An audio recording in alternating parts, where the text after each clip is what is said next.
Hello and welcome. It's TPK Tuesday. Hello, everybody. Hello, Skull Throne. Slasher the Fox, first time chatter. Hello. Zebus, Cody, Lurker, Natum, Exelon, Anubis. Hello, everybody. Hopefully, you are having a good work day. We are going to be doing some prep to start off. I'm going to be doing some prep for both the Friday and the Sunday game, writing up some little notes, making some monsters because I realized I had a very limited catalog, and then go from there.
Hey, Rad. How's it going?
Stoked for more world building.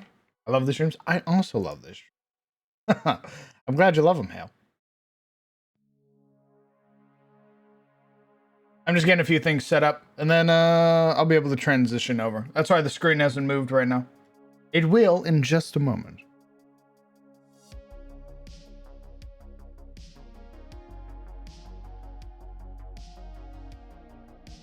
Hey, Rebuilt.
Did you have any ideas for more monsters? Perhaps something that flies so we can get some sick dogfights? Maybe, actually.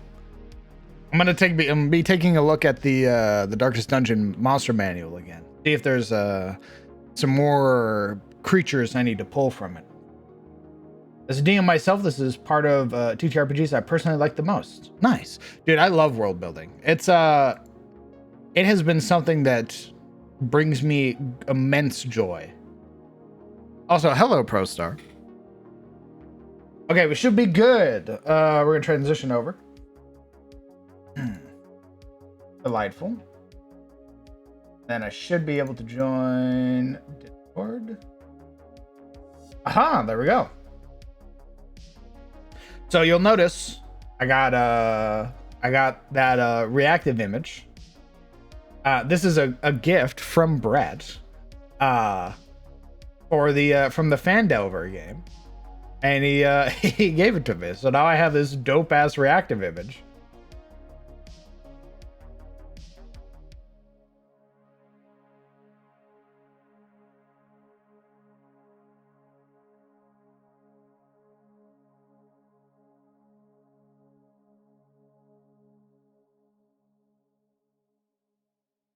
Hey, Inkley.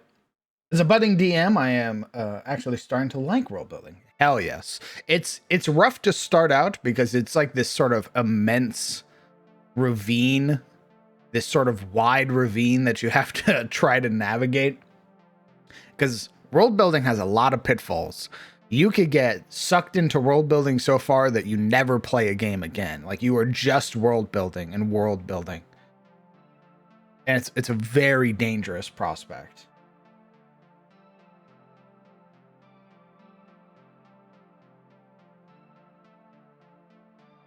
I love world building and learning things about it. I love to do it in Foundry. Hell yes, dude! I love world building in Foundry.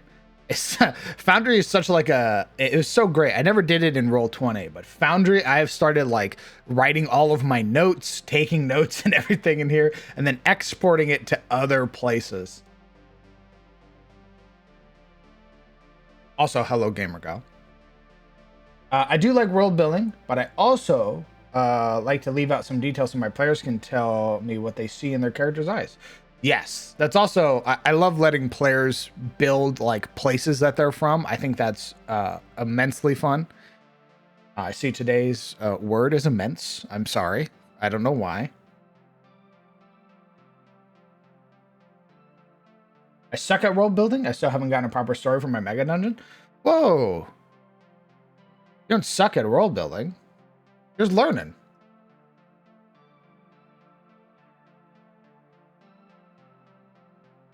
Sometimes it's all right to just let your players come up with the story themselves.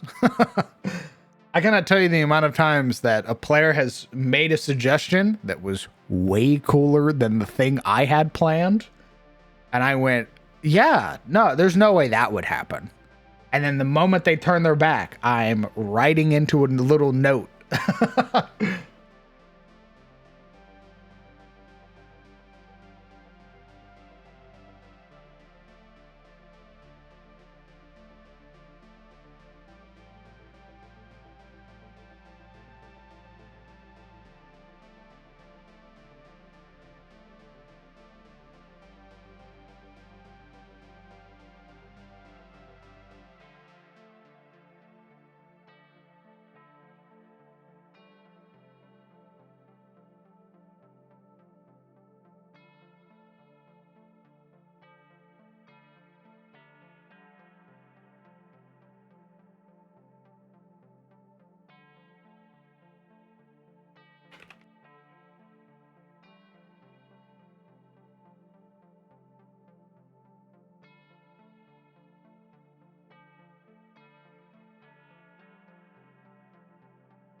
It frustrated me so much that I can't think of any proper reason for anything that I slowly just let it be. I do plan to try again with my brother, though. I was thinking of maybe getting into thinking up a story with him that I could DM for a little party of friends. Hell yeah. And also, another thing, Pandora, is like, yeah, you may be the dungeon master, but It doesn't mean you have to do it alone.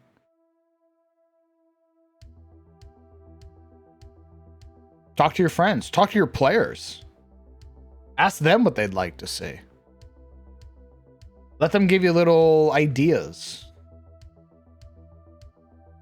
You don't have to do it alone, brother.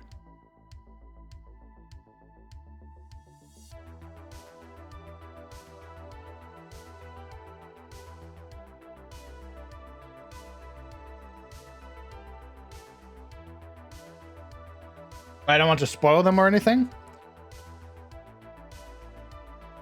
Think of it less as spoiling and more of sort of tailoring the experience to what they want. I can assure you that your players are just going to enjoy being able to play the game with you. If they know that the twist is coming, let them know that the twist is coming. Like if they already called it, don't change it. Let them get that satisfaction. It's okay. Because at the end, it's not about like, you know, one-upping your players. It's about playing with them, having a fun time. That's what Dungeons & Dragons is for. For hanging out with the homies.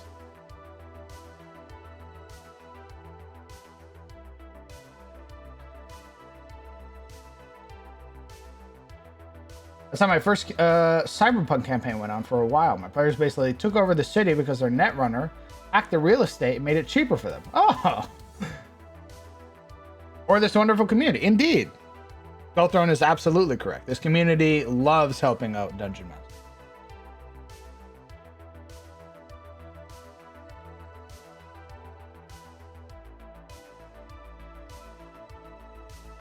Did my first group completely improv session last week. I normally like to plan them, but I had nothing lined up for a fighting pit, and I was like, YOLO.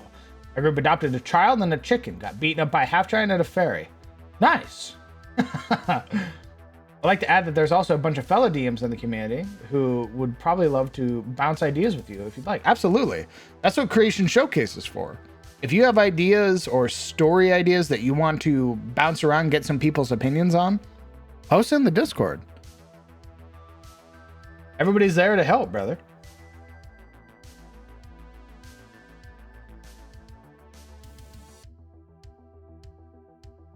I want them surprised, but at the same time, I can't really make up a decent story, so I guess it wouldn't be anything proper. Don't say that, Pandora.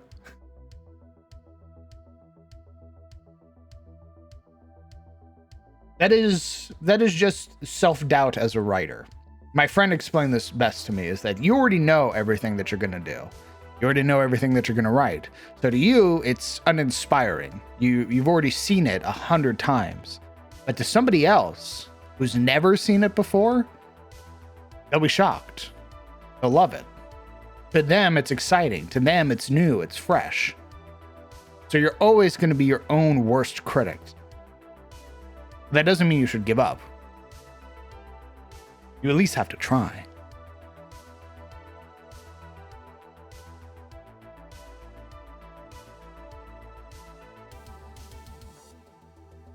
Hey, Mystic.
Who might think we write something total junk that people will love?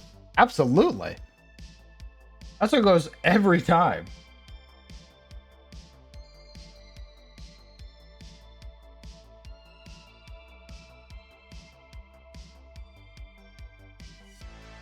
I recently started getting back into roleplay in Conan. I always feel like my emotes are dog shit. But my friends are there to tell me otherwise. So again, you'll always be your worst critic, but that doesn't mean you should listen to yourself.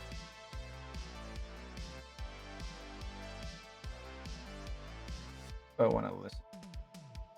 Ooh. I want to listen. Post Malone.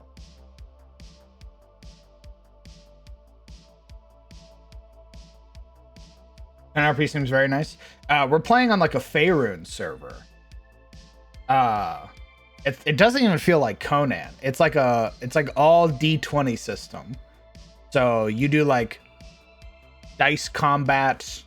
It's using like Faerun as the backdrop, right? Like for example, the character I'm playing there, he's a Thayan wizard. He's a Thayan wizard knight.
Just crossed my mind how much I'm looking forward to that Mines of Moria game.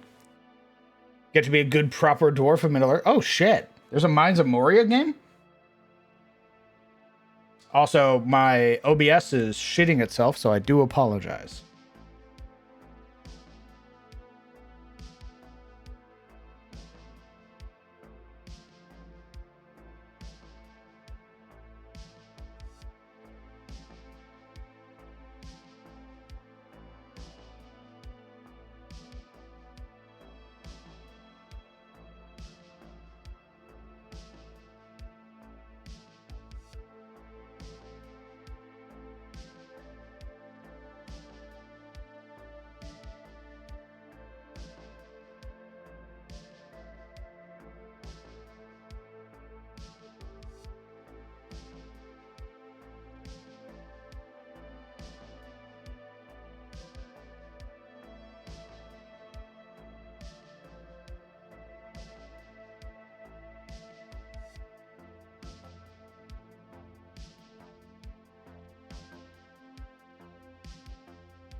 Bring him across a familiar band of hobgoblins adorned in plate armor and battle.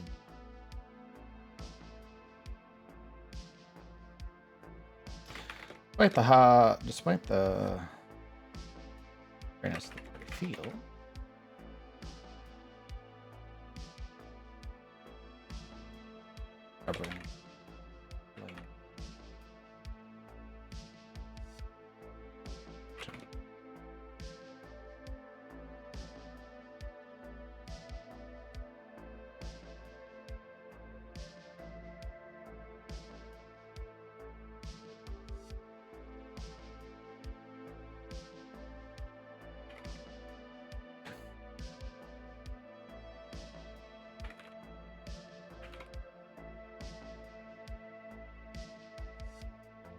That's okay. OBS has been doing that quite a lot, quite a bit lately. It's not just here. Oh God. Okay, that's cool.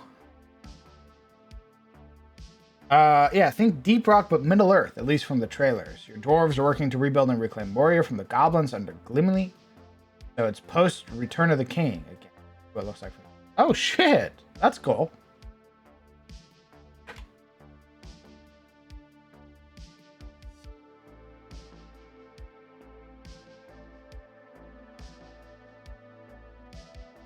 Making their way deeper into the deep woods. Part of your ambush.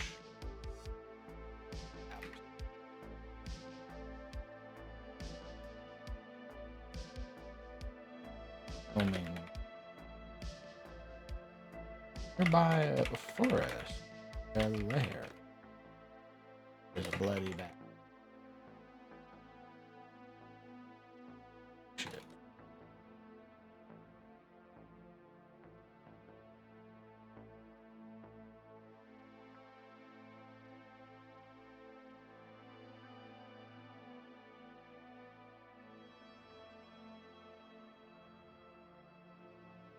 Initiative.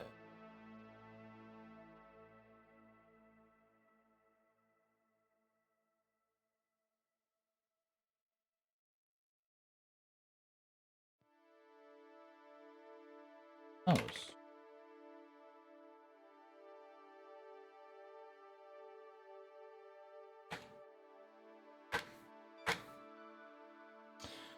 Hey.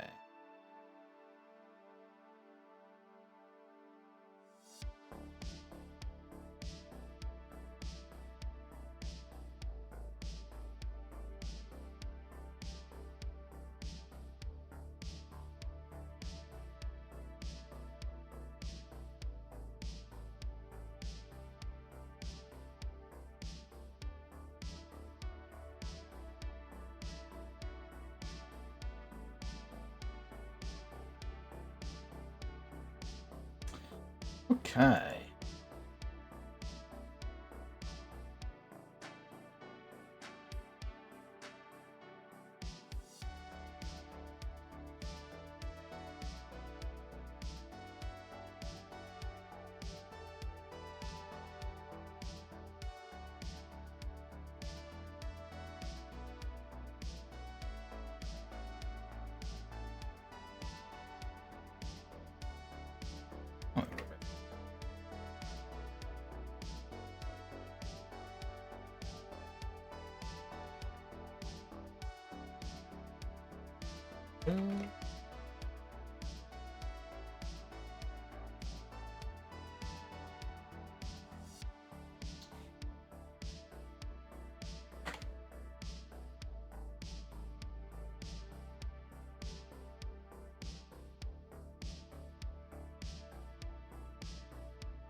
Hmm.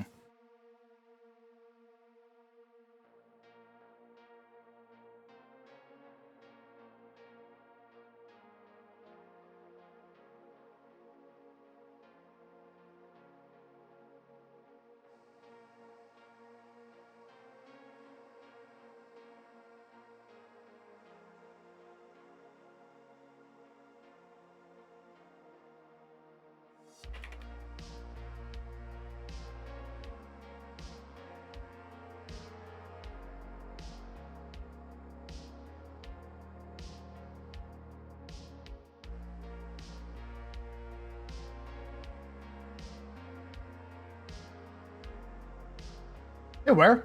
How's it going?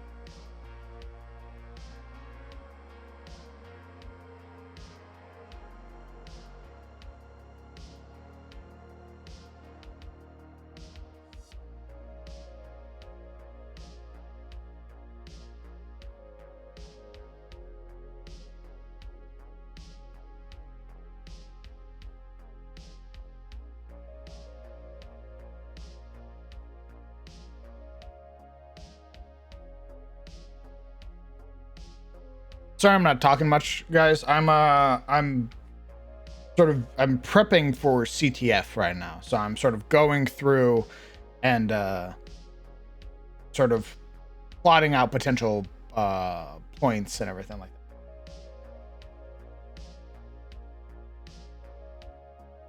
Going well. Working on a stress plugin for Foundry after binge watching Tales of Sunfall. Hell yes, dude, sick as fuck. You're gonna share, right? You're gonna share it when it's done.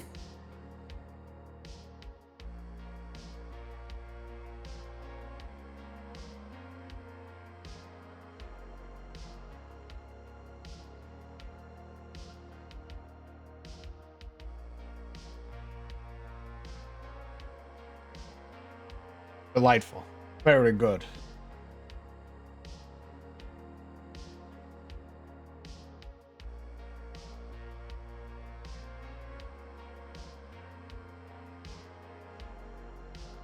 Schmelly? You're schmelly. Schmelly smell.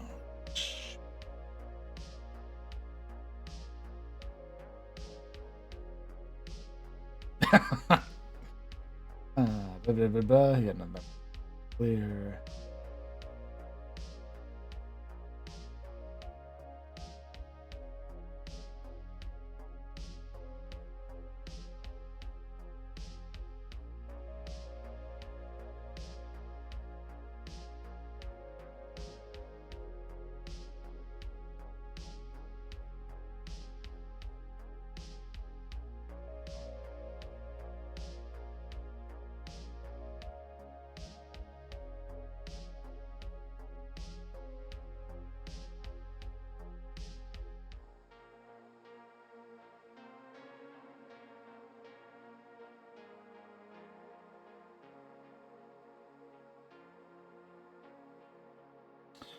Works with the pale electric.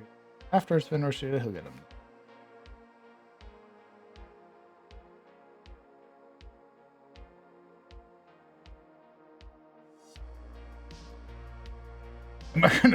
Am I gonna roll Baloric with his potential encounter with the alien tree?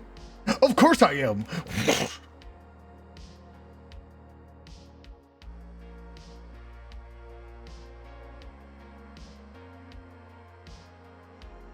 We'll also ask for feedback on how you run the stress mechanic to steal. Oh, brother, trust me, I plan on posting it. I plan on releasing the stress mechanic eventually. Currently, it's in its very, like, crude form. But I think so far it's gone over much better this time with the party than before. I haven't heard as much like bemoaning its existence as I did the first time. So I think we've found the nice median. Release this? Very well. Mage Hand.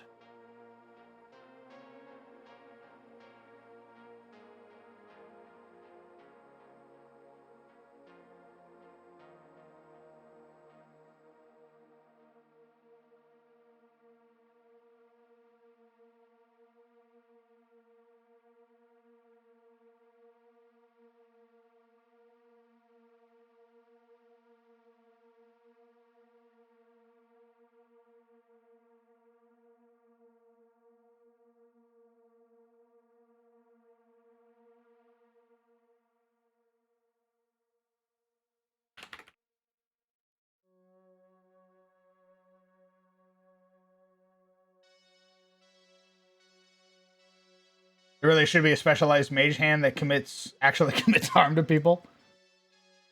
Agreed. There should be like a feat that you can take. Like, I know if you take telekinetic, it increases its range, but it should do more. Like, if you take telekinetic and you have mage hand, it should be able to pick up more than 10 pounds. You should be able to like attempt like restraining moves with it.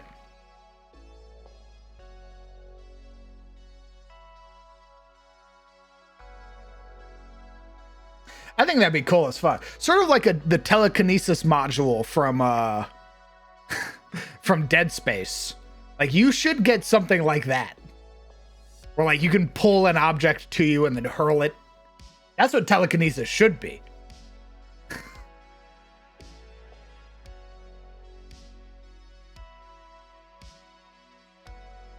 Yeah, but Bigby's hand is huge and it's visible the entire time. Bring back psionics. I rattle Watsy's cage. Bring them back.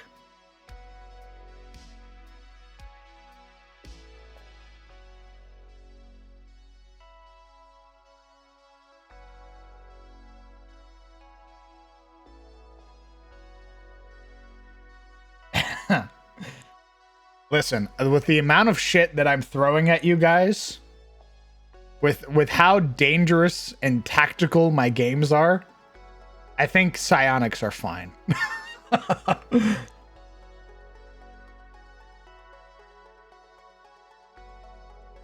Like, for example, the fight with the Ettercaps.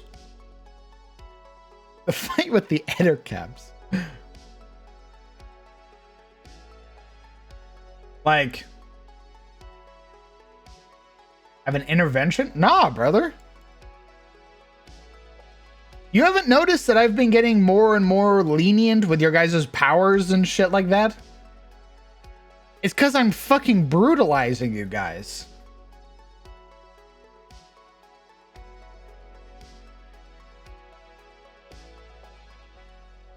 Like, Alaric got a fatty 30% increase to his hit points. And he's almost dead. This man has 30% HP buff. And he's down to 37 hit points.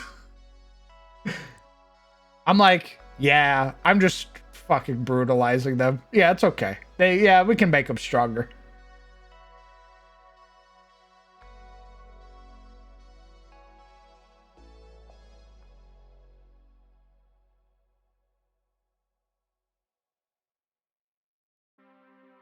He's almost dead every fight. It's another thing that I also have come to like is I really like prep.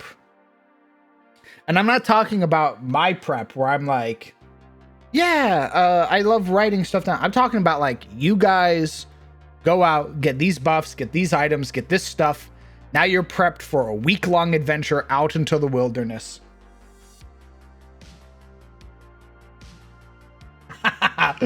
Crafty and the Merciful. I don't even get that adrenaline rush of panic when I see him at low hit points.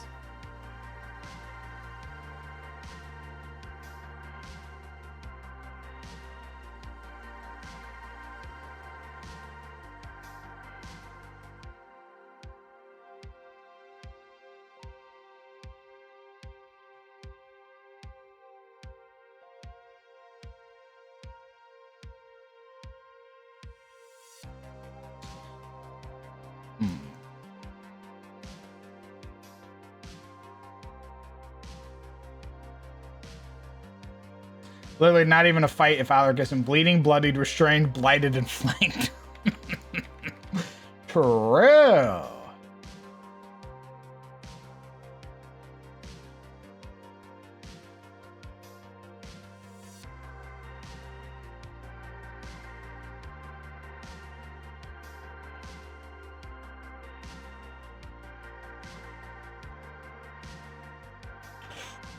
Ooh. Know what?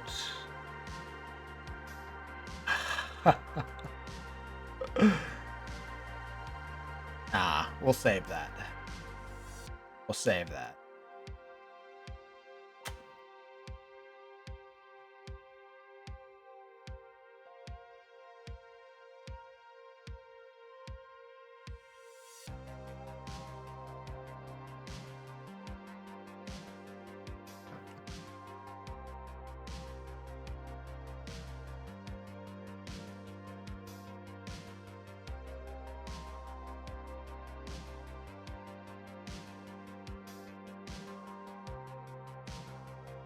Been episode 12.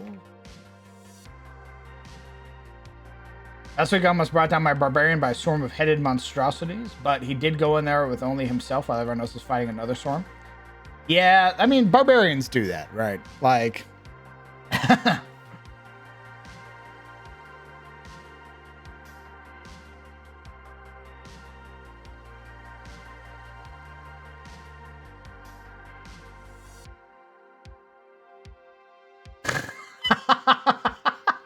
Oh, it writes itself, baby.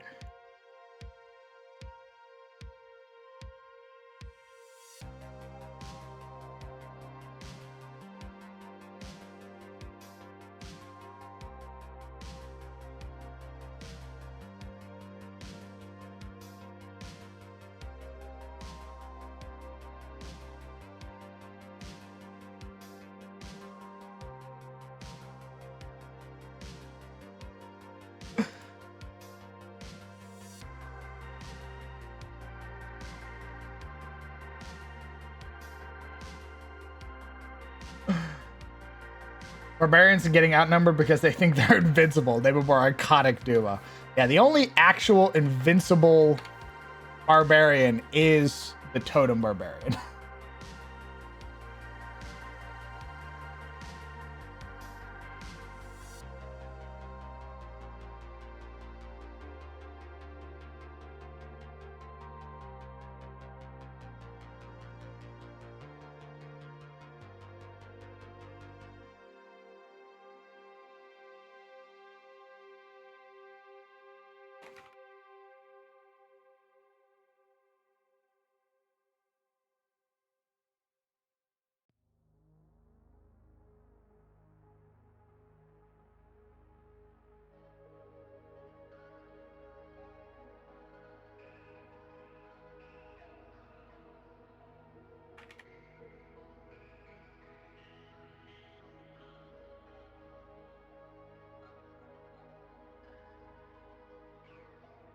Yep, the only thing they're not resistant to is psychic damage. That's it. They're even resistant to force damage, which is one of the more rare resistances, even for monsters. However, in a game like Tales of Sunfall, being not resistant to psychic damage is very dangerous, because when you get hit with psychic damage, that's equal to stress damage. That's 1 for 1. If you take 26 points of stress damage, you take 23 psychic damage. You take 23 stress damage.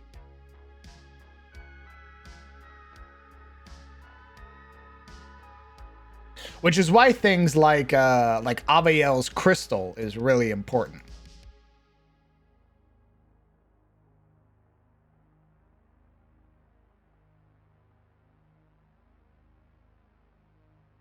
Covering strange golden pools of terrible blind.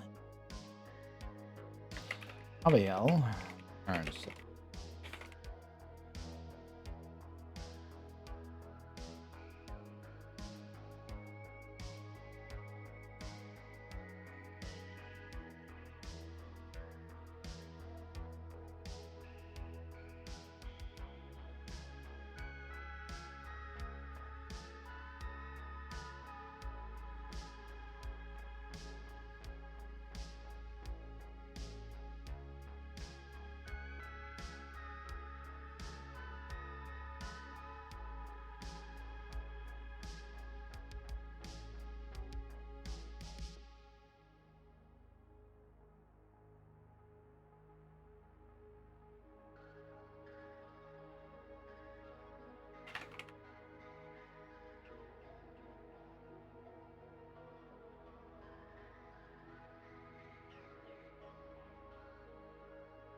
Turn up these jams.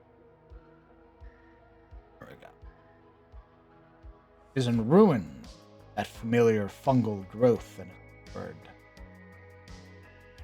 Alright.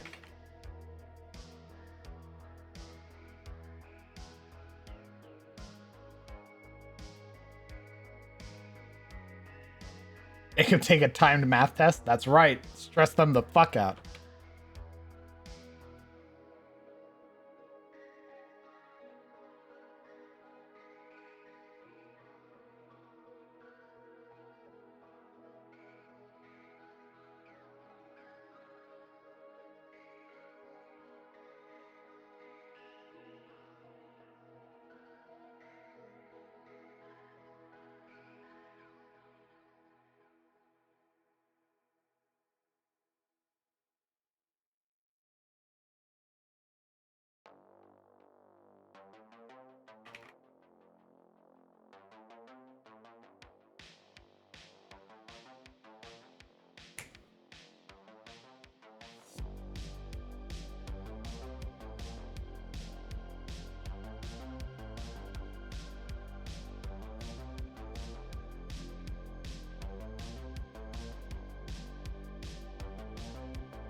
Okay.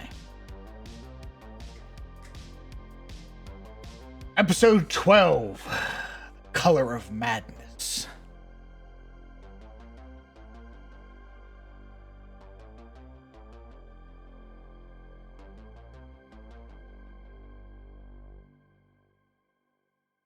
Maybe. I might save that for the final episode of the dungeon.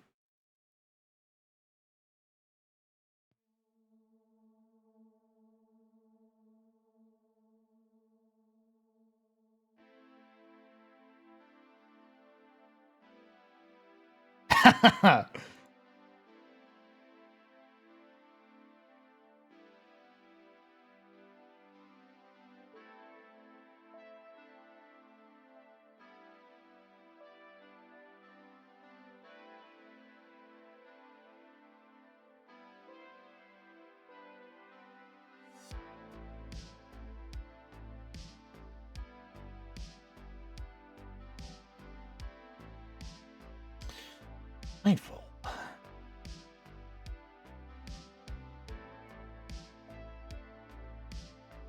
Okay.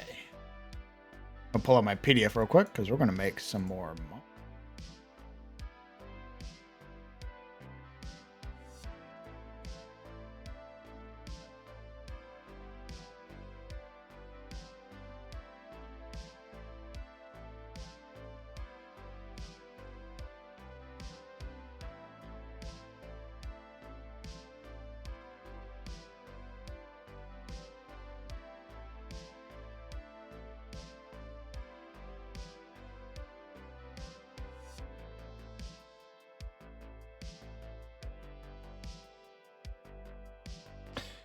If the Wield has some Color of Madness DLC vibes, and they go to the windmill, will there be some nature vibes? Maybe.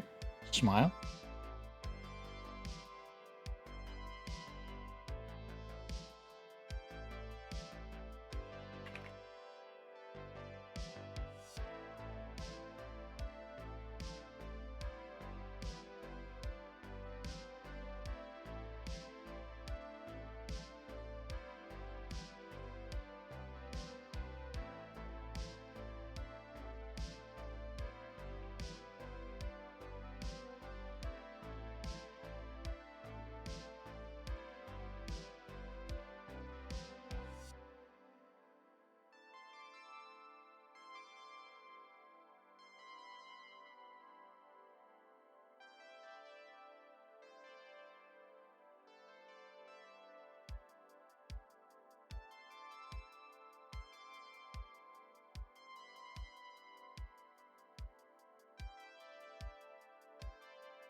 Can't wait for the Miller to be hated by everyone and Shademore for no fucking reason.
Oh.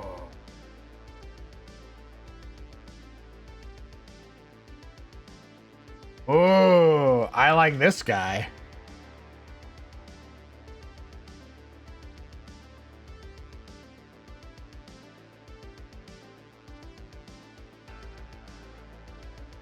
Hey, pull up a different PDF. Hold on.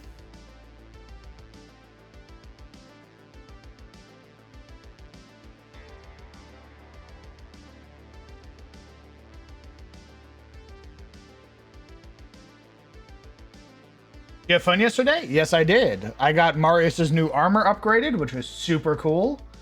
Yeah, that was a lot of fun.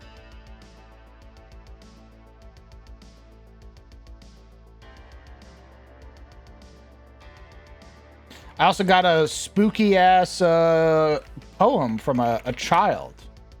So we're gonna see what that yields.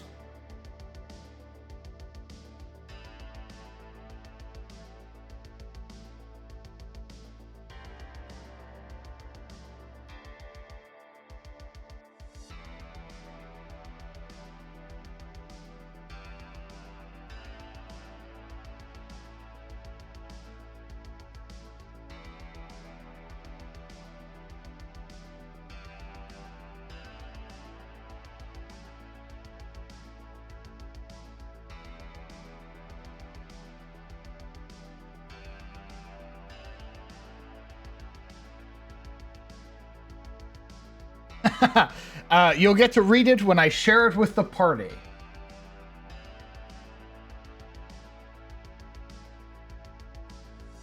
I didn't get to.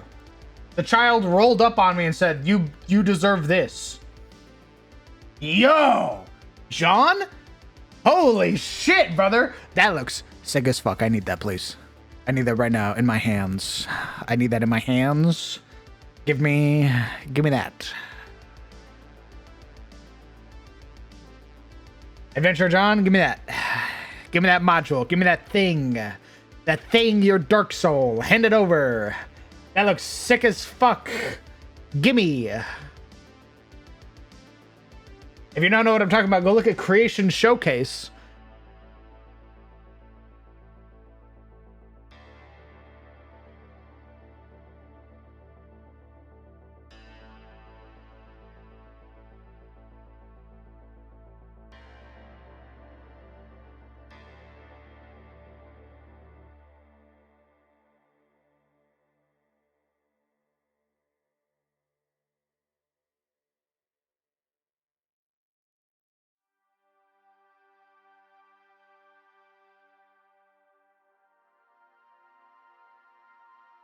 Oh, Raiders. Hello, Raiders. Welcome, welcome. Tails on Tap, thank you very much for the raid. Thank you for trusting me with your community. We are currently making some monsters for one of our upcoming games. So hopefully you all had a good stream.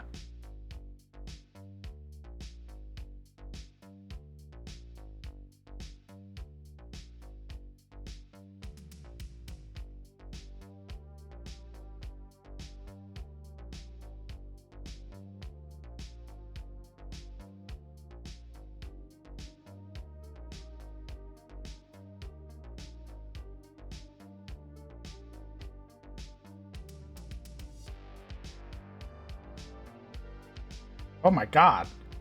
What the? What is that emote? That's just a whole pineapple on pizza.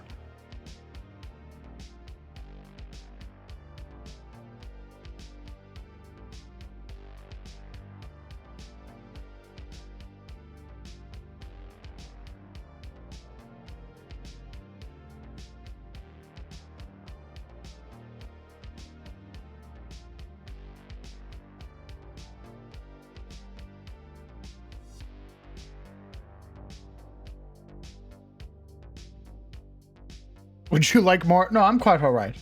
No, I'm quite all right. Thank you very much. You can keep that to yourself.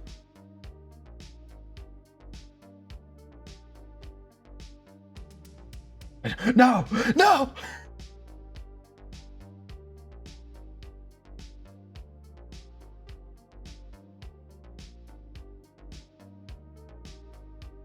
These little guys are a CR8th. They are a small aberration. little guys. They have 5 hit points and a movement speed of 0. Their armor class is the lowest I think I've ever seen for a creature, and it's 5.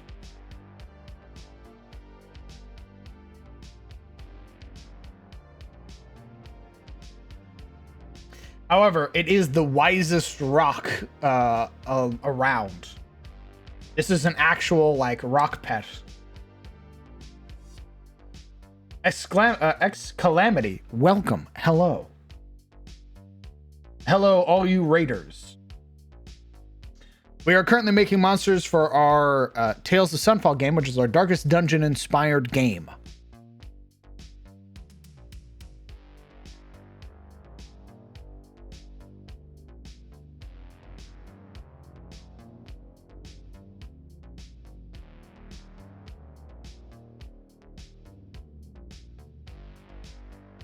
Is this the orb you ponder? Ooh. Yes.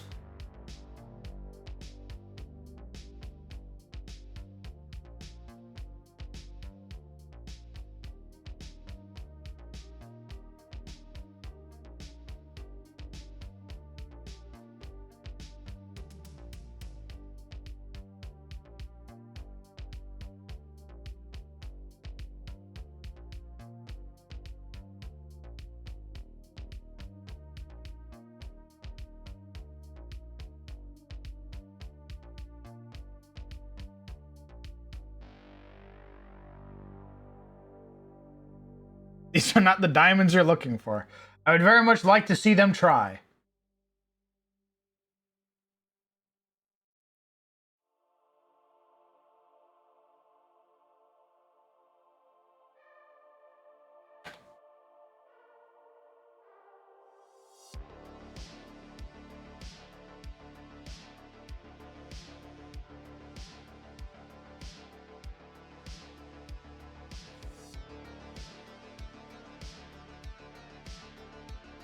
I also need to clean off my glasses. Stand by.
Invigorating fluids. Came back to getting something to eat to your super reaction. Glad you liked it. It looks amazing, brother. I want it in my hands now.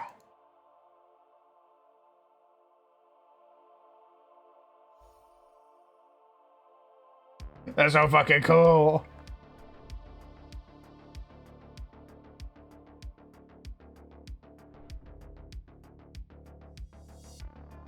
Are you implying that these are Rosgobel crystals? I don't know what that is. Smile.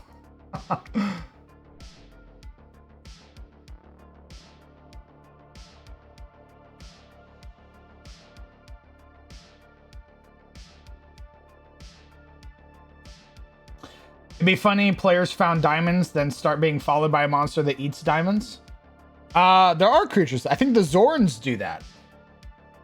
I think Zorns love eating like precious gemstones. You can actually like tame them by giving them precious metals and precious gemstones.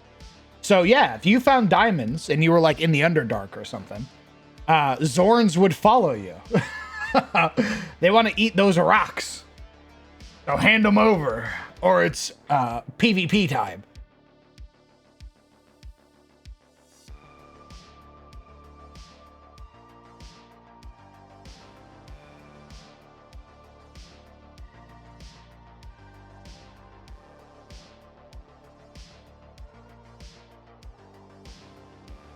It just has to be a melee attack. Oh, interesting. Okay, cool.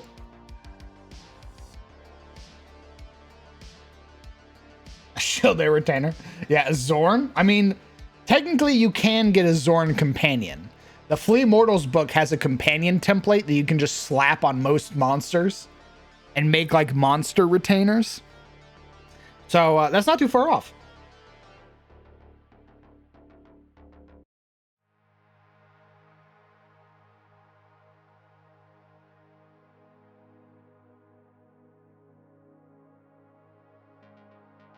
I'm really only working on the evenings. That's all right, brother. It just looks awesome. That's why I'm like, give me now, because it looks great.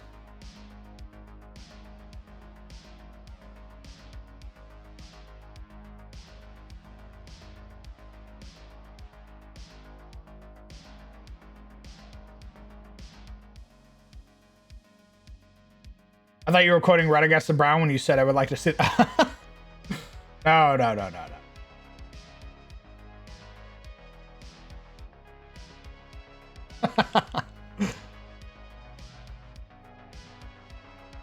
Okay, when you destroy a crystalline aberration with a melee attack, you regain 1d4 hit points.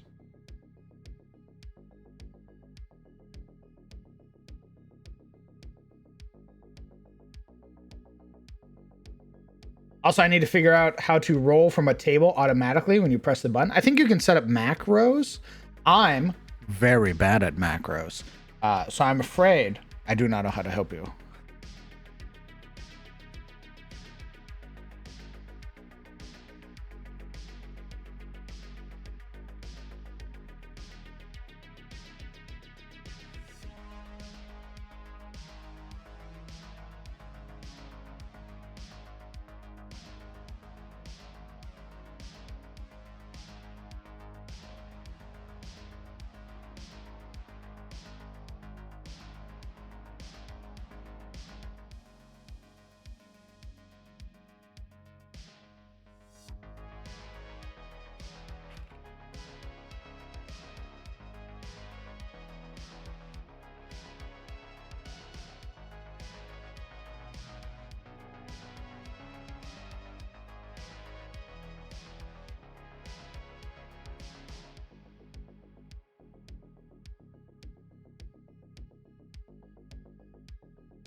Why do you have so many?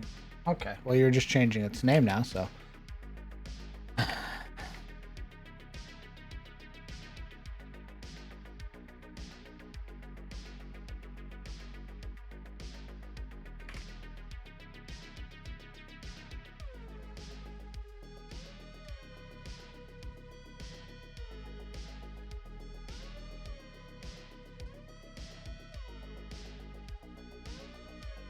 It's 3.5, 7. Also 10.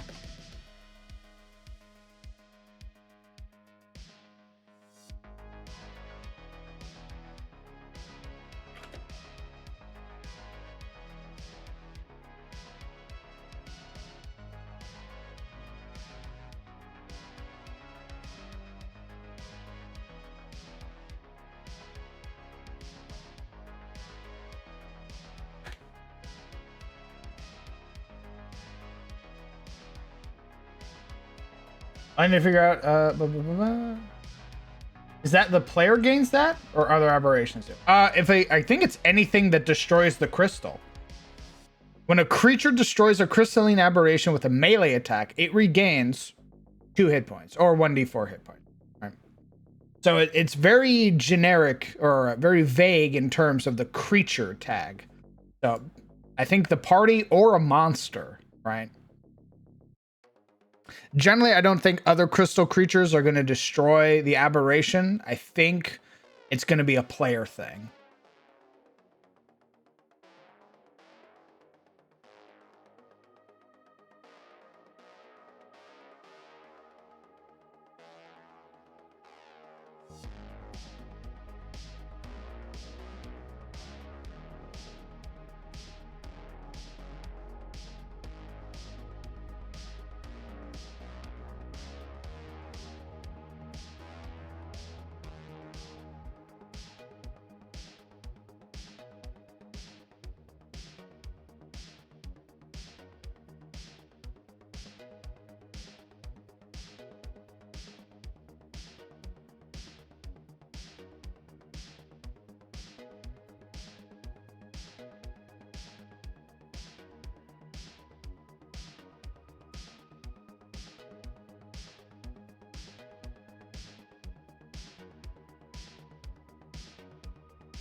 Ooh.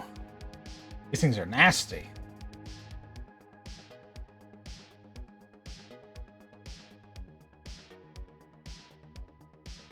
That's a wisdom save. It should be pretty gnarly. Joe tries to cast Revivify, looks for the diamond, can't find it. Zorn in the corner with the squirrel cheeks. Just the loud crunching sound.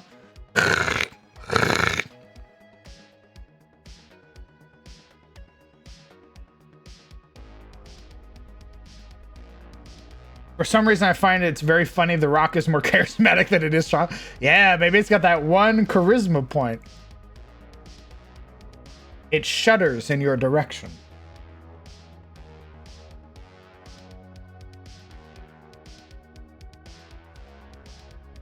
I think I'm going to bump it down to 2d6.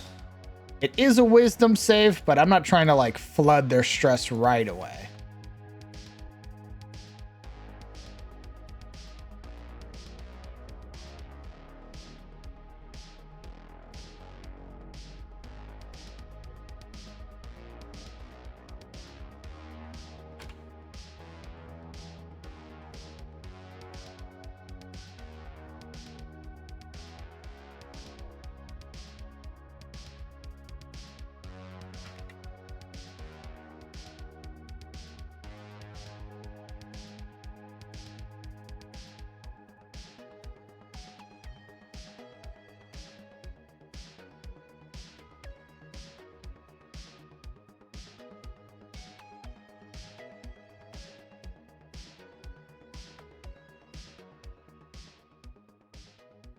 Blessed mercy.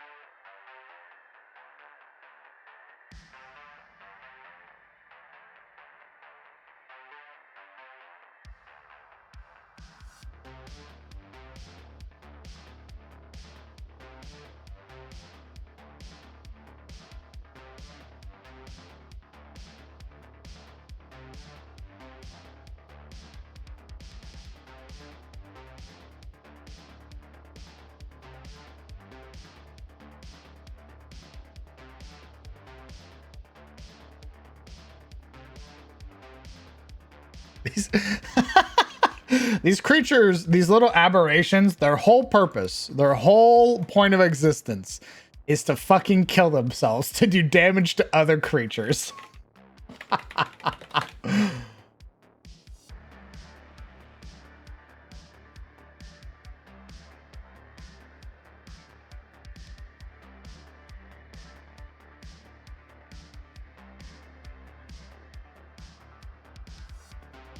So it either does resonance, which does psychic damage, or it does explosive undoing and does like a shrapnel IED explosion.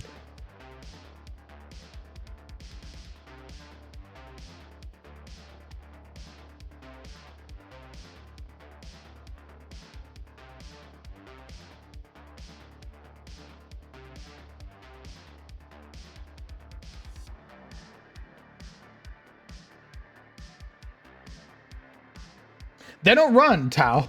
They have a 0 movement speed. They just are there. They're just there on the map, and a player runs past it, and if it gets within 20 feet or 30 feet, it just fucking explodes. That's its whole purpose. It doesn't have anything else. It gets one of two kill self ability. It gets explosive undoing or resonance. It wants to hit everybody around it, explosive. It wants to hit one creature, resonance. Can't wait for the boss to start spawning them. Smile. Yeah, so this is this is how it would play out. It's a proximity bind, exactly. So it would be here. It's just vibing, right? And then Snapjaw just rolls on in, And the crystalline aberration goes, beep, beep, beep, beep, beep. You're within 15 feet. Wisdom save.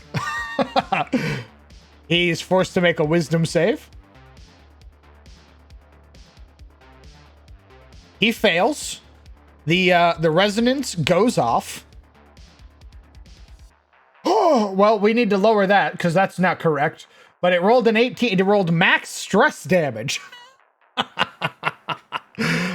So he would lose 18 hit points.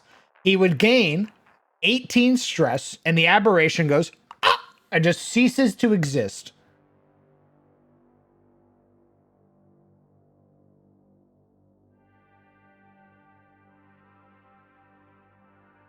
Yeah, that's that. Just little assholes. That's so fucking funny.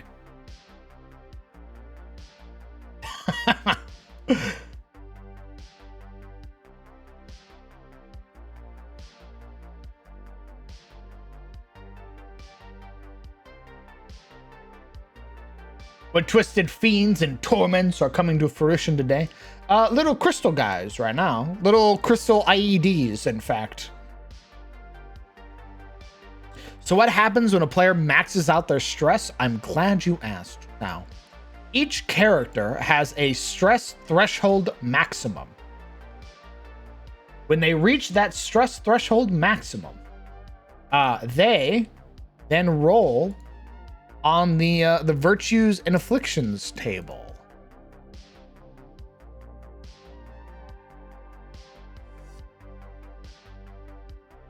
So let's say Snapjaw maxes out. Snapjaw gets his max stress threshold. Roll D100. And he gets a 42. Snapjaw gets abusive. At the start of your turns, all allies within 50 feet of you gain 1d6 stress points.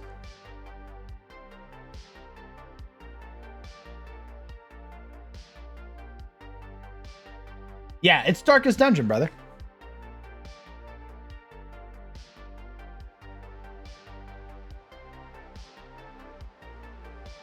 You're gonna make a Just version when they fail to save, the crystal embeds itself and starts growing. Maybe not. I have a lot of players that are they have phobias of like body horror, and you know, things generally growing inside you are considered body horror. So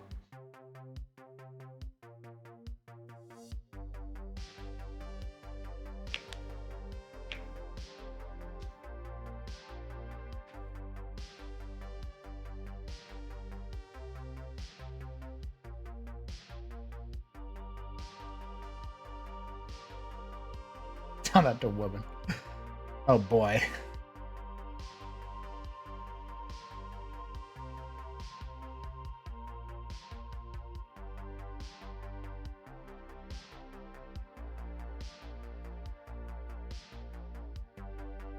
I guess childbirth could be considered some form of body horror.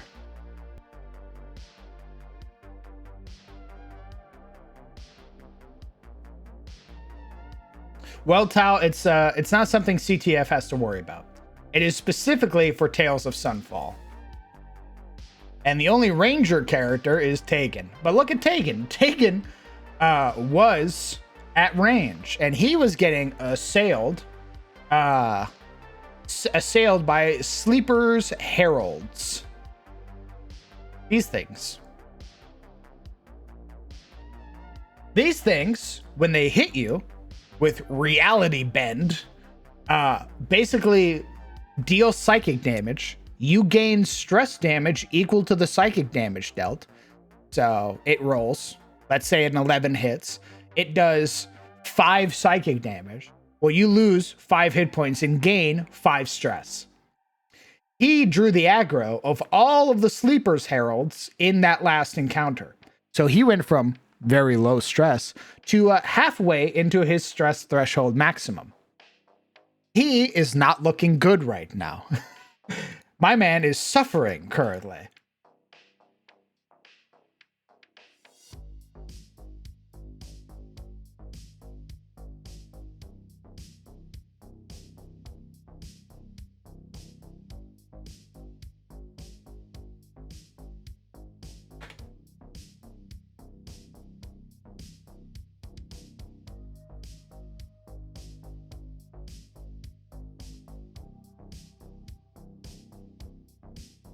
Halfway to losing is cool.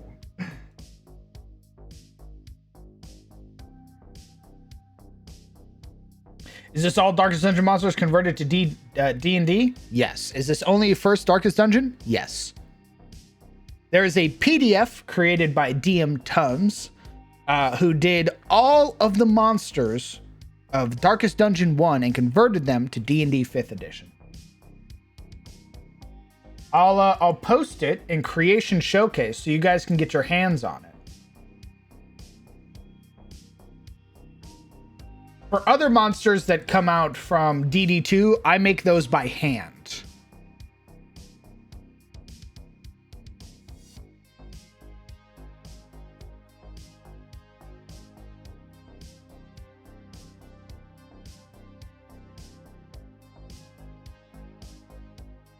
So, for example, the Carrion Eater and the Carrion Devourer are Darkest Dungeon 2 monsters that I have converted. So the Carrion Devourer gets Necrophagia, which gives it 50% of its HPM, which is its hit point maximum. It gains a crit token and 2 block tokens.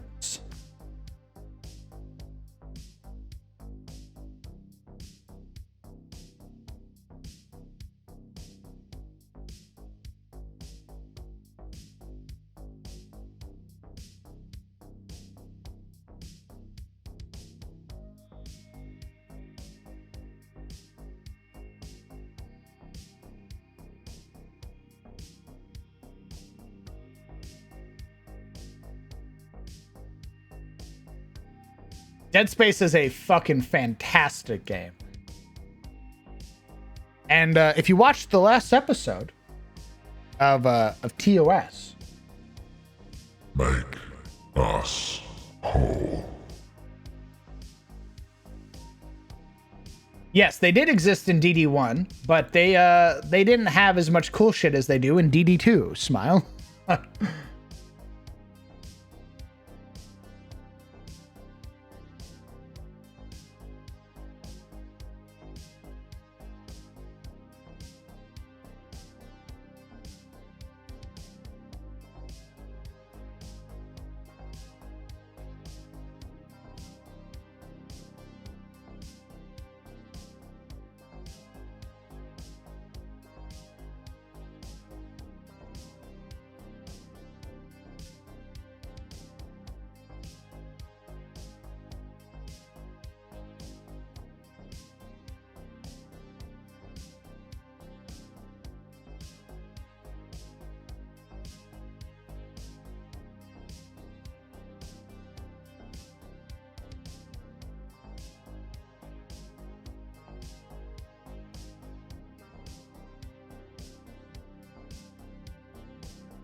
How cursed are the mosquitoes? We haven't gotten there yet. We haven't gotten to the the crimson yet. Soon, Smile.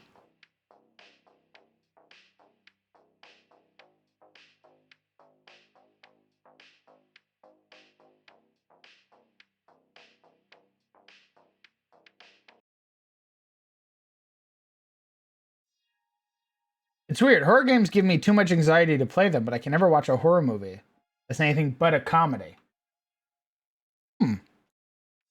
Interesting.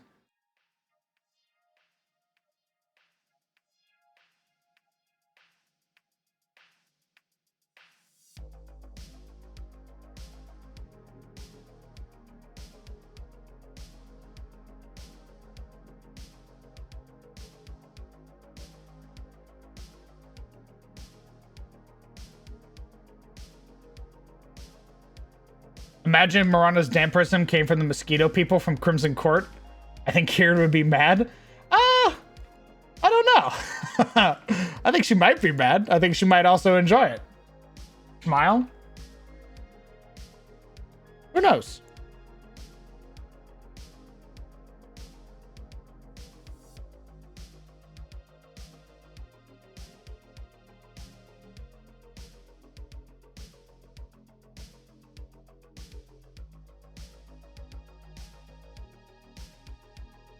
psychic, and radiant. They are immune to being charmed and exhausted.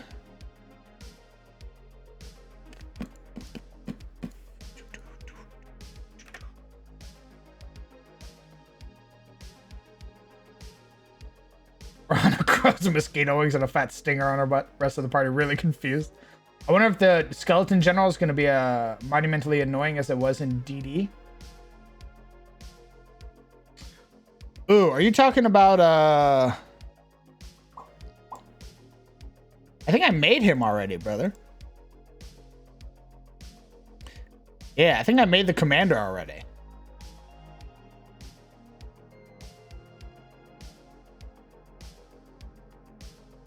Unless you're talking about the sleeping general from Darkest Dungeon 2. Then, no, I haven't made him.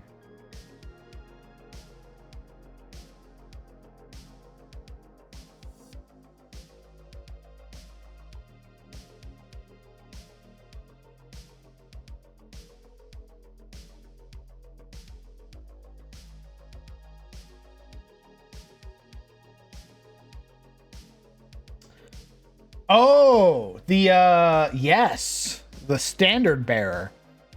Yeah, I made him too.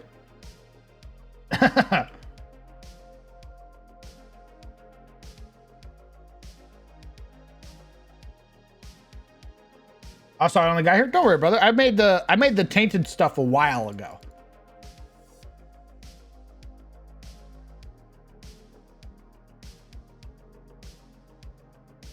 Please tell me I didn't miss the mouseful creation. Nope. I said I was going to work on some monsters and some prep first, and then we were going to work on races.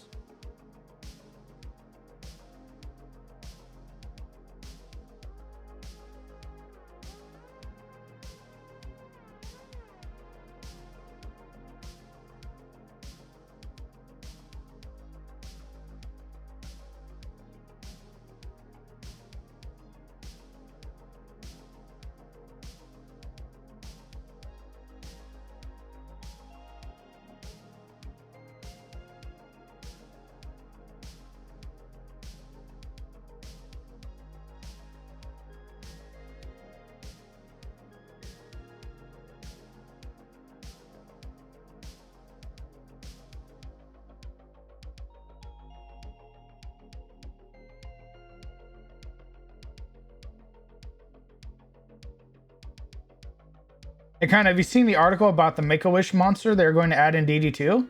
No. That sounds cool as fuck. Can you send me the article on that, Vinipec?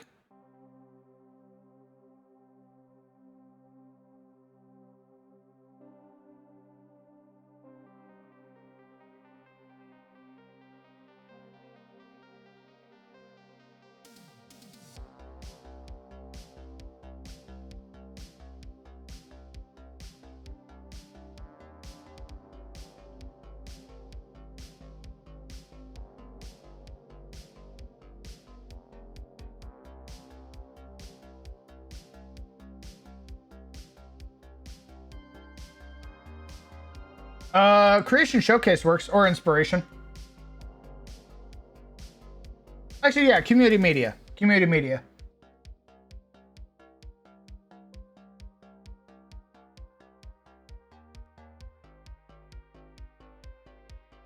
I think that is something that this monster does, Metis. Yeah, so this creature, this guy, he throws like these shards at them, and it embeds into them.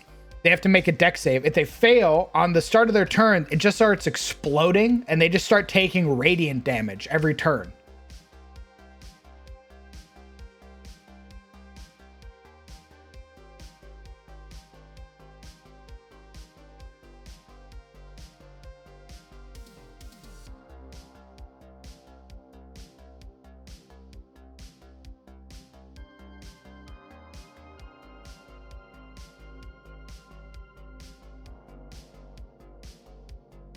Yeah. It's pretty cool. So, your wish is my command. We shall make it happen in the form of the worker husk.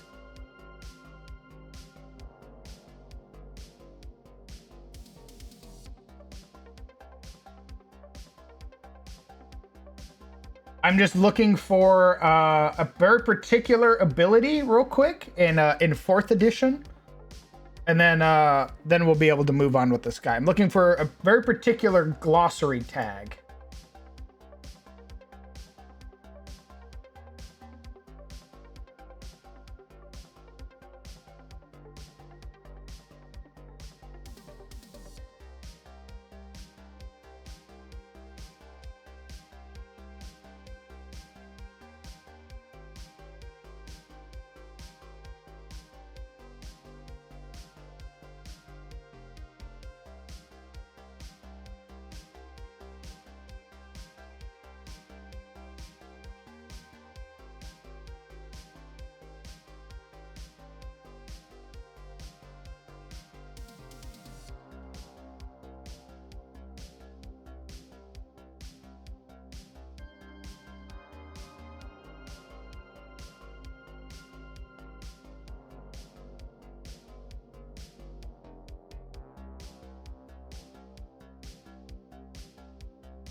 Okay.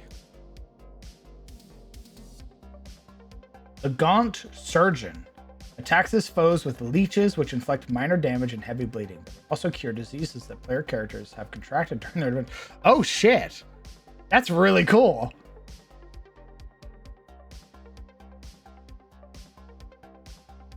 Hey, Job.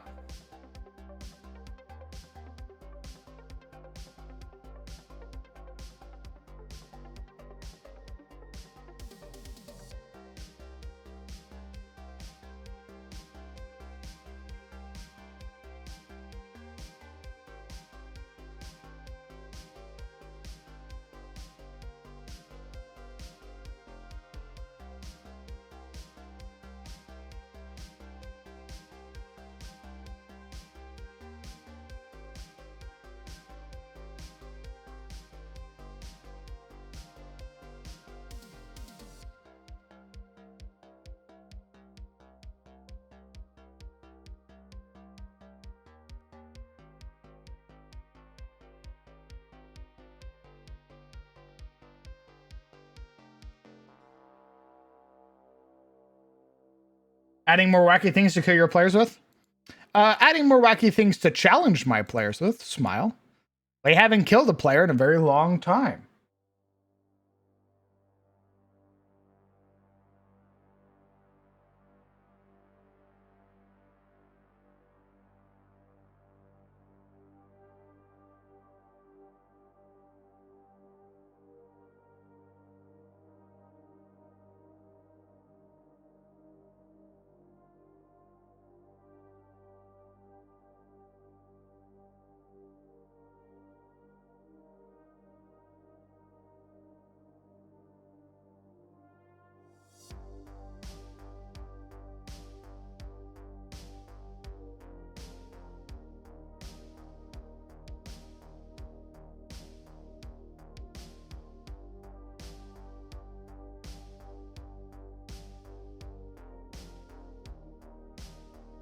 We should change that, brother.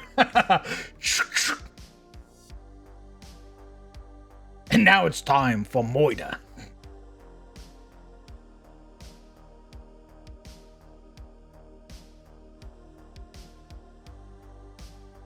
The Scarecrow have an iconic ability where they spawn a murder of carrion crows? I shall consider it.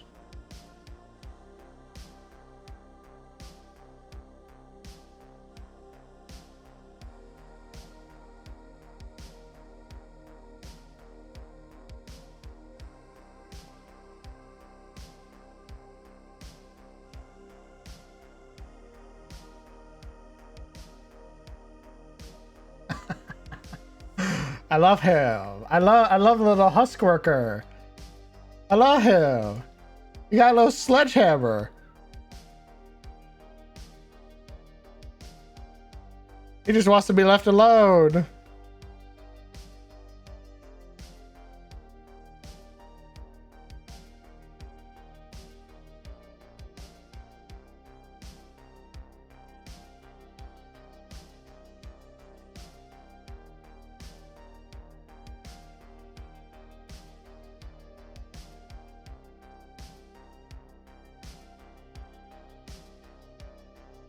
scarecrow that scares you with crow.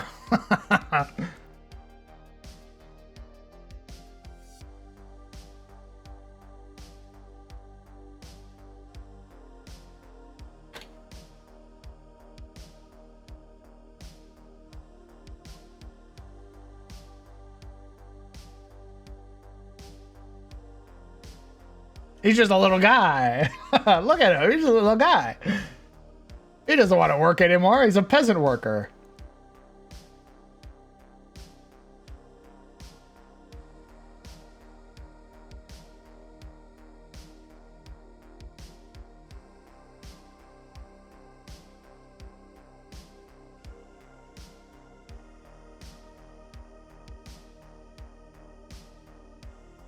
Tell me that ain't a face just trying his best.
What are the, for those of you that have played Warcraft a lot, what are the little alliance workers called?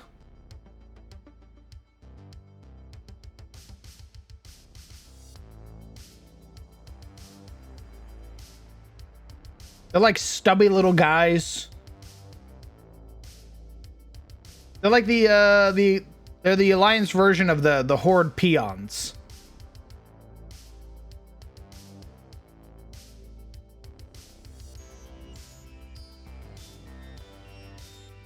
Pause from labor, so coffee break? No, not coffee. Are they just peasants? Alliance peasants?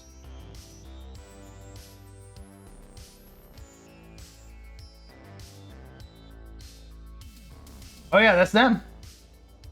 Dope, thank you very much. I'm gonna steal a bunch of quotes from them.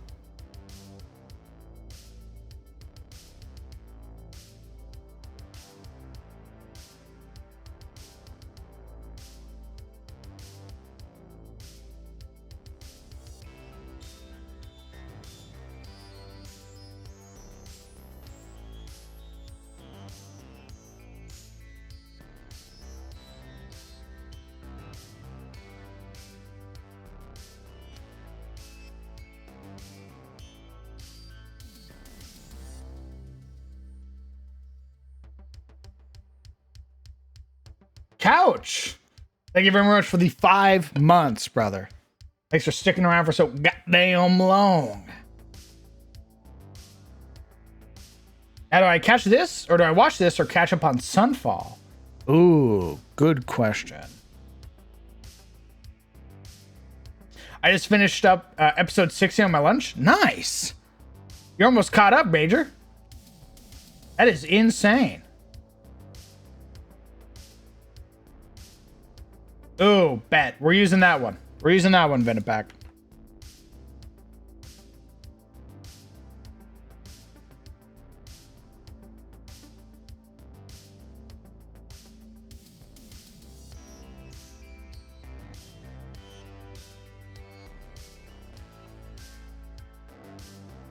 Now, do I have one of them like one eating or drinking maybe?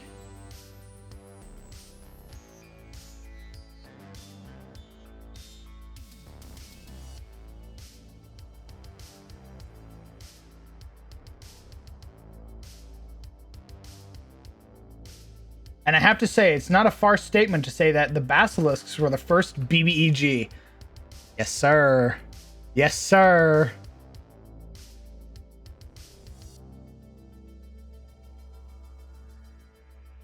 Just a lad gutturally shouting, "Boom!"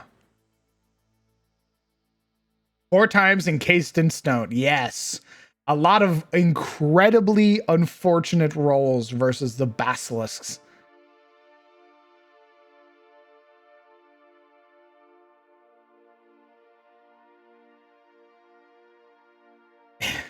Every time they'd get a little bit closer, somebody would get petrified and they'd have to run away, make their way back to Elion, get unpetrified, and try again.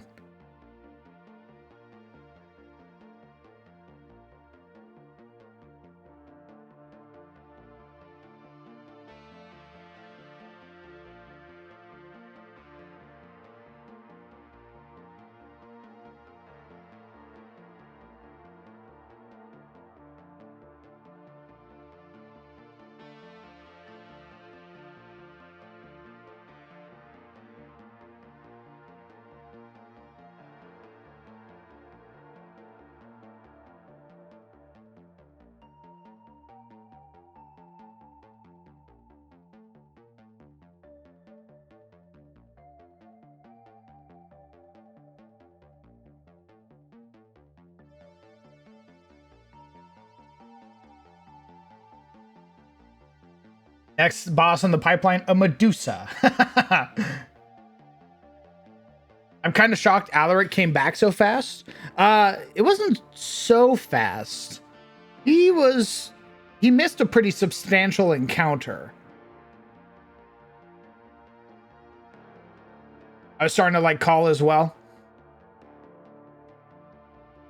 There was a sort of feeling that I got. Where it was a very growing situation within the party where it was becoming the why is this group sticking together?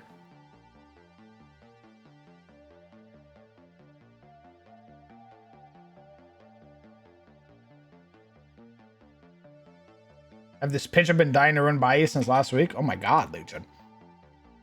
So excited for the rap people.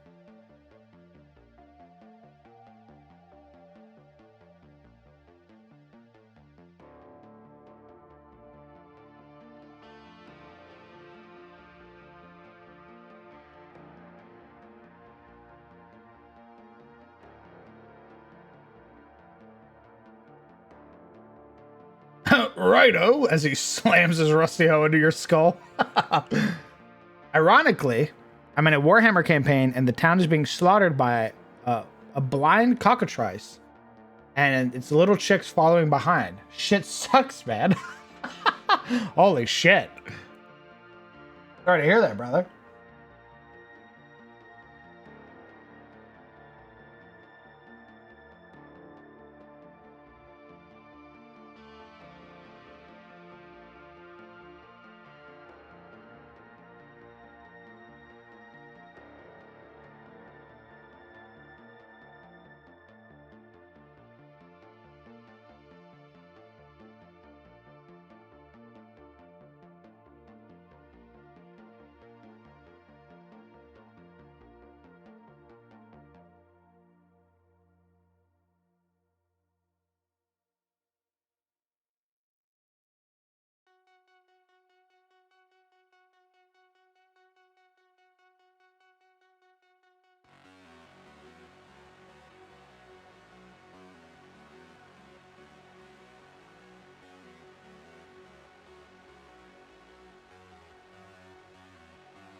Well, Kellen is here for his half vampire waifu.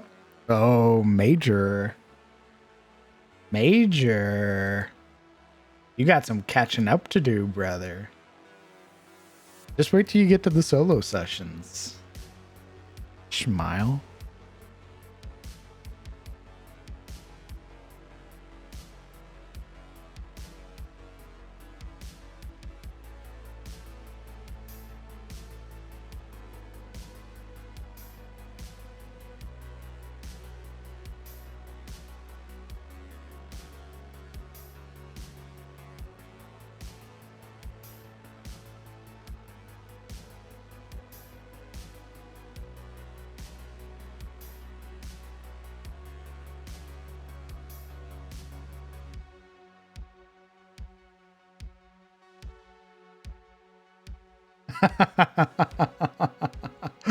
Nah. Maybe. Maybe. Smile. I think you'll be genuinely surprised when you get to the solo sessions.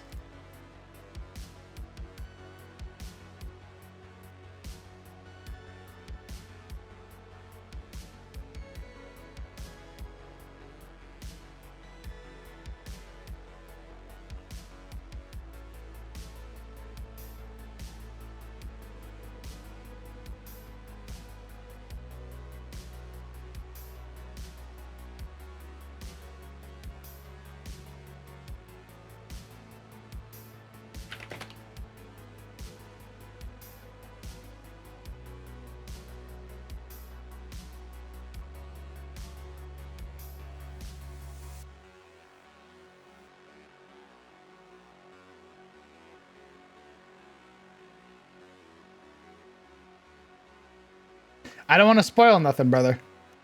I don't want to spoil nothing. You're almost there. You're almost there. You're going to be doing the Colors of Madness mechanic or changing it up? I'm going to be changing it up. This isn't full Colors of Madness.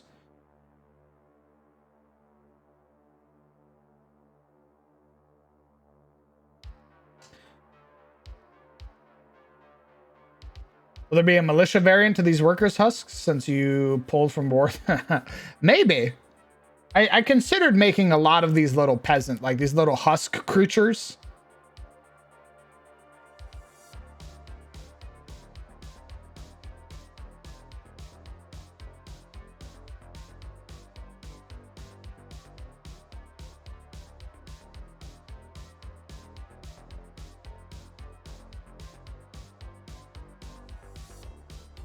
This guy is done. He has a broken sledgehammer. Actually, I need to fill this out, actually. Lamau. For my own racking and keeping. Got a +3 to hit. 8. Target. Dealing an average. 1. Bludgeoning damage.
Yeah. This guy's more of just like a hindrance than anything. Have you ever run a time loop situation before? Yes. In the form of the light rail adventure, which was our goblin adventure.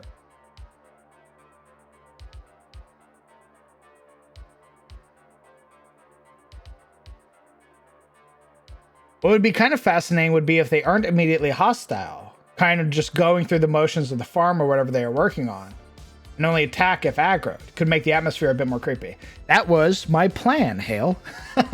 My plan is to have a bunch of these guys. Let me pull up the map real quick. So, for example, oh no, I don't have it uploaded, but we'll view this scene. So let's say, for example, the party rolls up, and they roll back up, right? And they're just a bunch of these workers, just sort of doing their job.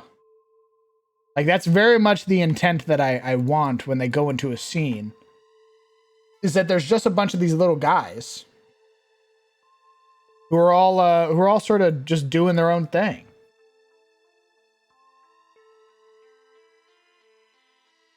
So you'd see them like trying to repair carts, trying to like mend the equipment, sort of moving crystals, right?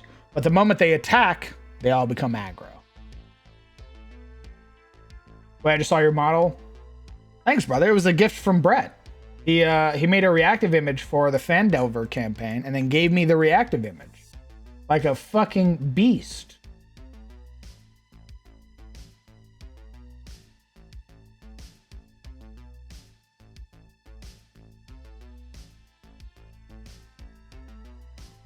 An encounter method. Legion, are you trying to get me to plug my own Patreon right now?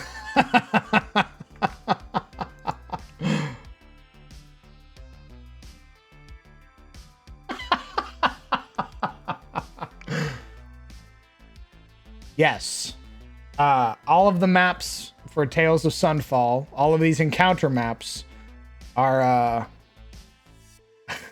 on the Patreon as the first map pack.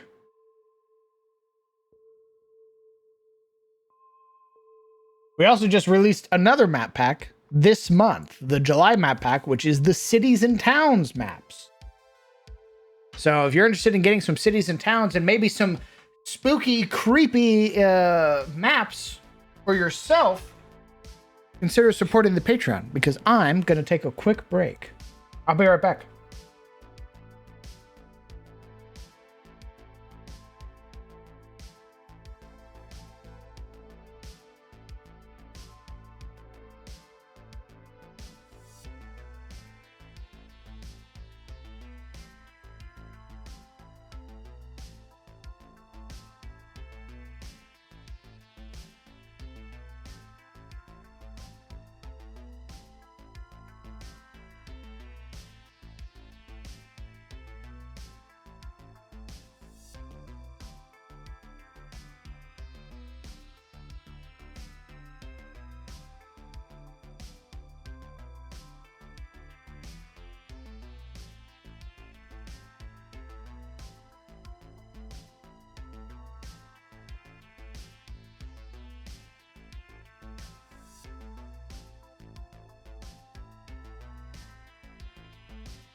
I'm back.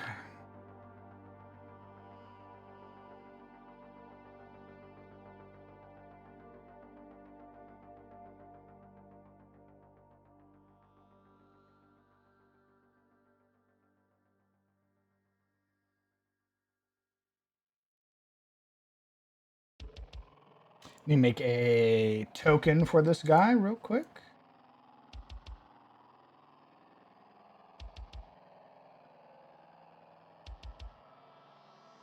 Stinky. Very well. Death it is.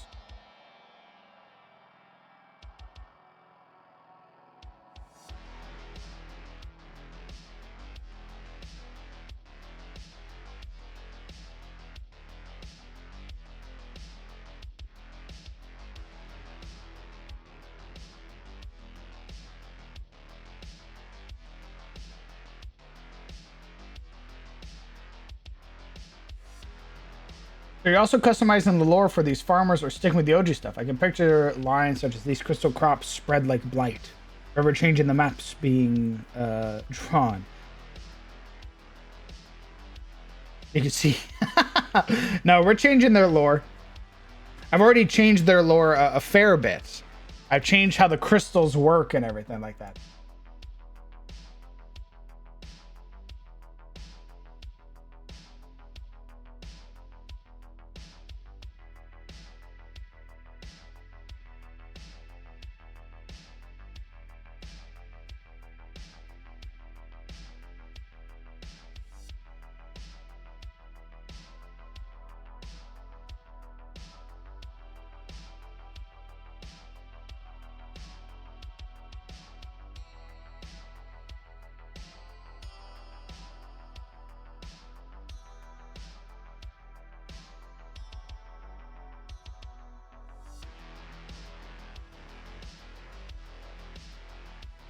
Okay.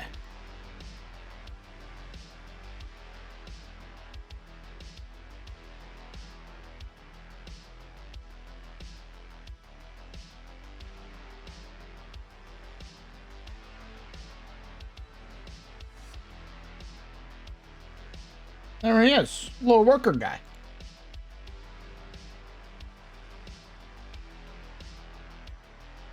This guy's small? Yeah. So they shouldn't be that big.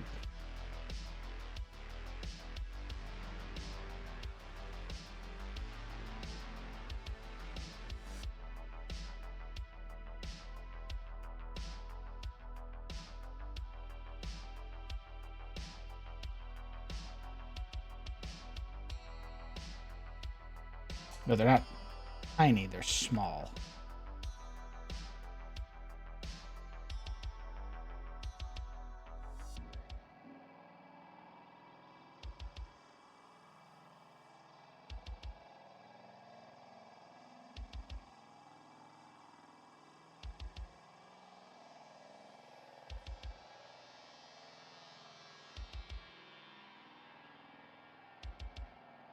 It's not 10 feet.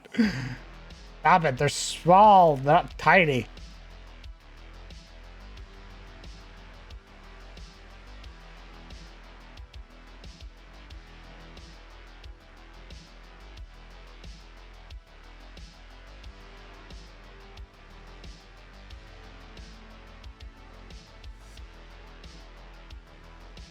There we go. Jesus.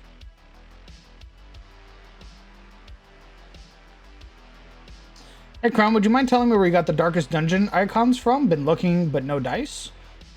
So what I did is, if you have Darkest Dungeon installed, you go to your file explorer. From your file explorer, you go to your PC. You then go to the drive that has your Steam installed, where you've installed Darkest Dungeon. For me, that's my E drive. I then go to my Steam library. I then go to Steam apps. I then go to Common. I then go down to Darkest Dungeon. I then go to the top right and search PNG. And every PNG in the game file is now available to me, which is every icon that they have. If you would like more, you'll need to download mods, go to your workshop, your Steam workshop, and then the mods. And then you need to find the folder that has all of your Darkest Dungeon mods. And then you can rip all of the pictures from there.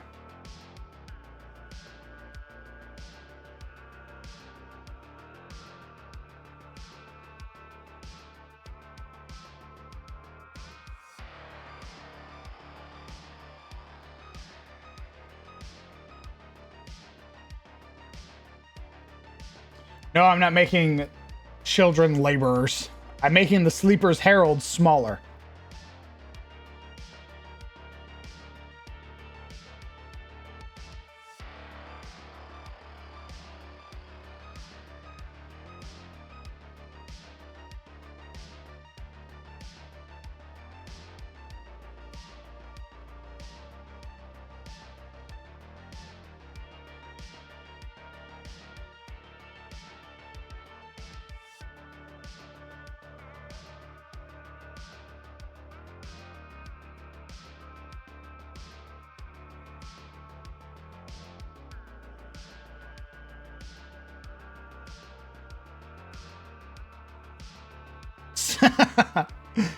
Sad frostpunk noises.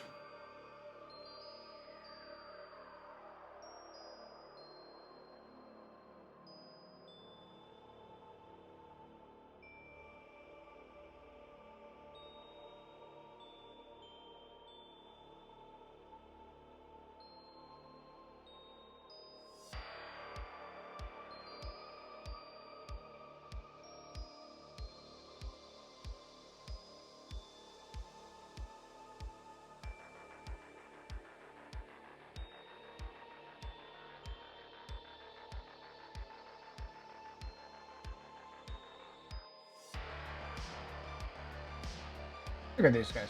Oh, they're small too. Okay.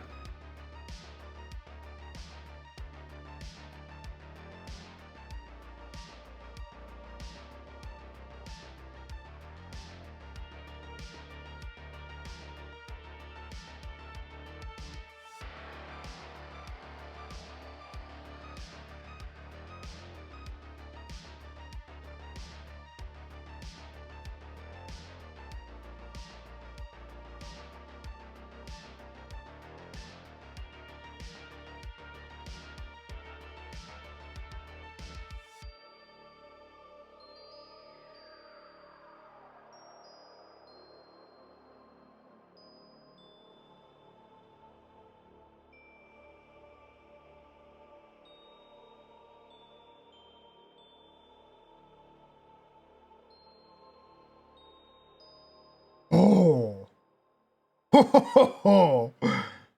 God damn.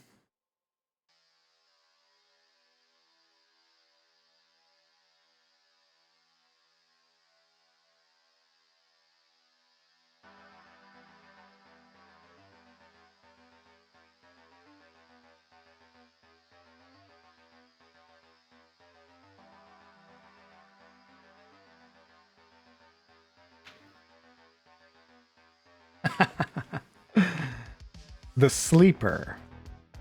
Encased and still developing in a crystalline cocoon, the entity named the Sleeper by the ancestor was traversing the dark space between worlds to find a world in which it can rest to complete its metamorphosis to a greater being.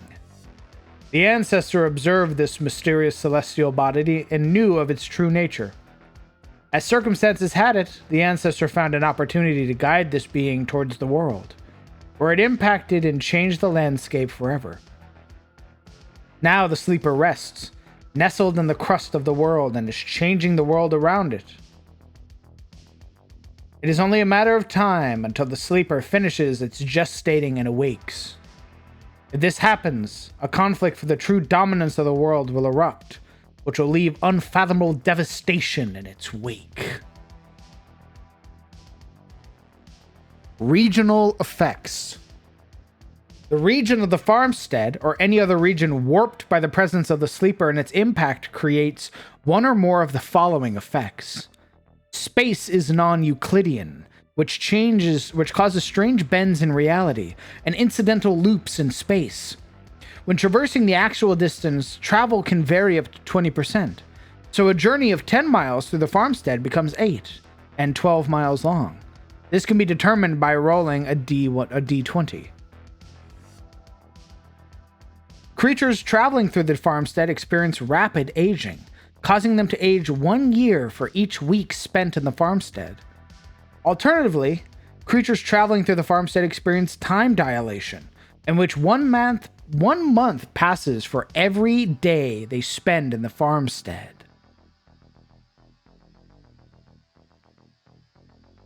Gravity acts strange and unpredictable within the farmstead, causing random objects or structures to float, and others to be completely locked in space, unable to move at all. Creatures are unable to fly or float using magic of any kind. If the sleeper dies, these effects fade over the course of 1d100 days.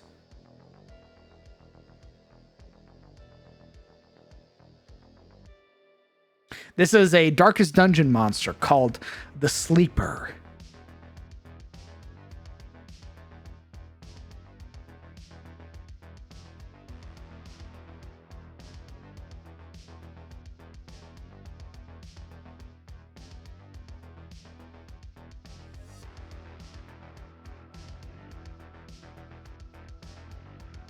What a little guy. Just a little guy.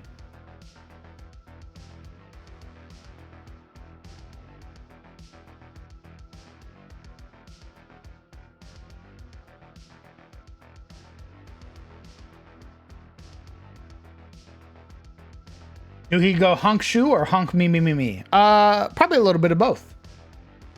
He probably fluctuates. A thing from the stars. The nature of this lumbering amalgam is shrouded in mystery. Is it just a shard lost from the hole of the comet that devastated the farmstead? Or is this abomination the twisted herald of the star that fell upon this world? Regardless its origin or purpose, if any, this creature spreads the corrupting seeds of irradiating pollution far beyond the contamination of the farmstead. It lumbers across the realms, losing pieces of its body, leaving behind blossoming crystalline tumors where it passes. But this creature does not limit itself to the act of giving. It takes. As it loses pieces of itself, it seeks to reconstruct itself with materials it can find. The material being preferably of flesh and blood, seized from hapless victims that were unfortunate to cross its path. Thus it has become a shambling horror of gore and crystal that tirelessly continues its pilgrimage to spread the seeds of the sleeper evermore.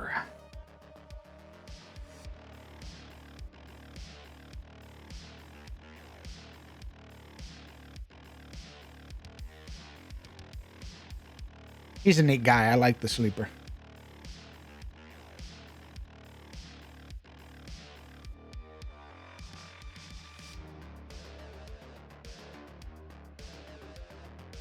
Yes, we have actually. That was one of the first things we made.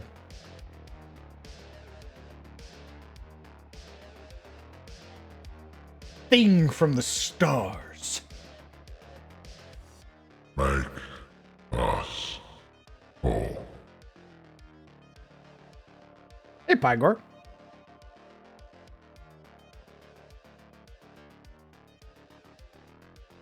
Yeah, the sleeper doesn't have a sleep spell, but it does have a slow effect. Like a radius AoE.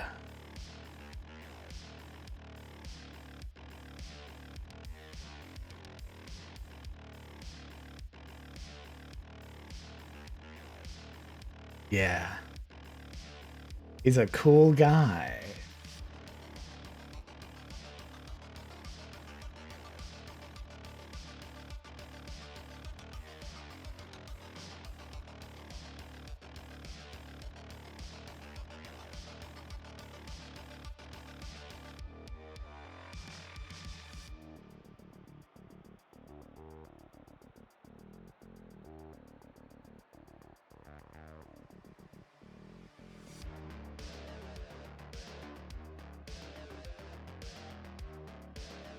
DD enemy designs are top tier. Yes, they are.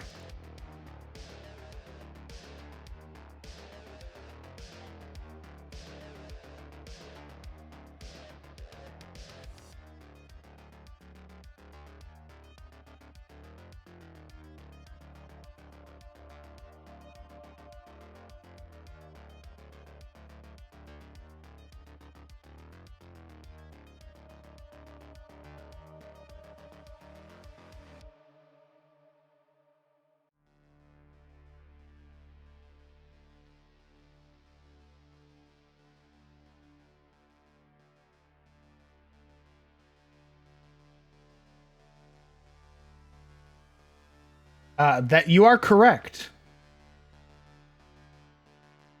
That is correct, Legion. The anatomy of the thing from the stars is a twisted amalgamation of body parts. It is not one whole being. These are separate entities spliced together to create a body. The whole of a elk or some form of antlered creature, bound with the twisted head and neck of a human.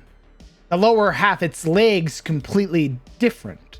One hooved with a jutting femur bone for support. The other, the upper torso of a creature, a human probably, acting as one of its legs.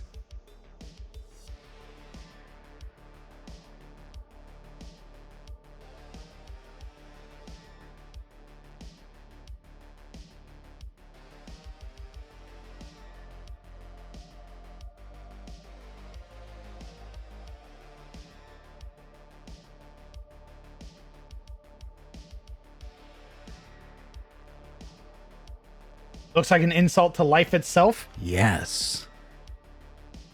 Yes, it is.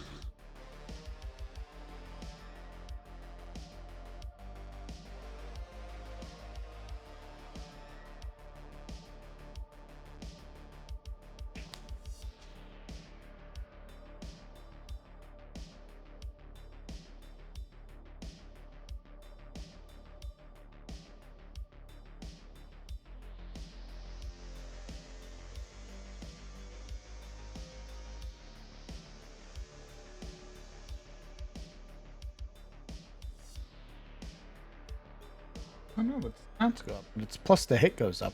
Interesting.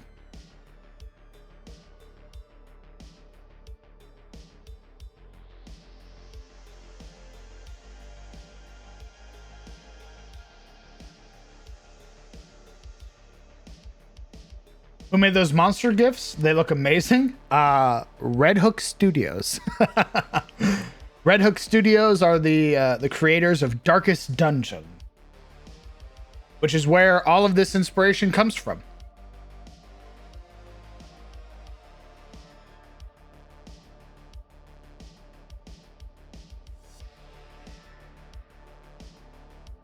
Isn't the flesh also? Yes, yes it is. Things that are eldritch often enjoy sort of perversing life, twisting creatures together to make these ungodly beings. That is something they relish in doing.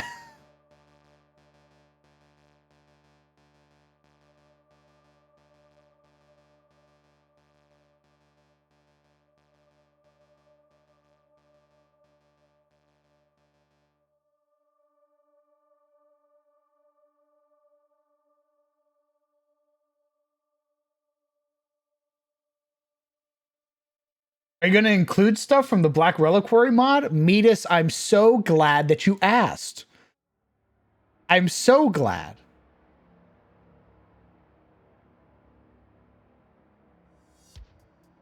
I'm so glad you asked. Yes.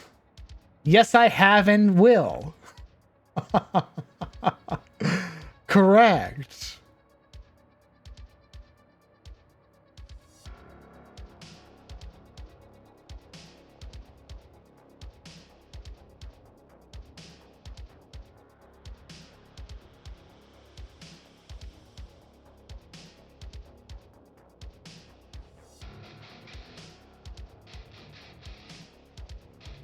Which group is dealing with the Black Reliquary stuff? It is a game that's no longer running, sadly. But it was called Return of the Storm. They were actually dealing with the Levantine company as well as the Black Reliquary stuff. So, yes. It was another game. My first attempt at Darkest Dungeon was running the Black Reliquary mod. And it's actually what inspired me to do all of my other work. I've been trying to sort of like copy it over and everything like that. You really want to kill them? I tried. Return of the Storm is where the most players died.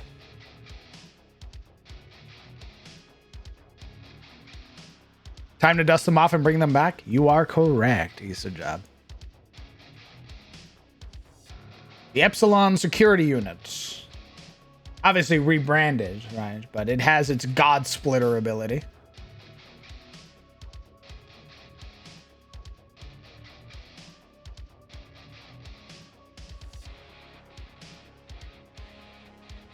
If you'd like to see them fight the Epsilon unit or run away from the Epsilon unit, it's in CTF.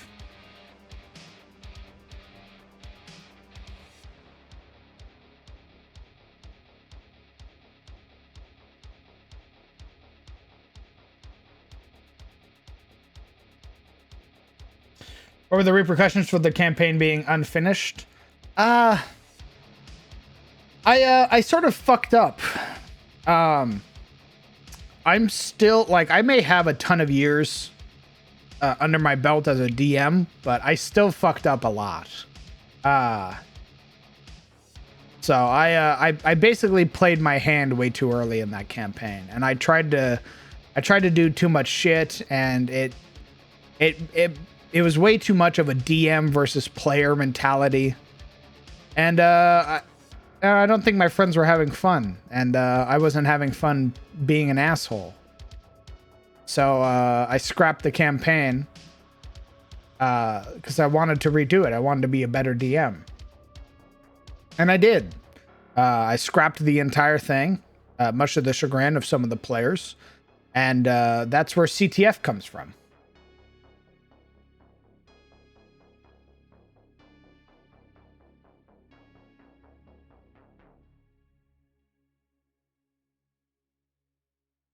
How cursed were the Rakshasas?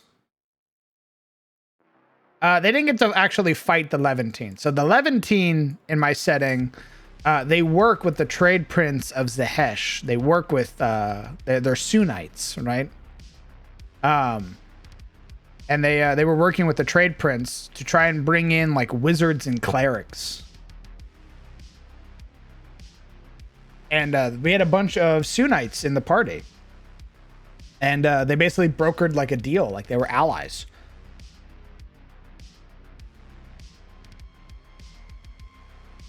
Not every campaign is a winner, happens to us all. I don't know. I always have like a regret with every campaign, it feels like. And I'm trying to get to the point where I don't have that regret anymore. We were talking the other night about a level 0 campaign where you start as like peasants and slowly earn your levels and stuff during the Age of Woe. I have a lot of ideas for games. Mostly because I have like a new, I've sort of fallen into a new way of running games, and I'm very happy with it. I feel like I've definitely improved since the beginning of CTF. So I sort of want to like run CTF again, but like with all of the wisdom I have now.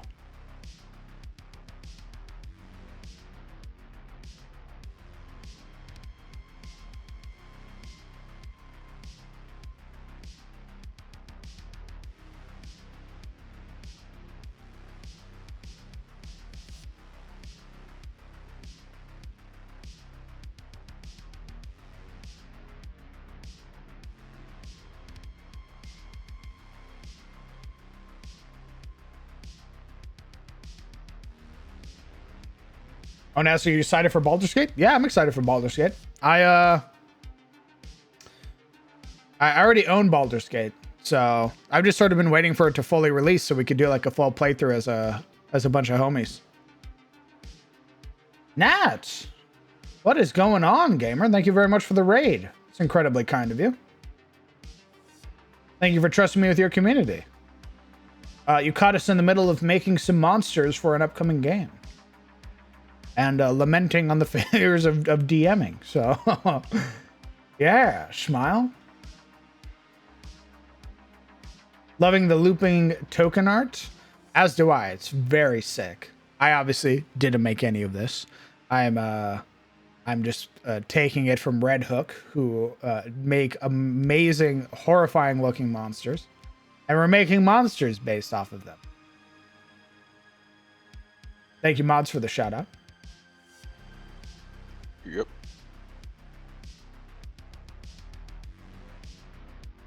Thank you for me crying. Unless you have a time machine, regrets are pointless and not worth the energy. I feel that, brother.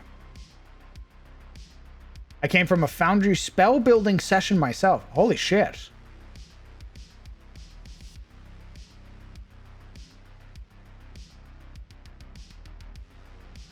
Making spells. That's are you world building? Like making spells for your homebrew setting?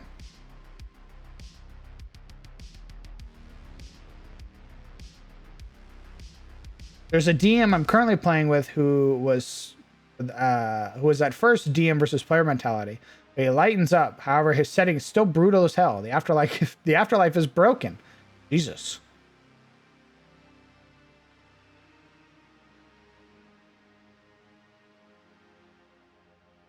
Failures of DMing and Crown DM in the same sentence. Yes, brother. I am in fact fallible. I have made a lot of mistakes as a dungeon master that I would love to go back and change. I have a lot of regrets that I wish I could go back and rectify. And hopefully I get the opportunity to run a game again with this sort of new wisdom that I have.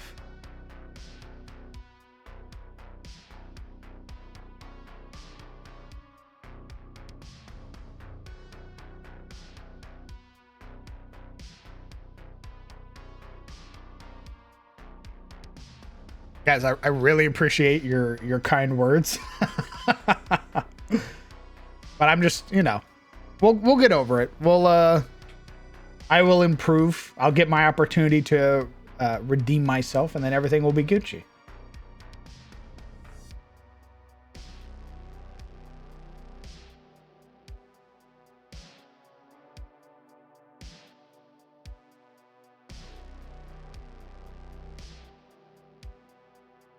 First one shot I DM still haunts me 3 years later. Nice. I feel that. But also dropkicks you. Stay humble.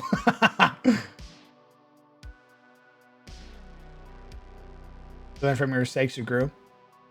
Again, I appreciate all of the kind words. That wisdom was your dump stat. How does your foundry have like a theme skin on it, Crowned? Are you talking about the dark mode? Or are you talking about the character sheet?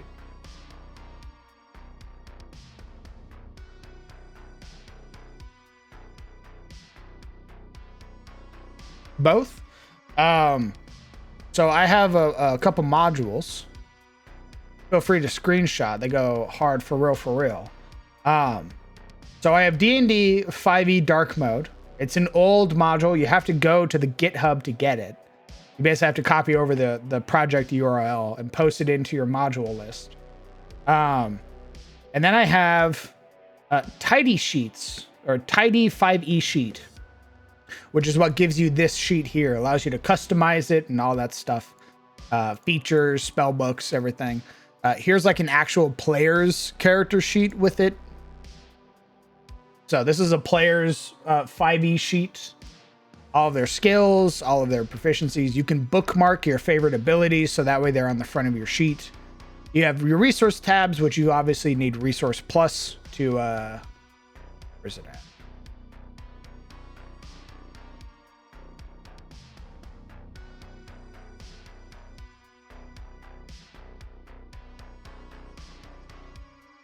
It looks so clean. It's become one of my favorite sheets.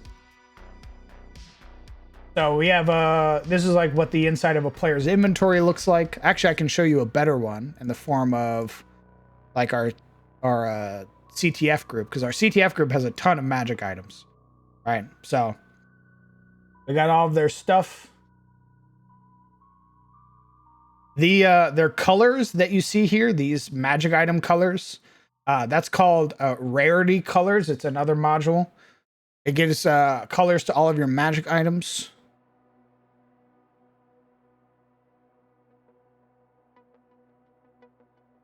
Research Plus? No. It's like a resource something. What's it called?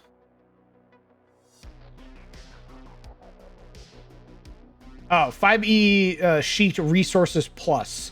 That's what lets you add more than 3 resources. Yeah, rarity allows you to change the color of all your magic items. So if I make it rare, it changes it to blue. If I change it to like artifact, it changes it to red. Oh, color coding. Oh, what is that thing that makes a pop out when you hover over them? The item? Oh, that's the same sheet. So that's just part of tidy sheets. If I hold X, I can read it, right?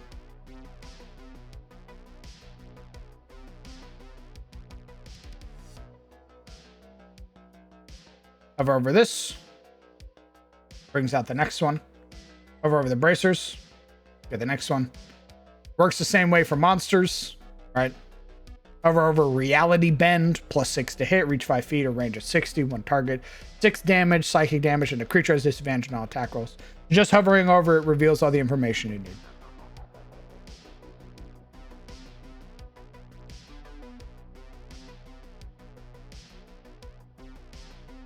I think I just had an epiphany. I think I'm going to make a Japanese culture inspired world instead of dragons. Nice.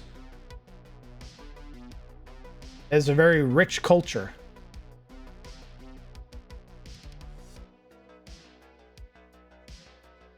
You're just the ancestor to our heir. You even got the epic voice. In time, you may come to understand all my feelings. That's very kind of you, Hale. I'll admit, we all fail in some aspect of life, but it's our choice to learn and grow from those failures. Or at least, or let the failures consume our thoughts and cause stress. Very true.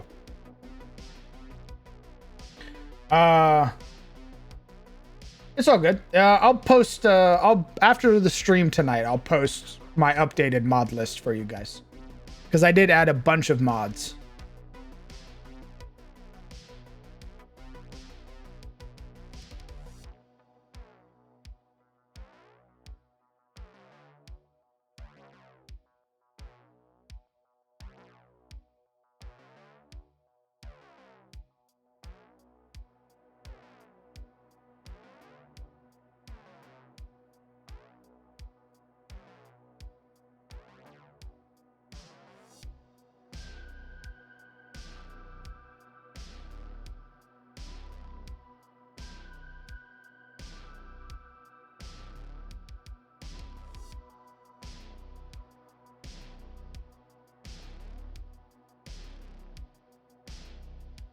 What's the dark mode called again? It's just D&D 5e dark mode.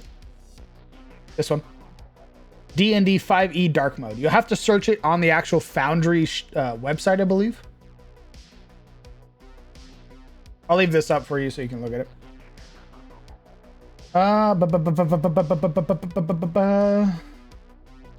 Being able to look in the inventories makes me imagine character hoarding. What's your new inventory? Hoards faster. What's even cooler with another module we have, it's one of my favorite features, by the way. Favorite features is let's say Call comes out and he wants to trade an item with Alaric. Call wants to drop his feathered tomahawk. He wants to give his feathered tomahawk to Alaric, right? Well, Call takes his feathered tomahawk and he drops it on the ground. Alaric can now come over and click and take this item into his character sheet. So he picks it up off the ground. And now it's transferred from Call's character to Alaric's character.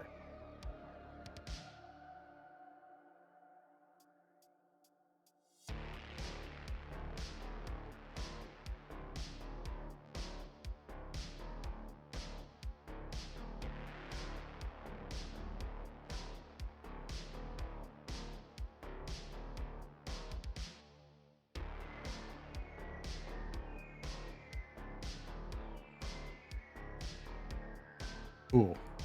The issue is that I am I need to upload or play as a character real quick. Hold on. Is that a separate module? Yes, it's called Item Piles.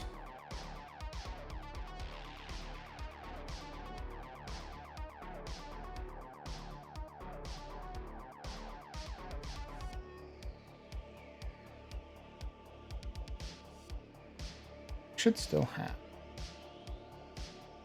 Oh, it doesn't. Fuck.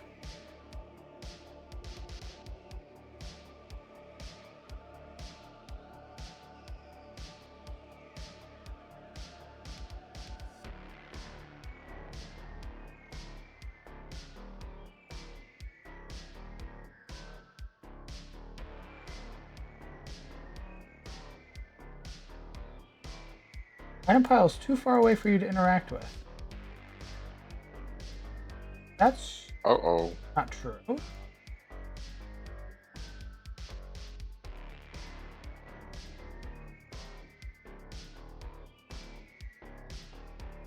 Because he's restrained. That'd be actually fucking hilarious.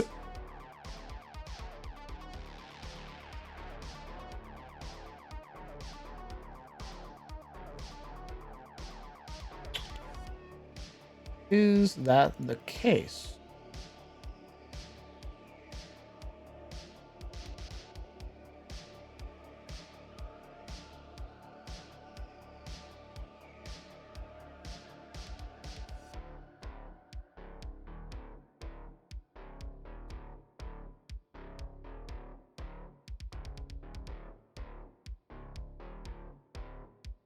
Give me a moment.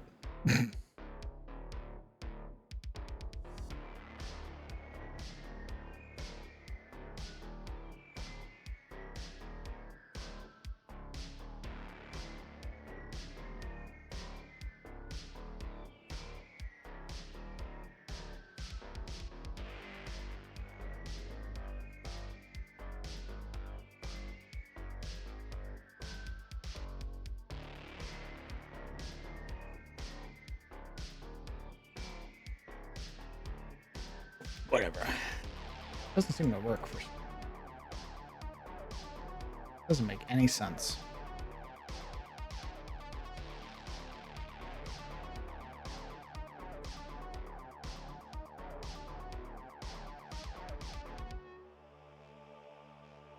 I load in as somebody else. Smile.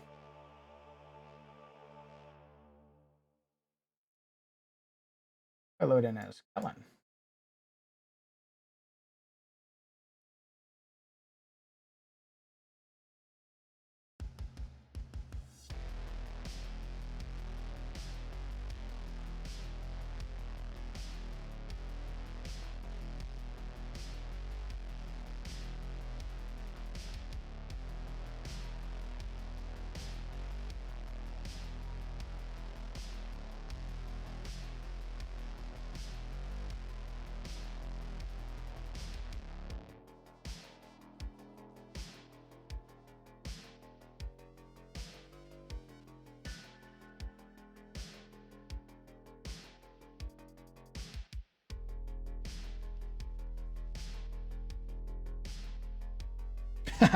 Hold on, I have to trade real quick between characters. Give me a hot second.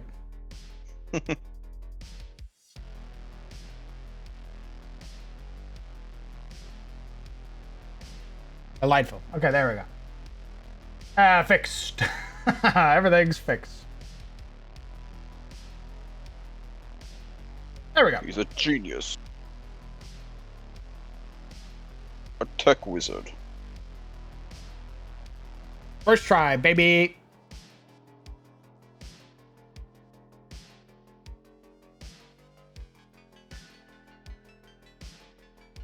Mad Kit Kat, 'tis late. Bye. Rest well, Kit Kat.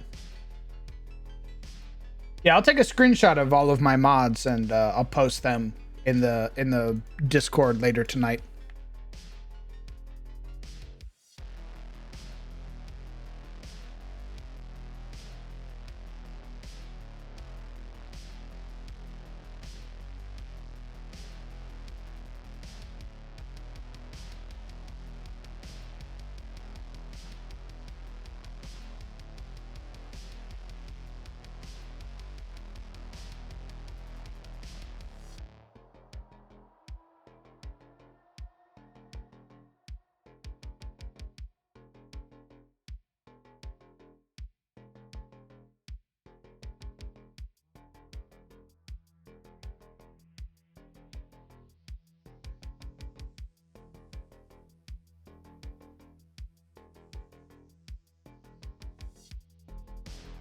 There was a cat screaming in my room. Sorry.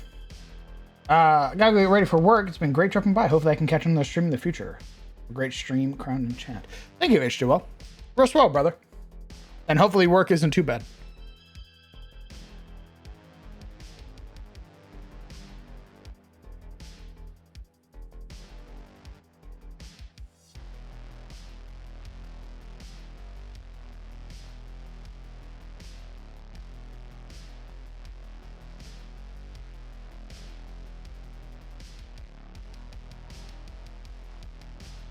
Shouldn't talk to mom like that. Get out of my room! Just hurl her out.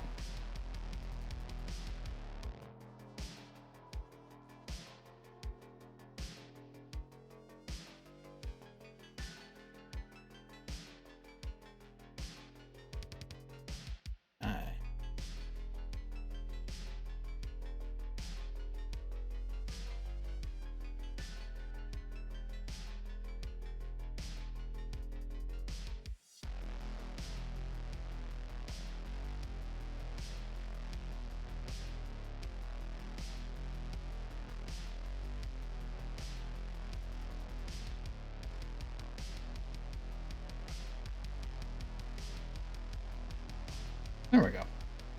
Can do just that because that wasn't working for some. Oh my god. 11 points of thunder damage. Neat.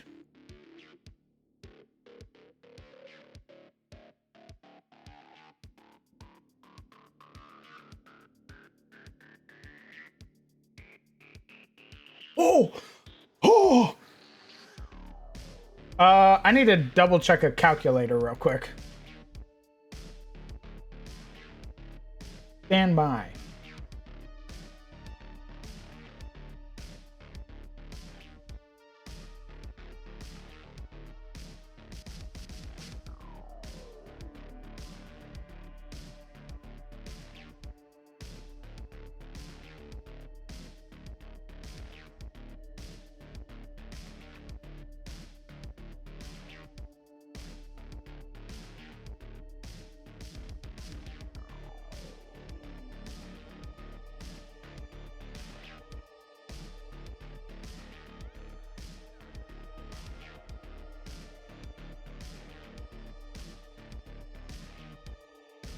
Yeah, I'm fine. I need to look at an encounter difficulty real quick. Nothing to worry about.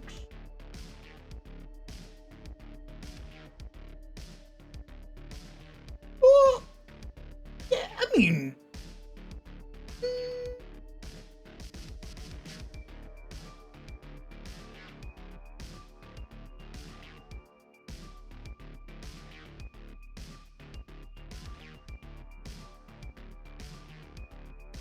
I think we're going to make an adjustment.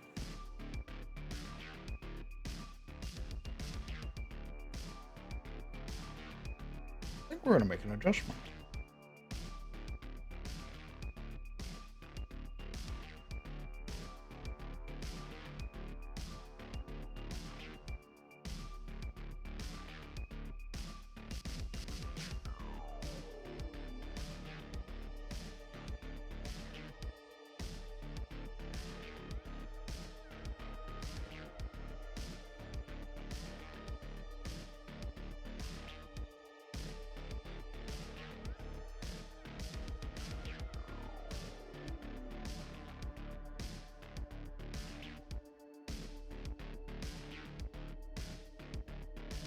Yeah, that's fine.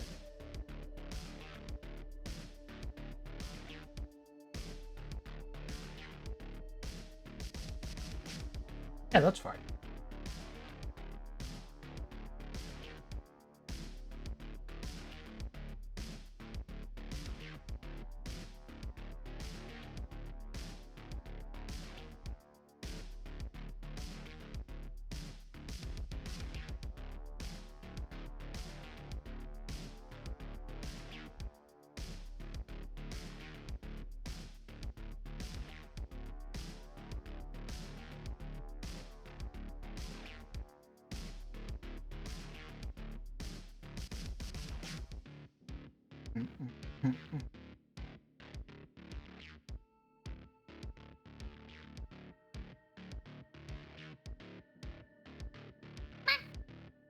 Good run. Huh?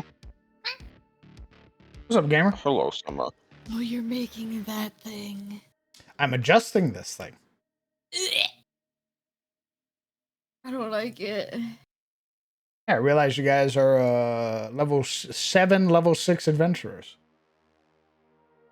What do you mean level 7? We are level 7. What the Level fuck? We're on 6. level 6. I said level yeah. 6. You fuck you. Oh, 7 level level 6. 6, yeah. Ah, ha, ha, ha. I don't like that freak. Look at him. What about it? What's up?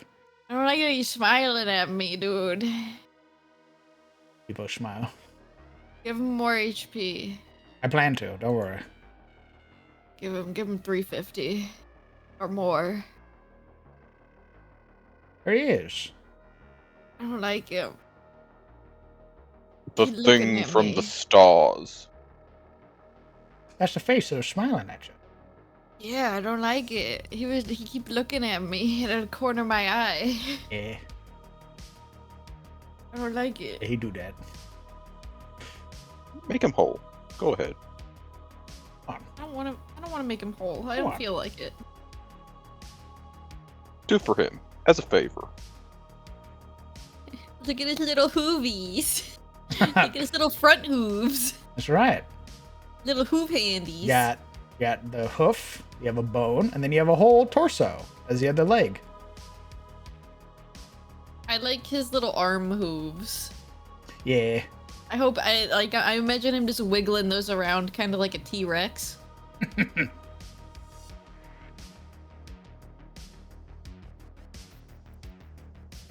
Right, so it hits. 46 hits.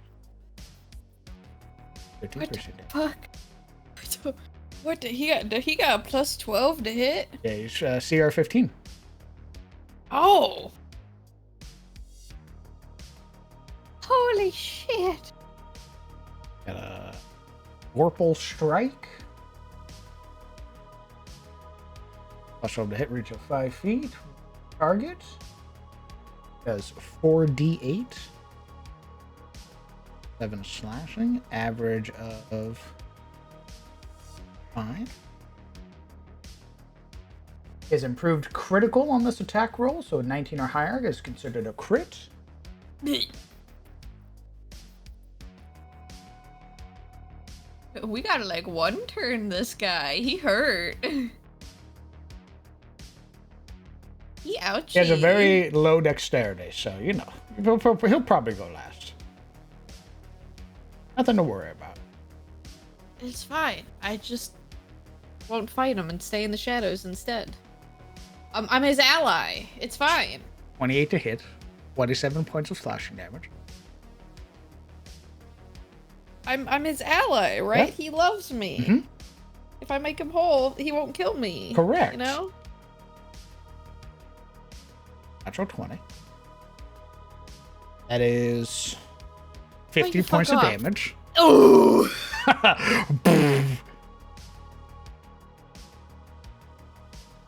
As in nat 20 decapitate? No.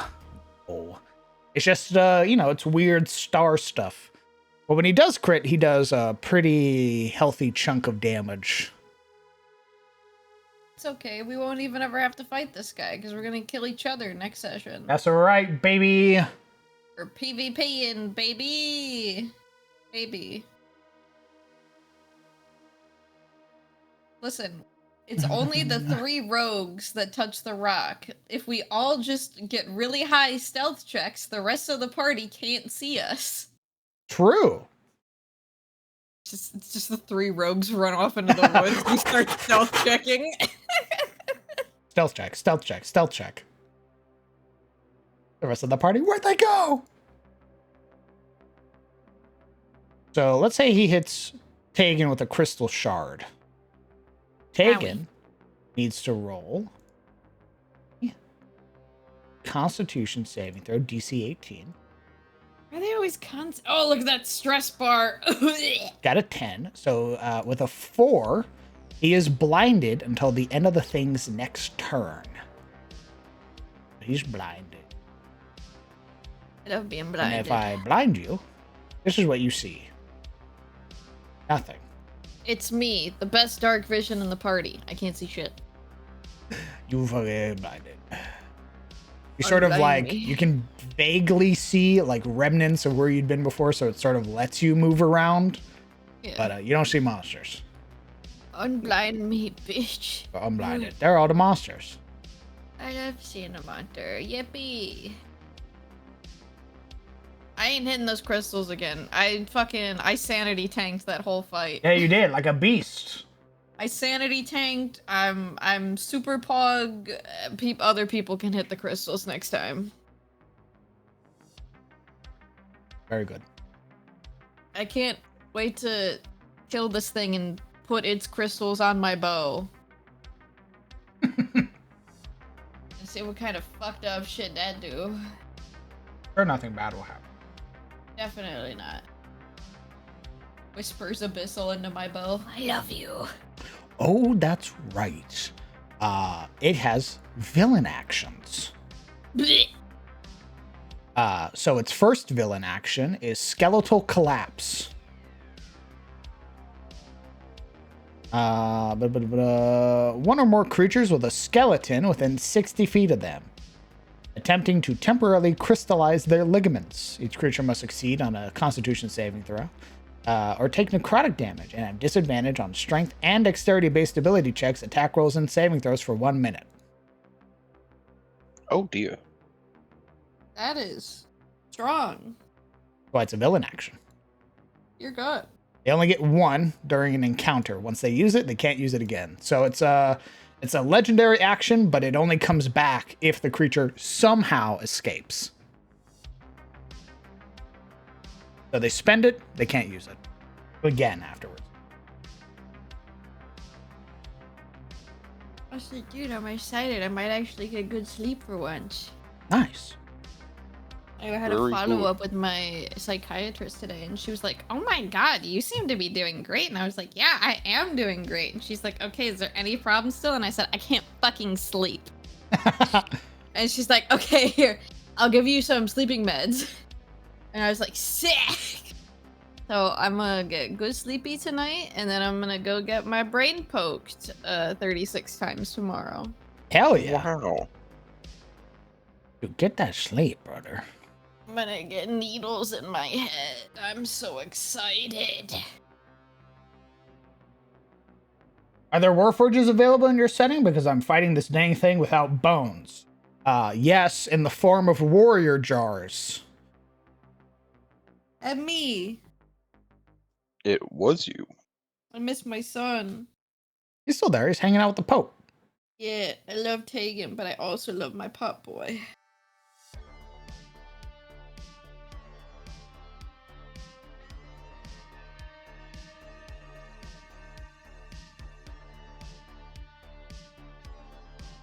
I'm turning my bones into jelly!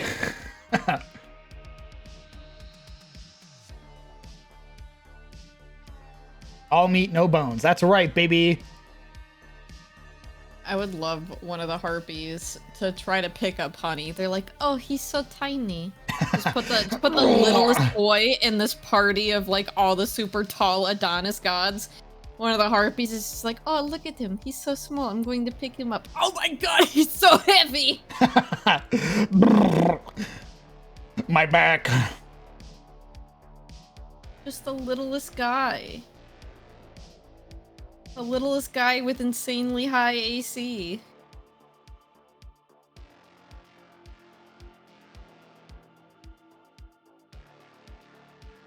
Right, this guy's stuff is actually pretty decent. It's all been scaled up. He's scary, as he should be. Yeah, Orso trying to pick up honey and was reeling? Absolutely. Okay, so multi-attack 4. Split up across the party. So he starts with Crystal Shard as a starting opener. That doesn't crit right. So he hits a creature. Boom. 31 to hit. They need to make a con save, so Tegan rolls con. Fails. His speed. The creature has disadvantage on Constitution saving throws, and its movement speed is reduced to 0 until the end of the thing's next turn. Your lower half begins to crystallize. I don't move anyways. That just gives me a reason to steady aim. And then it rolls up. Actually, it would bonus action jaunt to you, and then start making its attacks. The other part of its multi-attack 4. Ah, hemorrhage. Ah. So it goes bite. There's a toy show to hit. That does 17 piercing. And then it does 2 Vorpal strikes. It's a natural 20. I'm dead. Uh-oh. That's 48. I'm dead. Swings again. I'm dead. That's a natural 20. I'm dead. That's Man, I'm dead. Man, I'm super dead. 48 points of damage. That's very brutal. Jesus Christ. You don't gotta kill Gerbo like that, dude. Gerbo fucking actually Gerbo survives. Nice. Gerbo has plot armor. I wanna talk to I saw him get big in my head. Hey, he's also big. shitting his pants right now because he also got affected by reality bend. Damn. Does Gerbo know who's spying on us right now? Probably. Oh no. Gerbo, don't listen. I know you can feel them. Don't listen. They can't make you big. They say they can make me big. No, you don't need to be big. You're perfect. Perfect. I could be big. You could be big, but you're perfect. Yeah, he's shitting his pants right now because he also got stress. I'm gonna fucking go pick him up behind my ear later, and there's just so much fucking. He started making a little web behind my ear. Just a web. Built a nest because he was shitting his pants. Like when they did like drug tests on spiders and put like made them take LSD and shit. Yeah. You got weird like web patterns on the back of your head.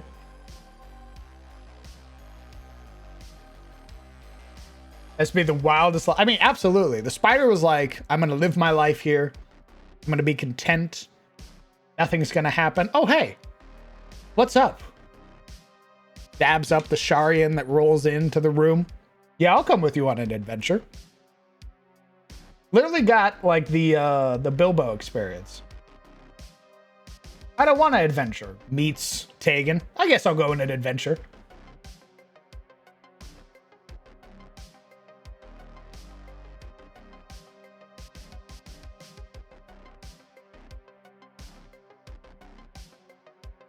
I inspired him. I love him. It is my baby boy.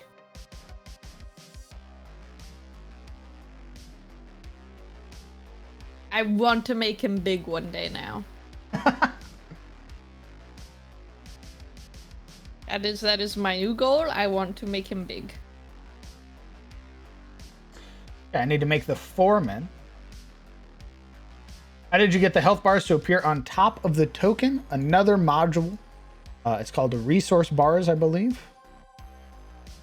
What the fuck is it? Something. Hold on. Stand by.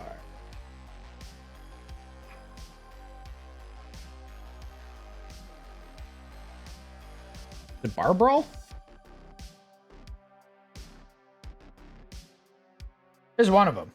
It's what was it?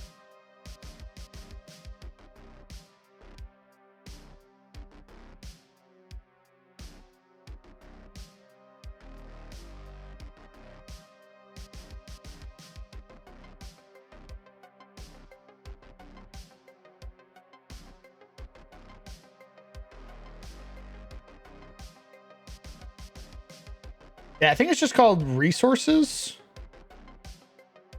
I'm sorry, I don't know how. I don't remember what the actual thing was called.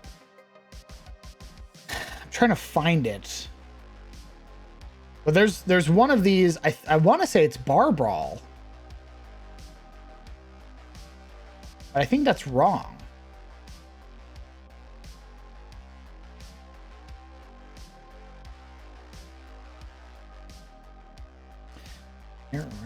No. Ready, set, roll. No. Token info? No, it's not token info. The fuck is it? Legion, fucking Tegan and Gerbo are gonna go out the respectable spider way, which is getting eaten by a very large woman. All lady spiders are bigger than the male spiders, and you know, it's just what happens. They get eaten after they mate. It's just the way of it.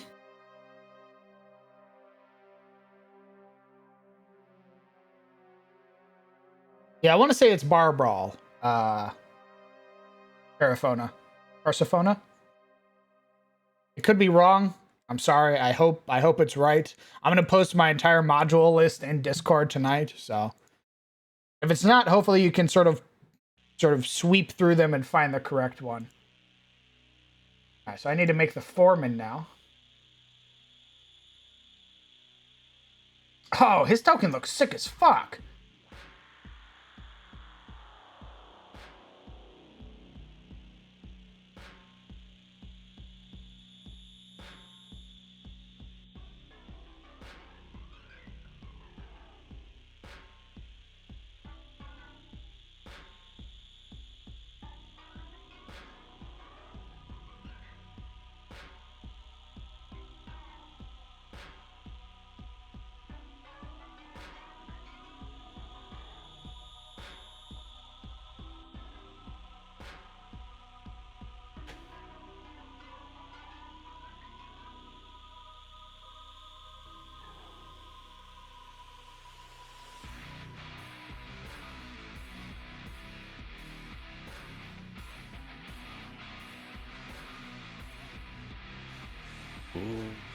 I will be. Oh my gosh. Yeah, all right. Oh.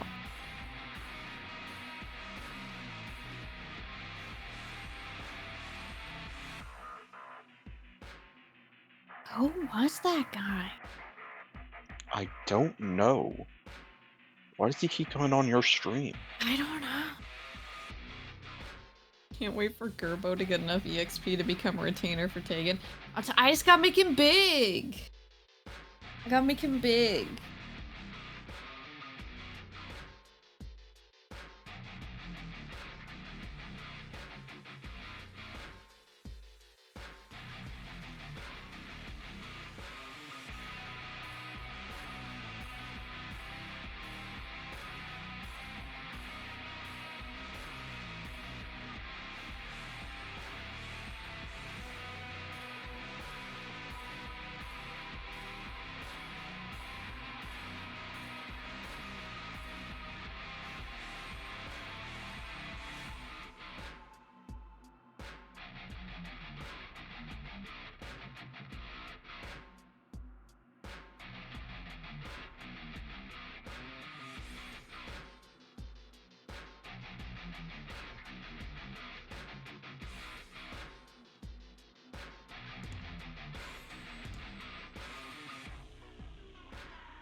Whoa, whoa, whoa, whoa, whoa, whoa, whoa. Wow, we wah.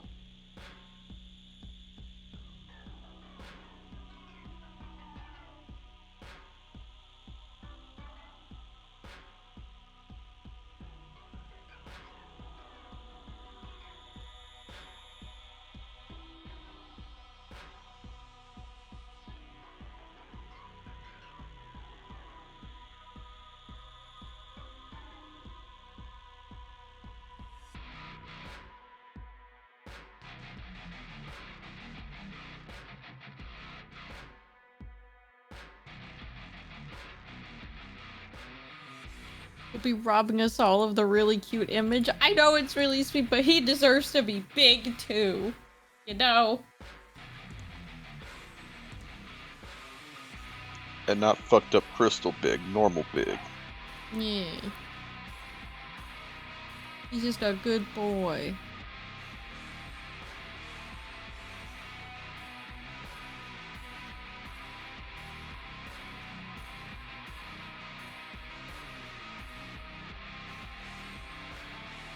He's just really chill with a bunch of spiders hanging out in his hair.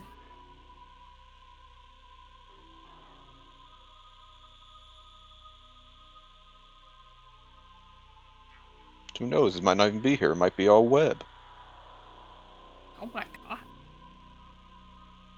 The It web was a wig! It was a wig the whole time. I'm actually bald.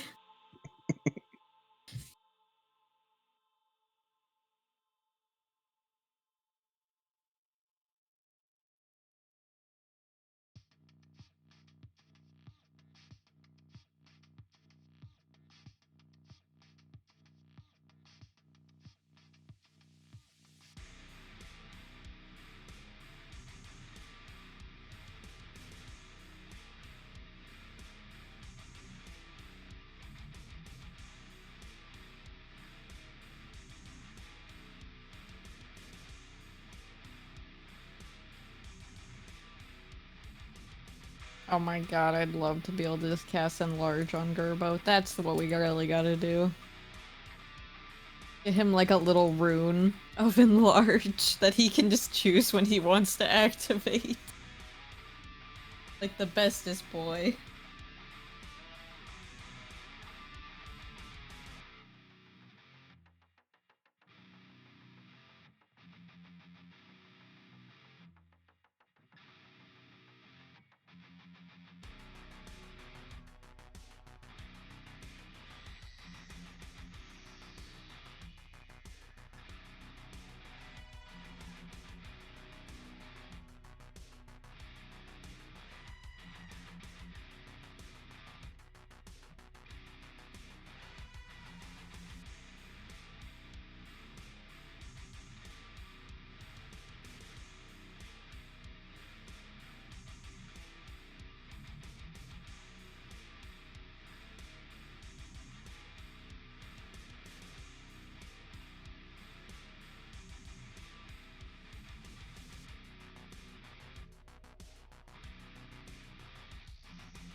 Oh shit! Hmm.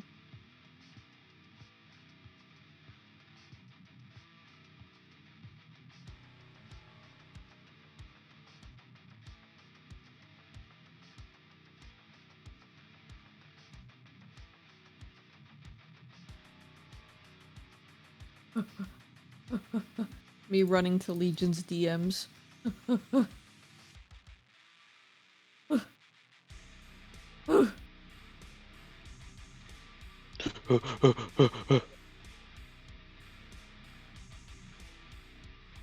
Yes.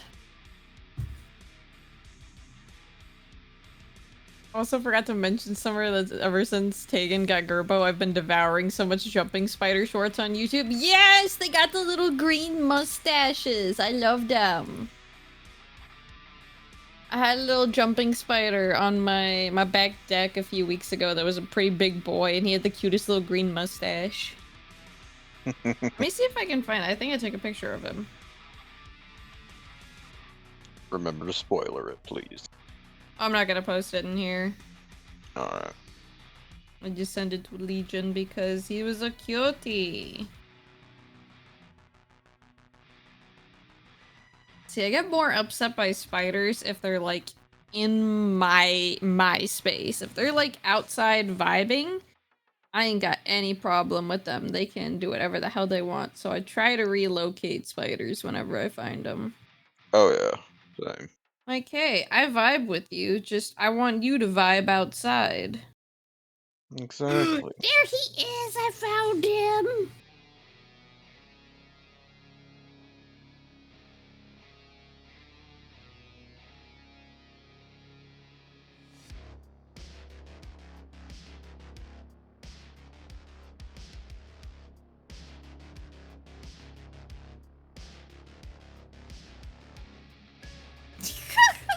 Legion, that fucking message. Oh, sweet Jesus. Let me find him. There you go, Legion. Look. Look at the little baby. You got a little green mouth. You got a little green mustache.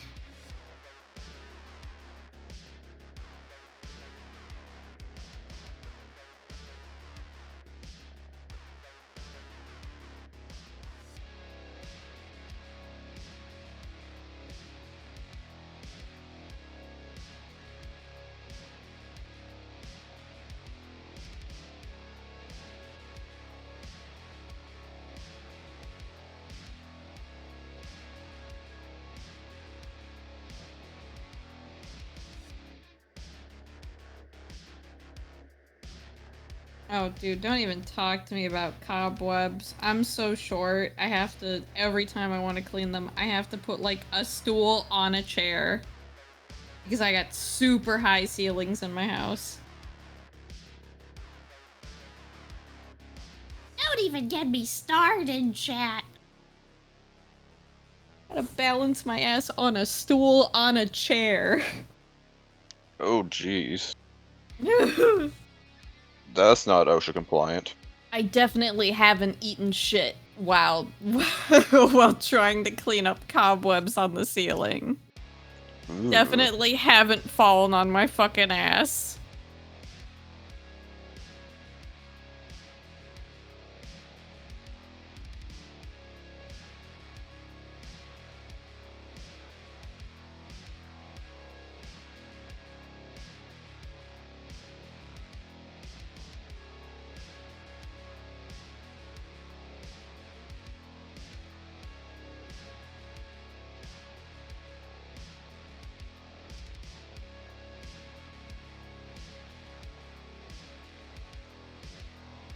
My god, yes, Legion, yes!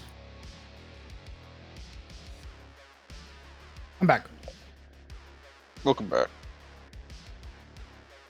What were you arresting that cat about? Whatever I want. I know your crimes. I'll do it again. I was talking about the little boy that I had on my porch a few weeks ago. Oh boy. I'll DM him to you. The new Gerbo headcanon. Oh my god. Look at his little green mustache! I'll DM it to you. Look at his little green mustache! It's a little guy. He's just a little guy!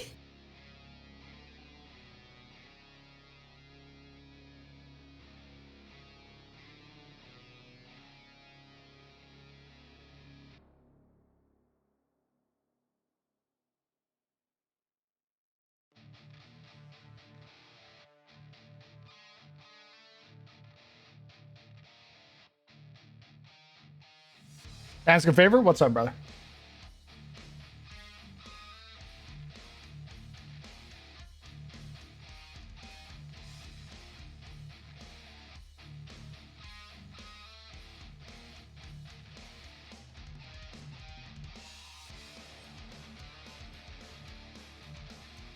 Actually, wait, no, that's my headcanon for Gerbo. It's fucking Lucas the Jumping Spider. Or Lucas the Spider. It's Oh. I got you 1 second. I'll post this in text chat. I'm gotta spoiler it though.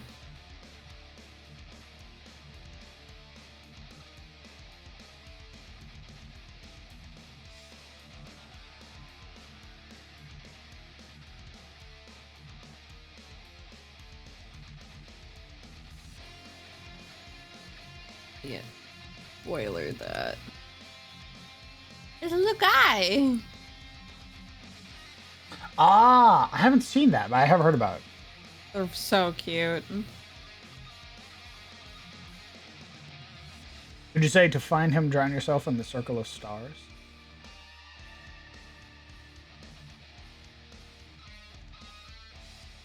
To find him, drown yourself in the circle of stars.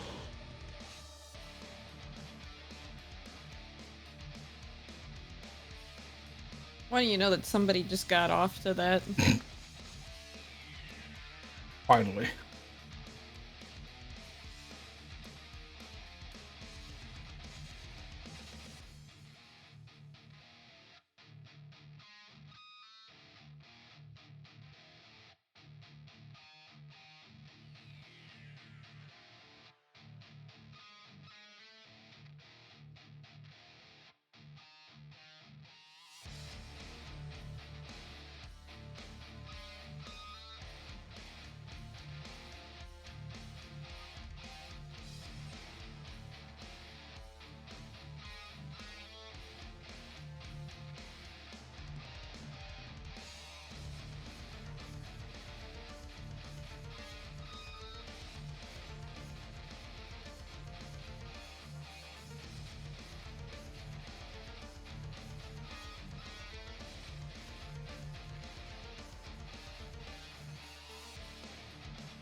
Make us whole.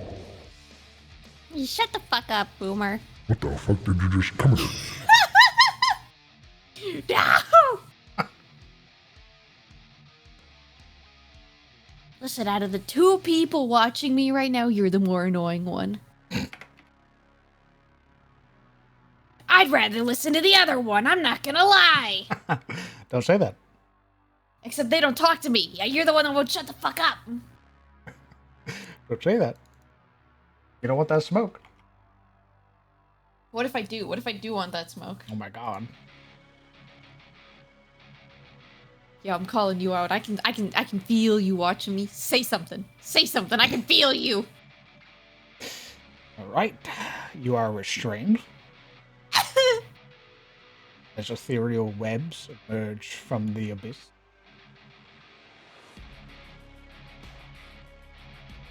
Five face spiders are on their way to your location to bring you home.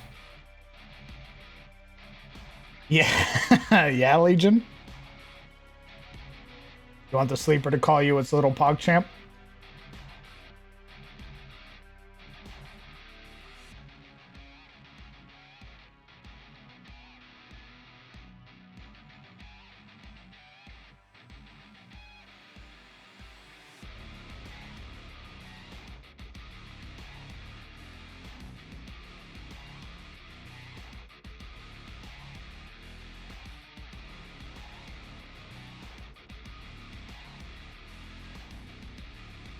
Oh yeah, Il'gynoth. That's right. That happened in Legion.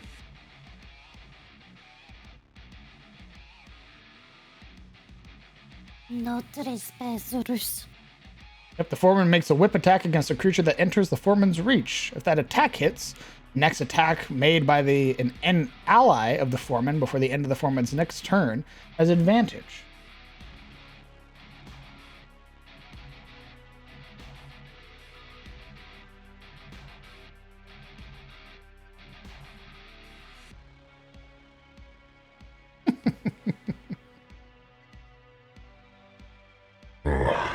Fine. I guess you are my little PogChamp. Now make us whole.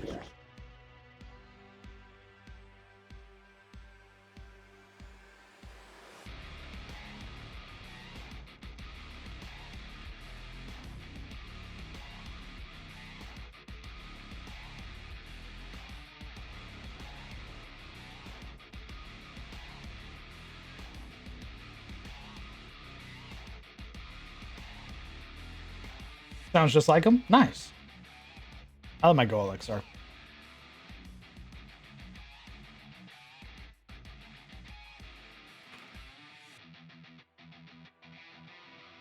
Oh, Tegan, we need you to shoot your web to help us climb up this mountain.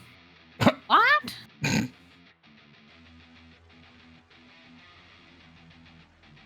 God, I hope not. I like my Go XLR too, but I like using mine for evil instead of voice acting. For Like evil. singing like T-Pain to annoy my husband over Discord. I turn on the hard tune and then I just start going, "Baby girl."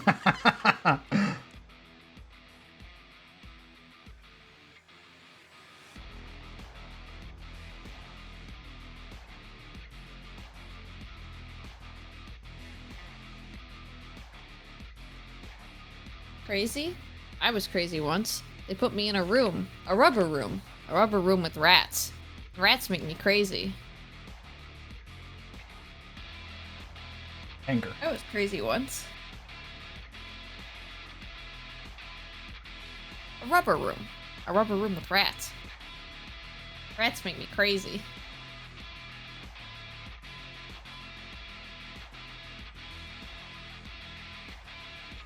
Ah. Oh. Hey. Irradiated seeds, by the way, give you stress.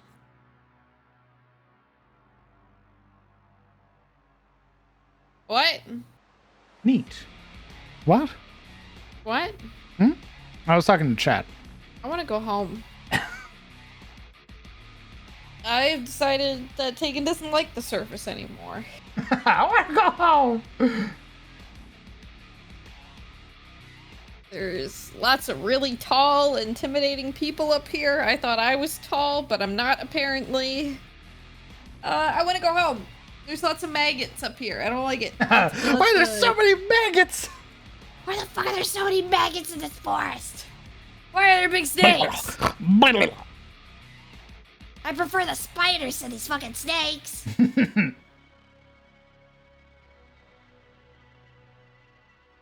Buff 10% blight skill chance, 50% blight duration, +3 speed. Oh, so if he does stir the rabble, which is an ability that the foreman has, irradiated seeds blight for more, or they burn for more, and it does more damage. I understand now. So the foreman is meant to sort of like work in tandem with a lot of the workers. He generally wants a good, like a healthy chunk of workers with him. I mean, he's a foreman. Because he wants to do, what is this? An action? It is. Okay, so it's a recharge action. Stir the rabble.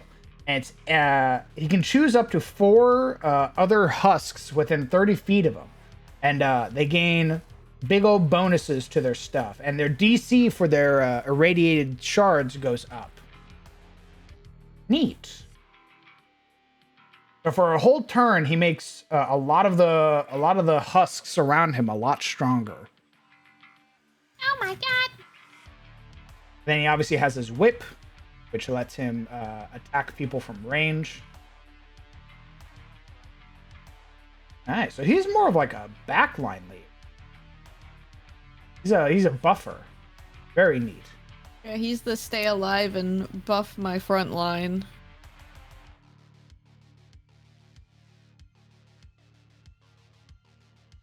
Okay, I'm going to head out. I get to wind down for the rest of the night.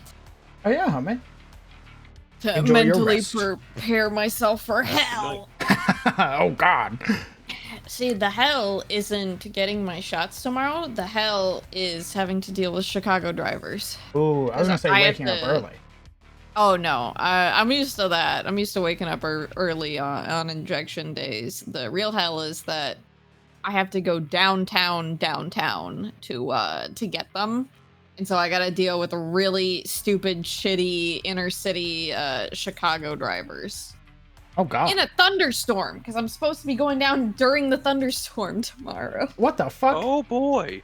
Yeah, not my best timing, but it is what it is. It is what it is.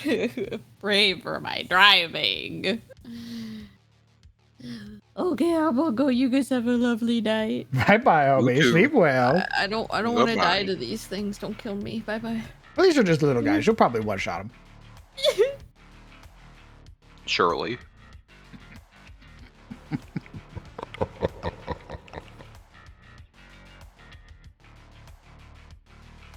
Anyway,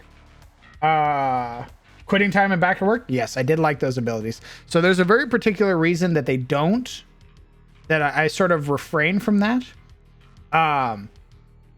They all have an ability called crystalline growth. So what happens is when a worker dies, it turns into a corpse, right? From that corpse, on the start of its next turn, it becomes a crystalline aberration. So if you kill like any of these husks, when they die, they become a crystalline aberration. And then they get access to all of their crystalline abilities.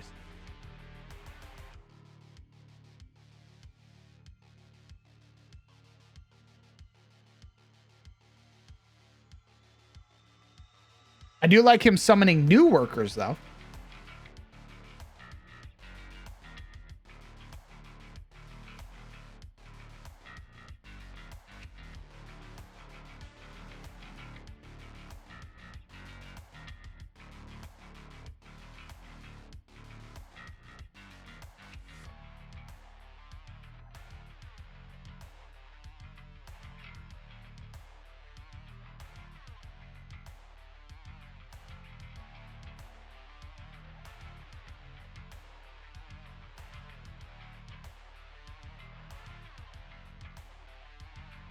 In fact, I actually need to adjust the workers, because the workers, we have the ability to make them like their actual DD counterpart. So, sow the seeds.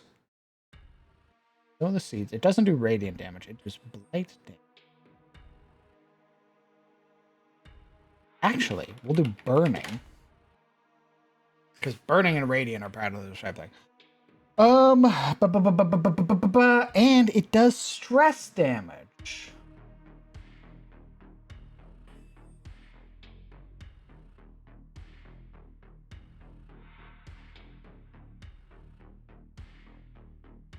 We just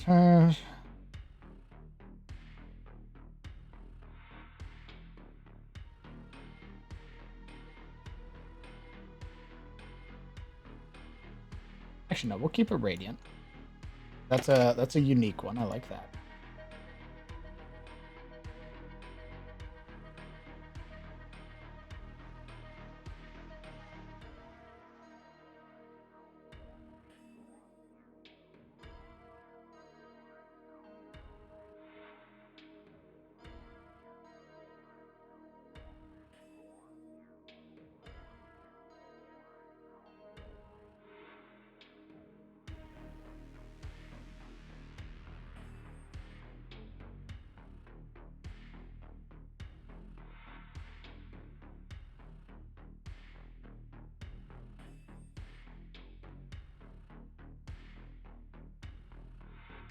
Okay, so a creature, Tegan gets hit with irradiated shards. Rolls a dexterity saving throw, got a really high number. Okay, barely, almost failed. So let's say that they did fail. They would start burning, right? And then they would gain, not 10, I was hoping it would do, okay, well I have to adjust that. It's supposed to be 10%.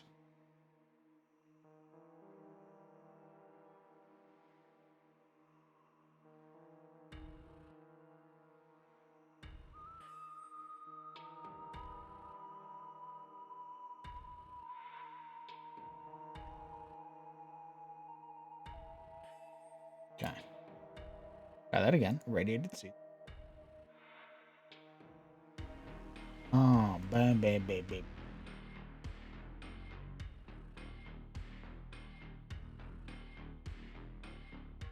That?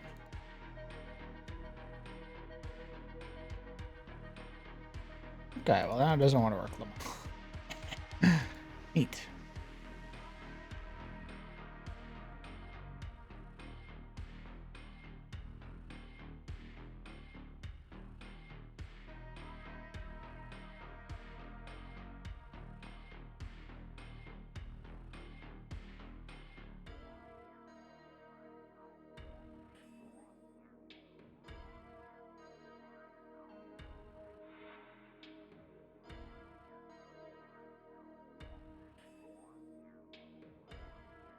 Try like this.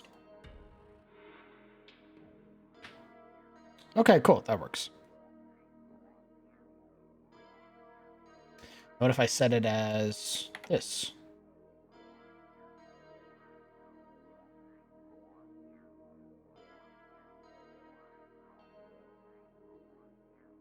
Okay, it doesn't work at all. Is annoying.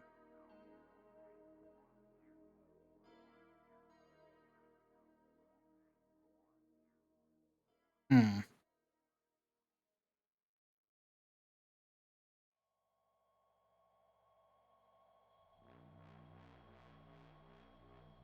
We'll just set it as 1 for now. Fuck it. I know what it will do, so.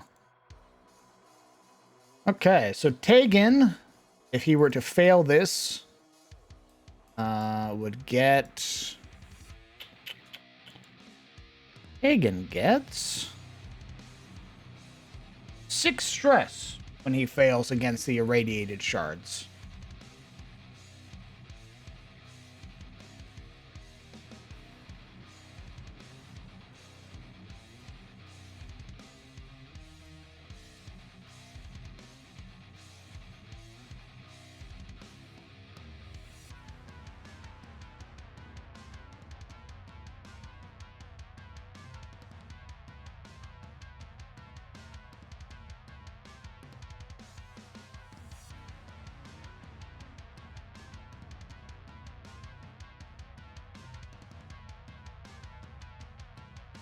Okay.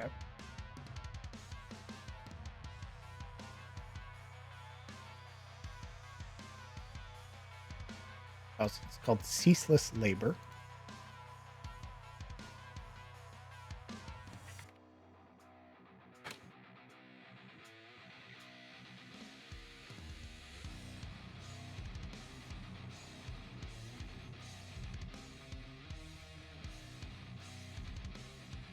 Nice. Cool. We do irradiated shards.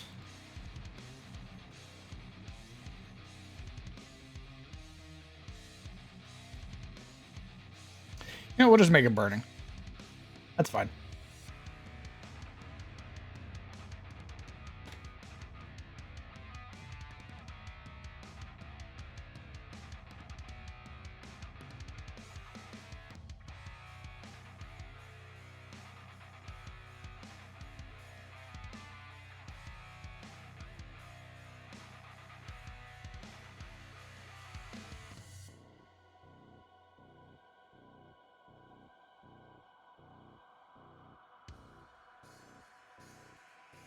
I will be right back again. I'm a little hungry, so I'm gonna have a snack. I'm gonna have a snack and then come on back to work on this stuff. Could there be a new crystallized debuff that stacks like Doom, but instead of paralyzed, it entombs them in crystal and deals a small dot? I like that, Sinju. Yeah, we'll probably work on something like that. That'd be cool. I'll be back. I'm gonna get a snack and then we'll keep working. We're gonna adjust these guys to be a little bit more dangerous.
Okay.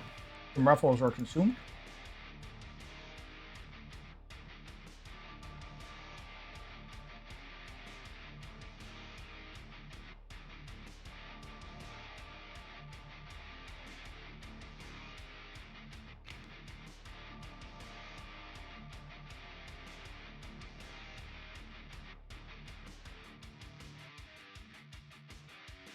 So, something I had completely forgotten.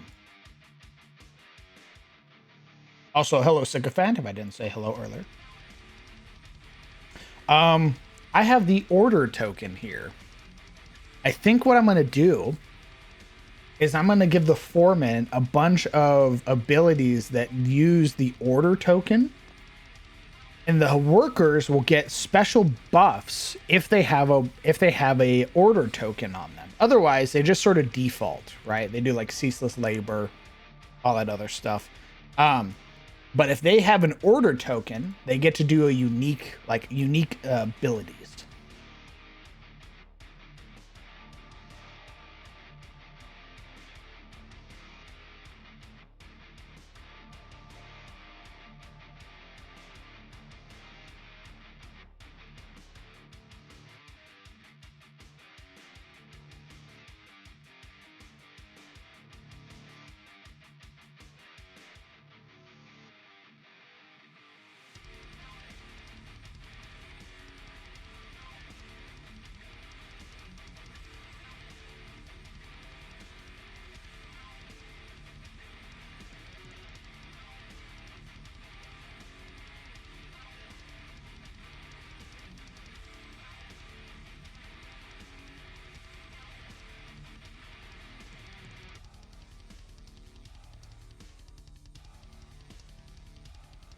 Okay.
Okay. The husk foreman issues orders to other husks within 30 feet, within the 30 feet radius of him. 30-foot radius of him. Choosing up to 5 husks and issuing orders tokens to them. Husks who are affected by the orders tokens gain access to several unique abilities.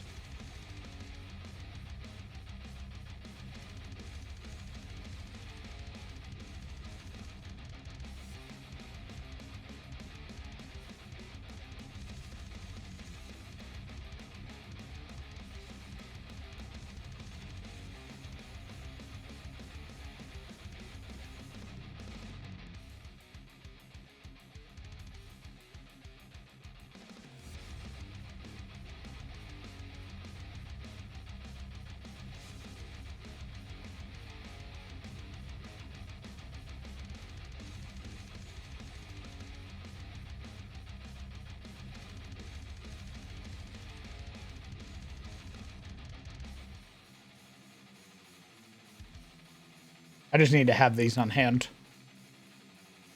Tired of not having them.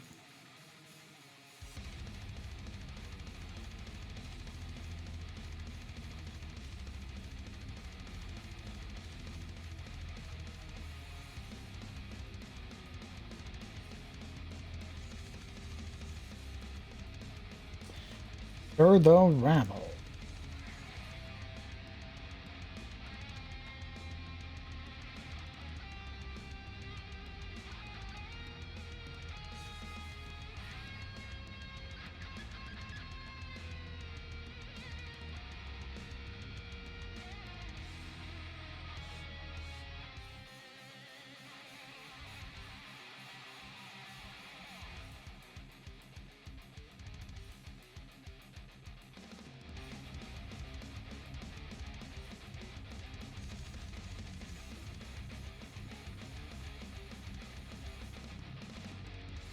Raise the stakes.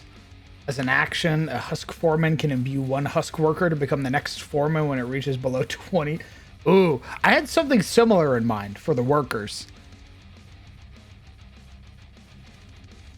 Basically, like, if the workers start a full round of combat and there's no foreman, each worker rolls like a D100, and if they get a certain percentage, they become the next foreman.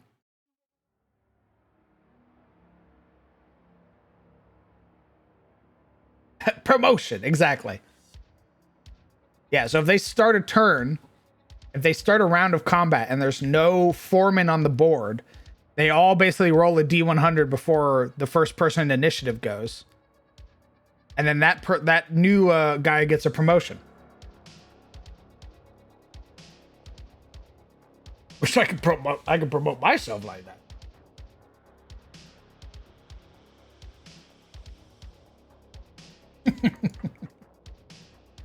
Fantastic. Stir the Rabble is a 5/6 ability.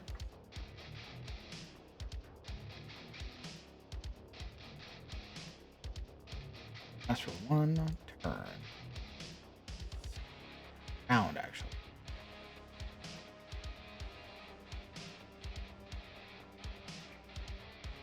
So a foe that evolves as others die? Yeah. So for example, let's say, actually I need to update the foreman's token.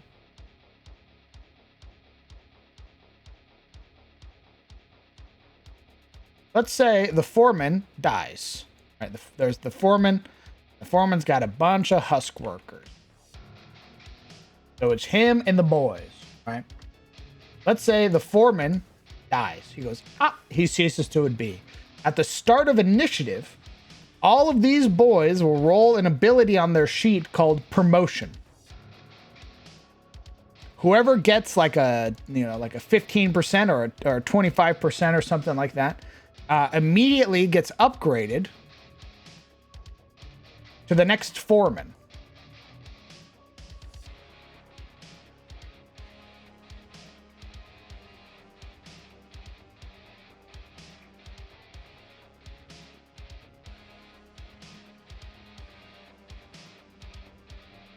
This foreman dies again.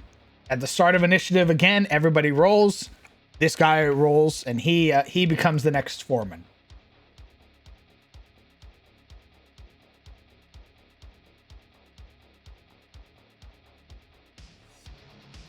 Hey, Gren.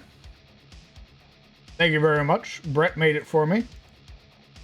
Made it for the Fandelver game and then gave it to me. It's very dope.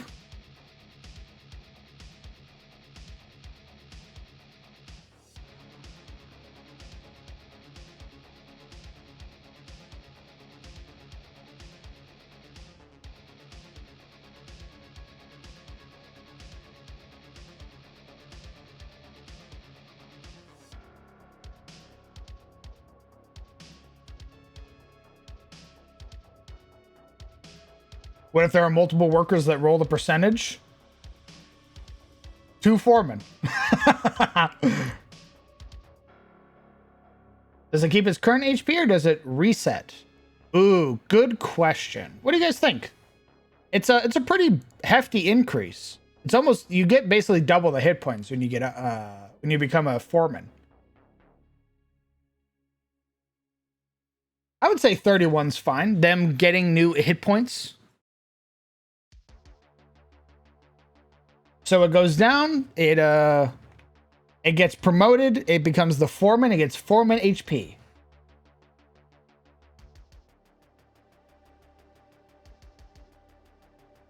Moon thing, I also run mock encounters. I make sure that people don't get one shot, or that the tanks can actually tank. So you should definitely be doing that.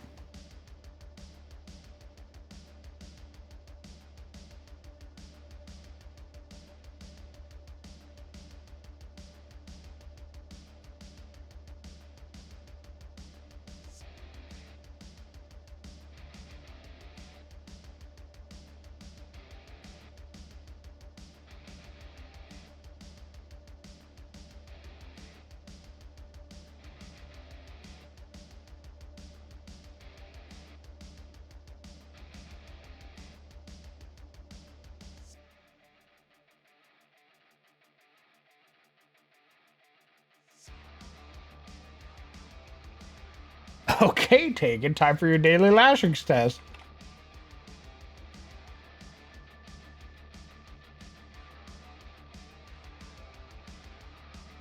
I think if they got damage dealt to them, their HP will go up, their hit point max will go up, but their hit point max will go up, but they won't heal for full if they've already been damaged. The only ones that really benefit from it is a worker who hasn't been hit yet.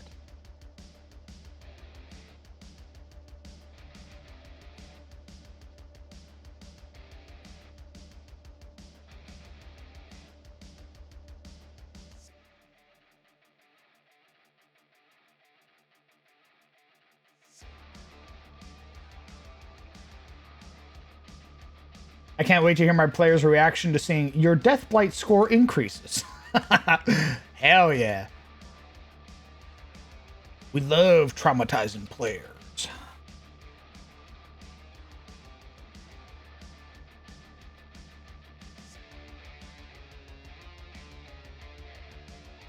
Hey, Golem. See, the foreman's plus to hit. +4.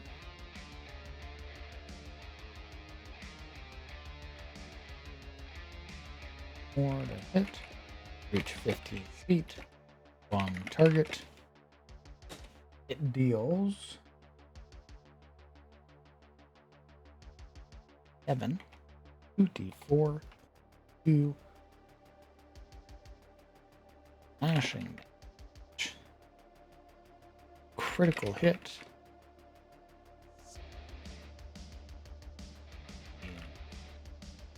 Leading 2, 3 rounds.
On a failed promotion roll, a worker becomes a brown noser.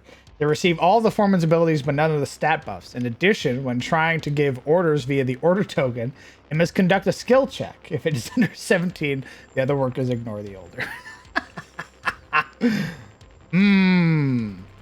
I think that's very funny, and I do like it, but I think that might be a little too much micromanaging on my end.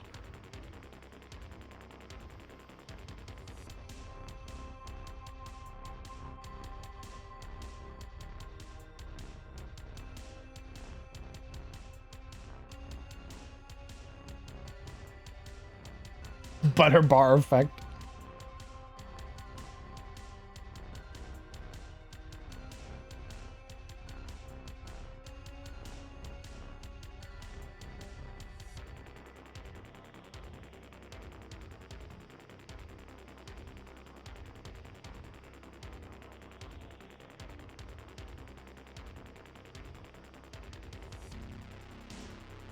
Ooh, I already have the perfect quote for his attack, too. Holy shit.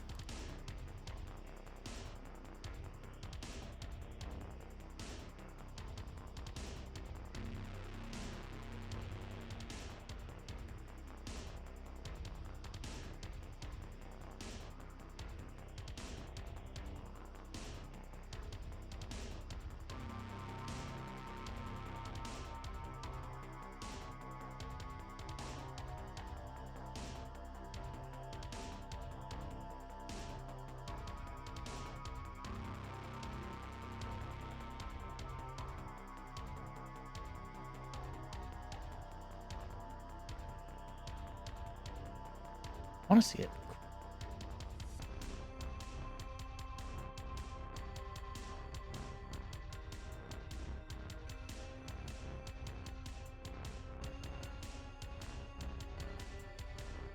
God, the foreman's rolling a lot of ones. Jesus.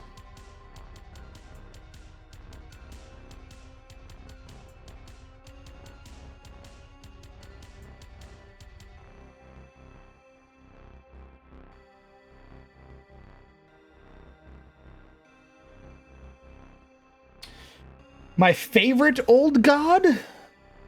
What is your favorite quote from them? Probably Cthulhu. You're already dead. Your friends will betray you.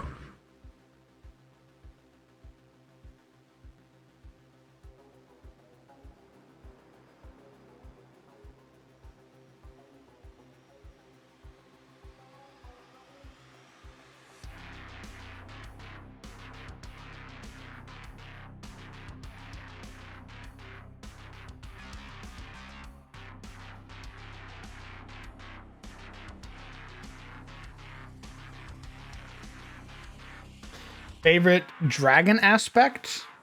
Oh, I mean, come on. Come on. Alex Strasza, obviously. Alex Strasza is my wife.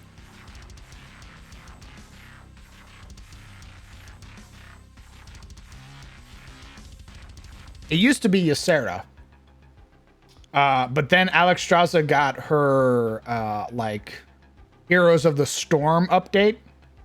And she became my wife ever since.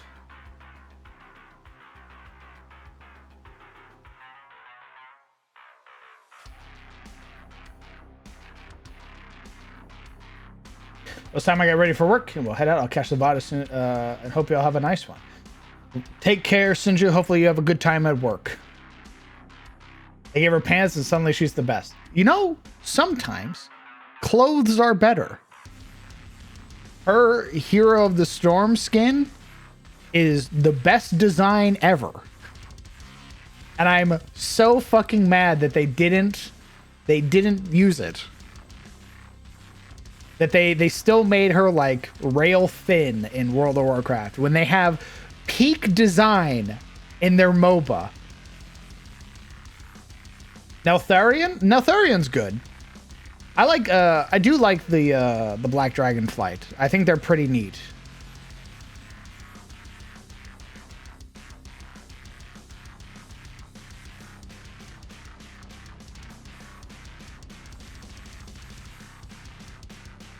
That's true for all the Heroes of the Storm. True. They did a really good job, and then they fumbled the bag and didn't pursue the game anymore. Like a bunch of morons.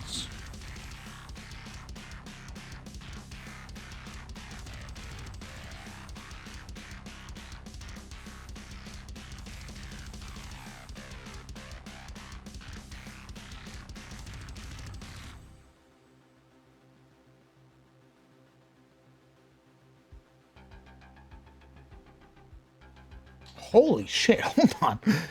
No Trespassers just got way more wild.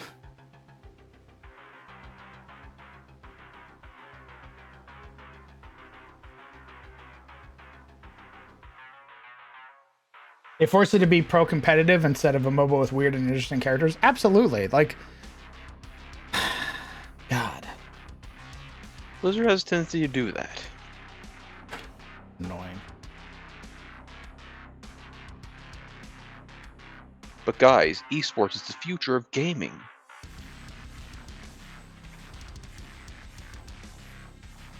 You can't just have fun, you gotta be the best.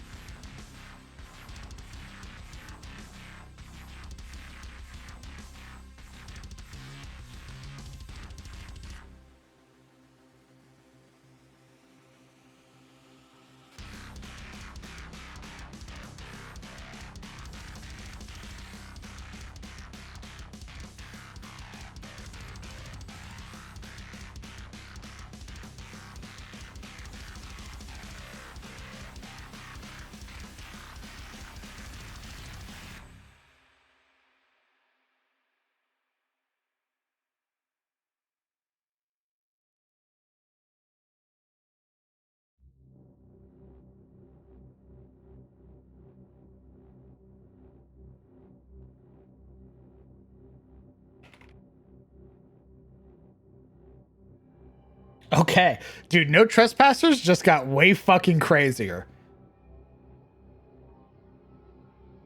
So No Trespassers. If you roll up to the foreman, if you get within range of the foreman, he does No Trespassers. He makes an attack roll against Tegan. Right? He does his daily lashings. Let's say it, well, that hits actually. So a 17 hits. Tegan gets hit for 9 points, and now with No Trespassers, he's bleeding. So bleeding for 2 for 3 rounds, and his stress goes up by 12. Oh.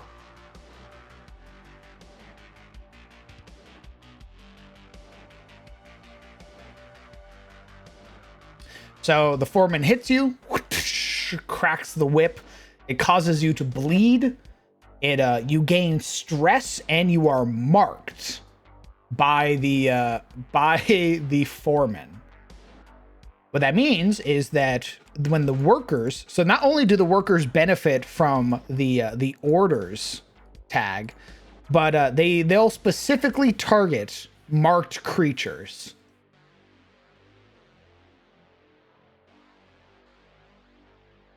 Hey, Ruffian.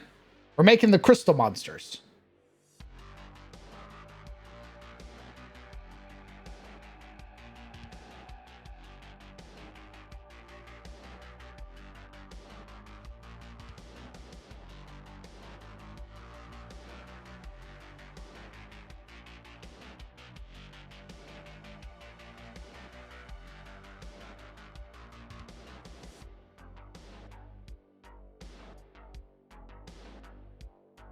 Okay.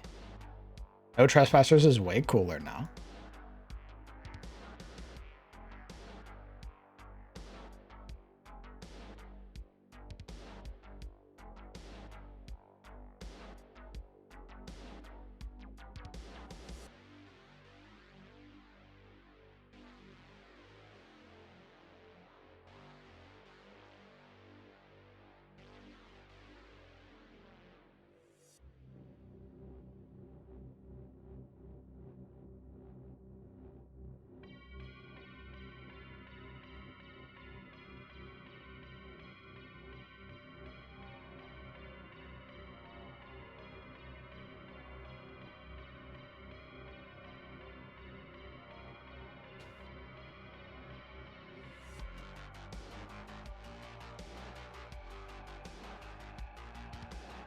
Okay, cool.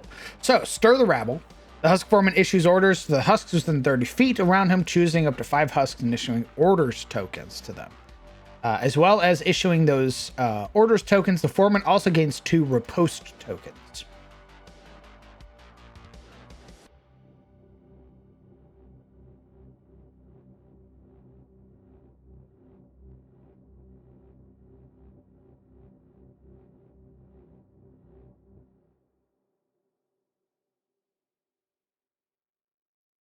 Okay. So now what we need to do is make the abilities for the workers.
Ooh.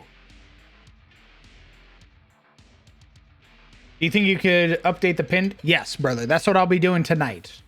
I sort of had that epiphany where I was like, yeah, I've actually updated my shit a lot. So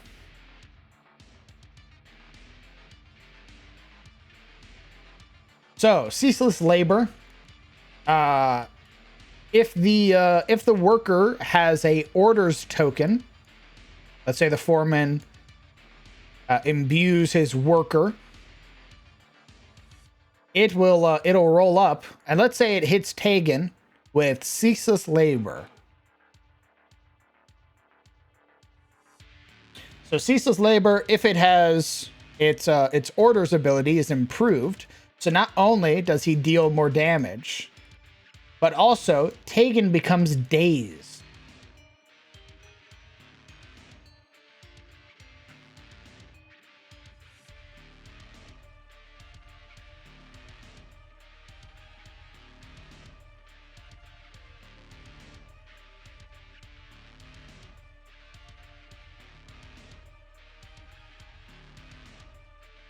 The number of the other workers on the field raises their AC with a max of +5. No. We would have to make them minions.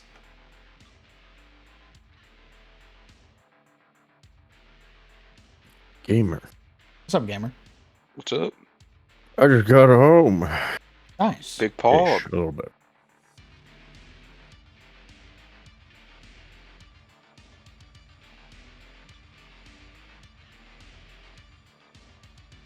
How was work? Eh, Understandable. just work. Work was dumb. Work or people?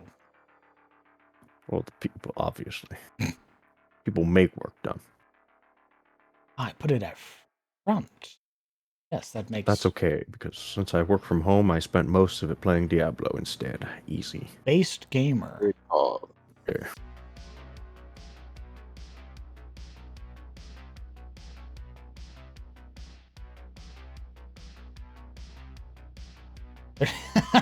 I just realized I should make a sacrificial for the crystalman.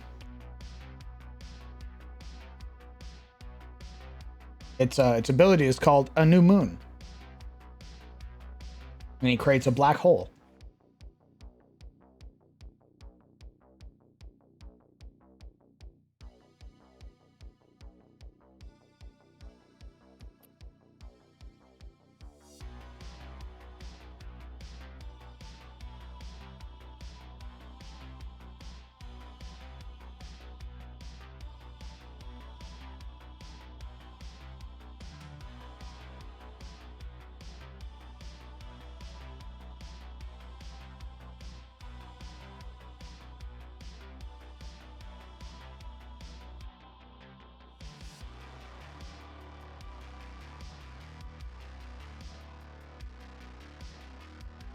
Okay. So he buffs their irradiated ability. Okay.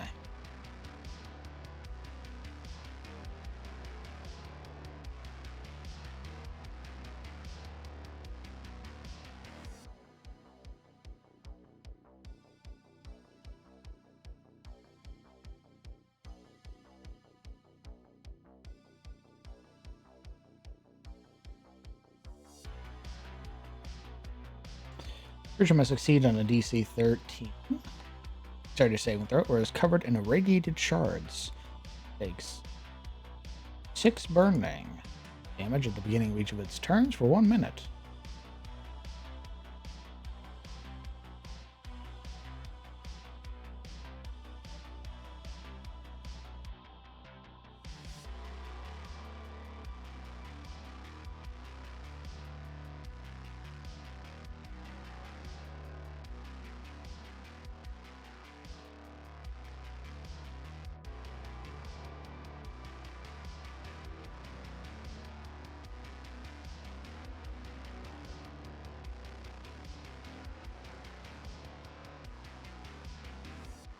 I just missed this, actually.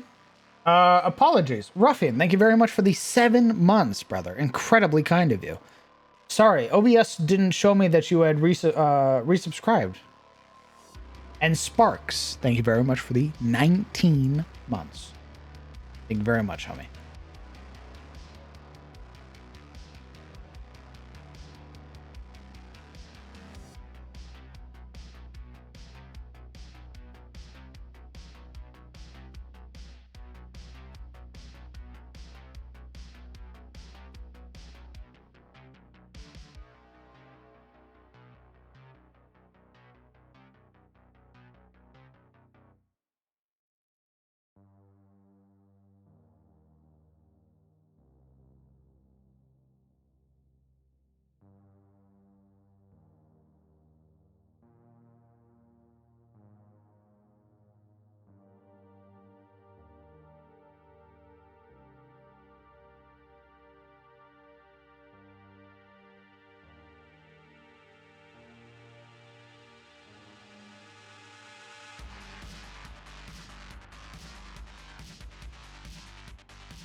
Okay.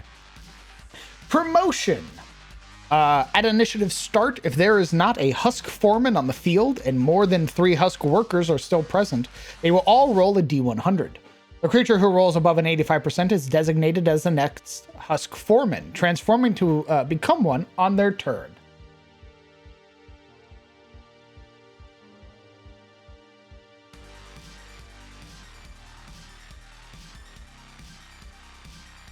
We jamming over here? Hello, Stella. Yes, we are. We're working on crystal monsters right now.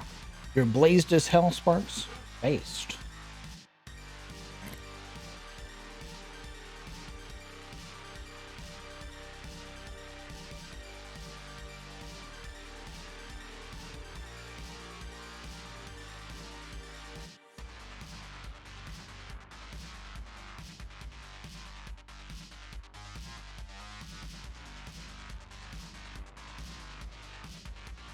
Holy shit!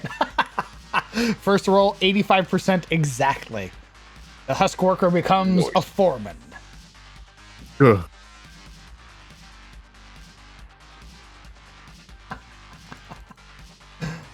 Amazing. Good for them. Promotions are hard to get nowadays.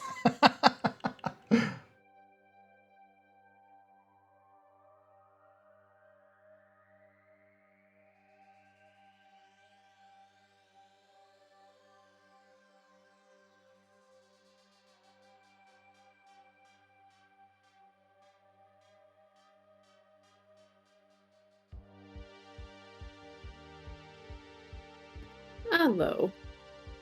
What's up, Hello. gamer? Oh, nothing. You know, playing Conan. Bup. You You have can't yell nowhere at to me. speak. Disgusting.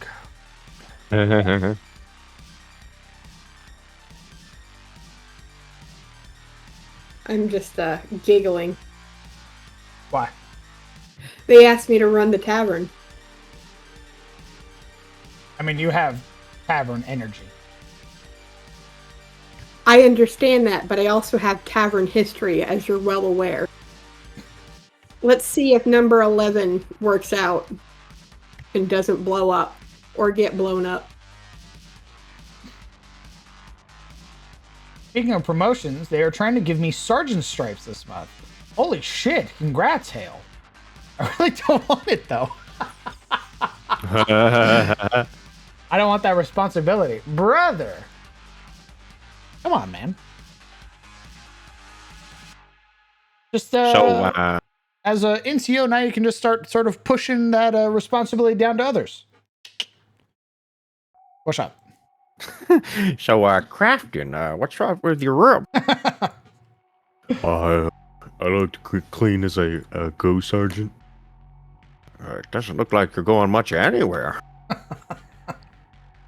I have vacation days the next 2 days. I'm so happy. Hell yeah. I'm going to the chiropractor tomorrow, and that makes me infinitely happy. Why are you going to the chiropractor? Your back broken? I dislocated my hip when I was pregnant with the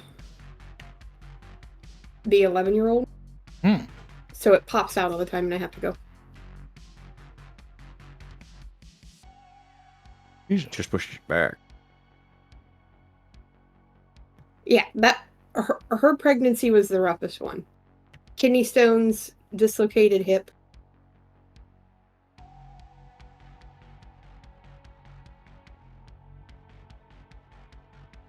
Tell the child that they owe you.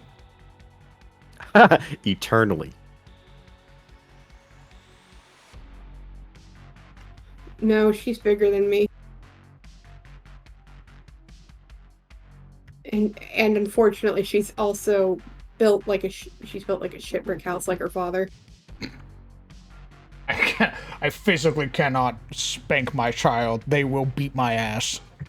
Pretty much. I'm leaving that to Atomic. He's still bigger than them.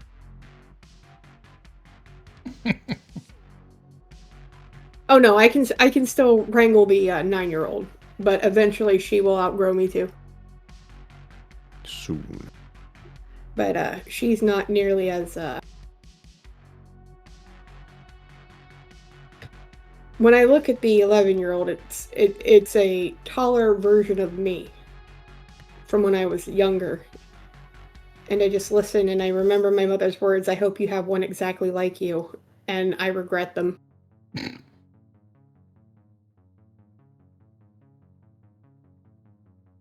Because Sorry, go on. Because she's 11 and she knows everything. I don't need to tell her anything because she already knows it, apparently. Children. They grow up so fast.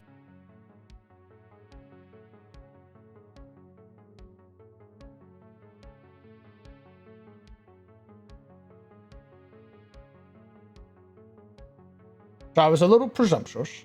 The stress damage doesn't go up.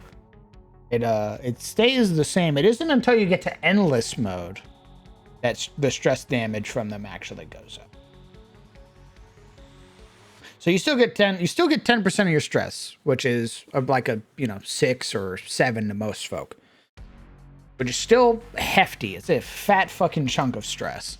But what does increase is the burn damage. In this one, I'm talking about the actual game, Stella, that this comes from. It's one of the difficulties in Darkest Dungeon.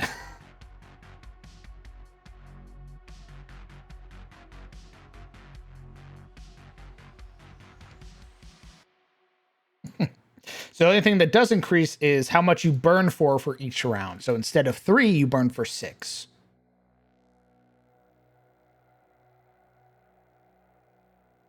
It's all Gucci, homie. Okay, I actually like the little the combos we got going on now.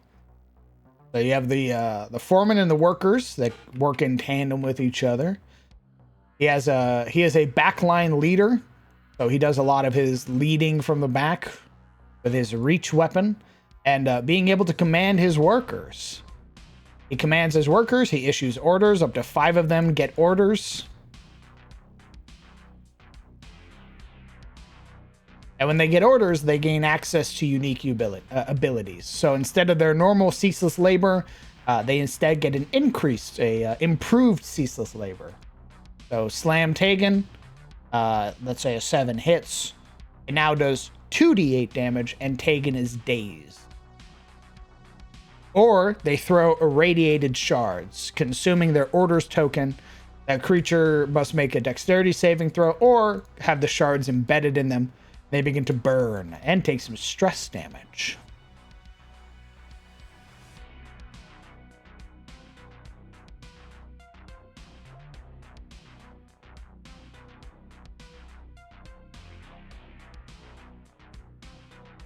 All the while, the Husk Foreman in the back is just beating the shit out of people.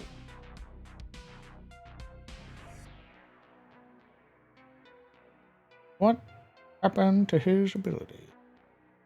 Oh, there we go. I took them. They're So- mine now. His big thing is that he sort of wants creatures to enter his range. So, like, let's say Tegan kills a worker and moves in. Not something Tegan would do. Let's say he does it. So that procs no trespassers. He does no trespassers. He immediately makes a lashings attack against Tegan. Let's say a 13 hits.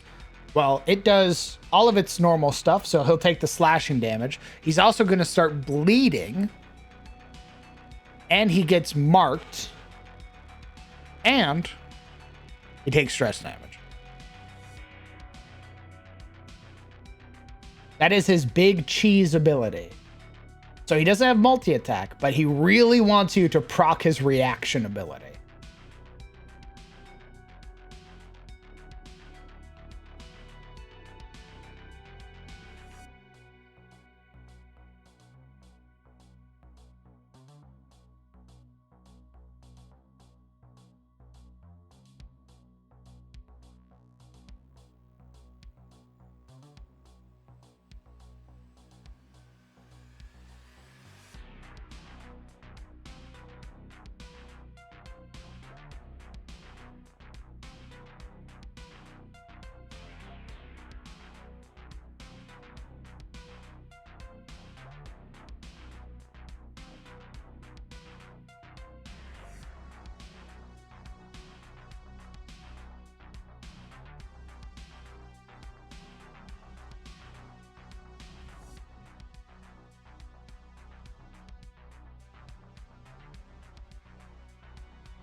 Gotta love the chaining of abilities and a sort of symbiosis. Yes.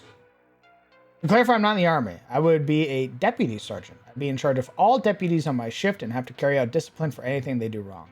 So, widows to be about the passing of loved ones, etc.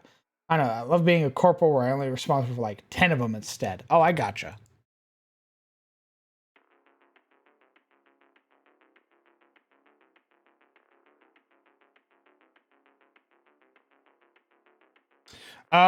So deputy sergeant. That's like local sheriff's department type deal.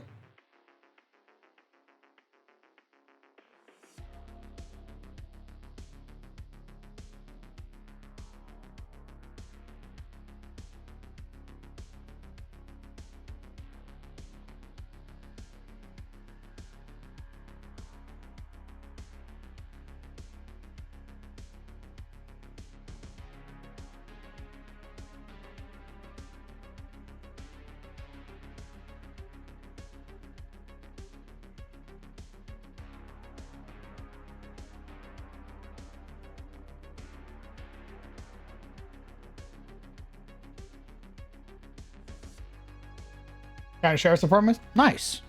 Good shit, brother.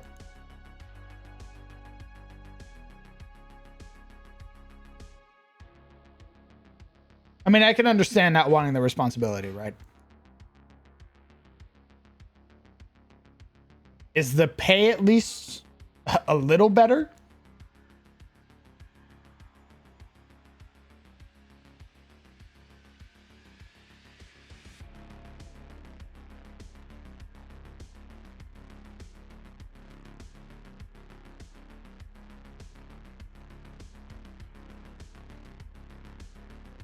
husband's got food.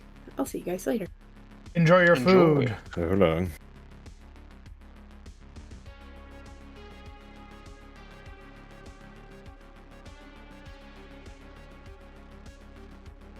Oh. That makes so much more sense now. I don't know why I keep looking at the fucking thing. Aside from like being like a bassist. Jesus Christ. I need more water. And I come back, we're gonna be upgrading the crystalline aberrations because they apply horrified. Hey, before you go, What? I was looking at other like necromancer classes that were already made, just to see if those out there were so good that I wouldn't need to. And this one I found on D&D Wiki has them as charisma casters, Interesting. and I was like, that's stupid. But the way they say is that essentially charisma is your ability to enforce your will on the world. Yeah, I mean it's your AKA force of undeath. personality, so I still kind of like int. I still also like int. I think I still like int. Talk to Chad, I'll be back. All right. What do you think about that idea, chat? Charisma instead of int.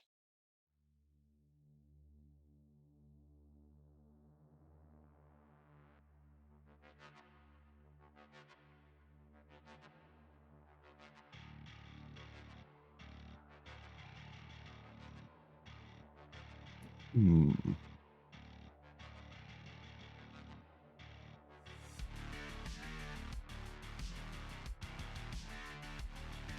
I would give my opinion, but my limited experience, I don't know how good it would be.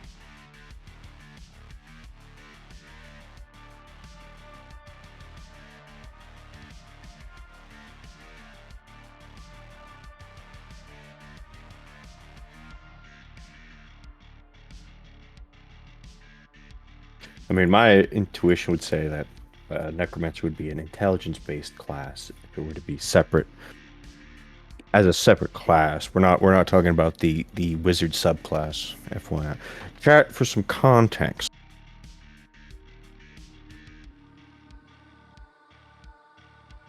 I'll probably be starting up. Well, we'll see what I can find.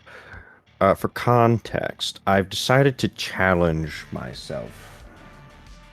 Me, who has never DM'd in my life and only knows probably 2/3 of D&D, have decided that I am going to take a swing at making the custom class, the necromancer as a custom class, based on the necromancer specifically from Diablo 4.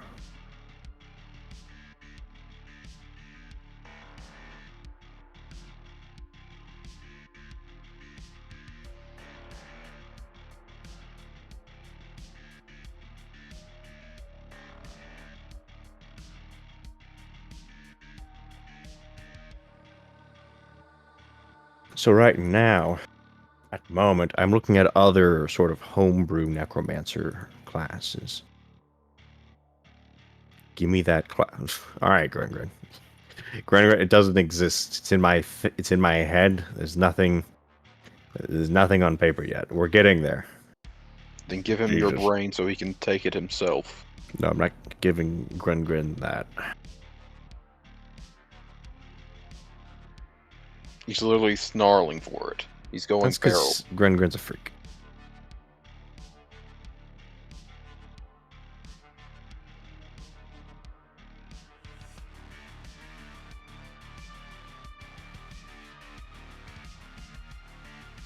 Correct, Mystic.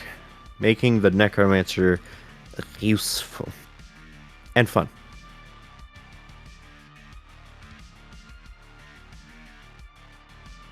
But I know what I want, because I broached this with DM and he thought it was interesting, is I want the necromancer to be able to wield heavy armor and shields, simple and martial weapons as a full caster. However, they will have a 1d4 hit points. Hit die.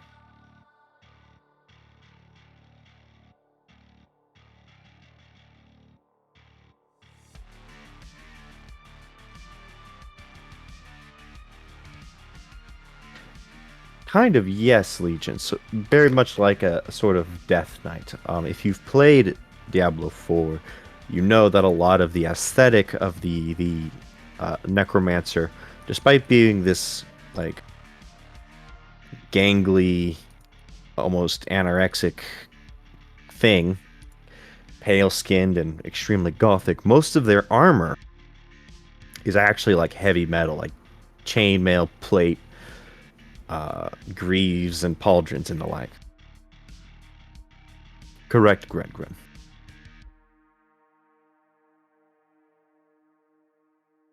Well, Skull, I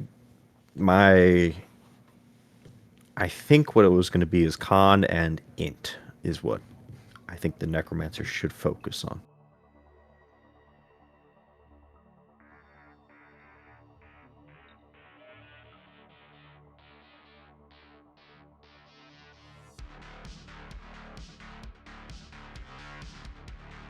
But it seems like a lot of you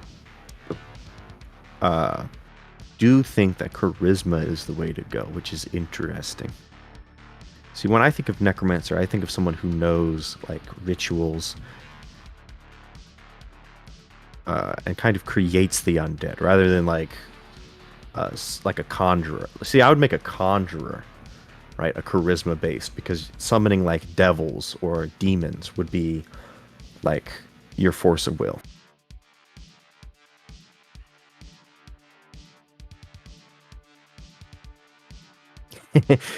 Yeah, see, I do wisdom, but I don't know if necromancers are necessarily the wisest of folk. They're very much, I feel, more of a we asked if we could and not should we.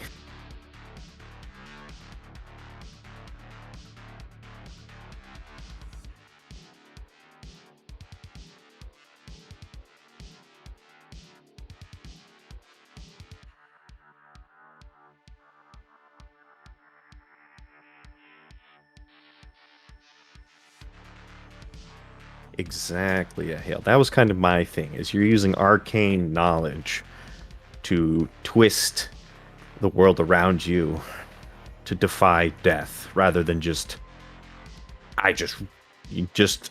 getting so mad that you just don't die. Smile.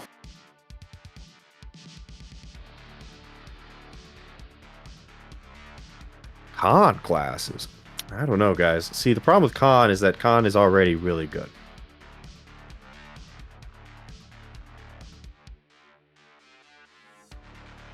I'm back.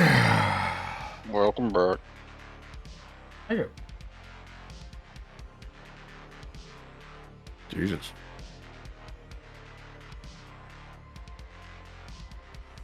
Necromancer as a wisdom class, but for negative modifiers instead of like what? The wiser they are, the worse they are at their class. The more common sense they have. That'd be hilarious. That would be super fucked, but actually hilarious.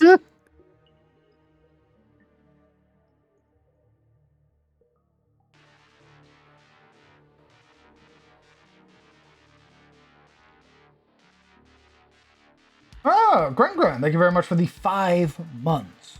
Incredibly kind of you. Close to half a year in which you will get a new crown next to your name. You should let your cat DM a game.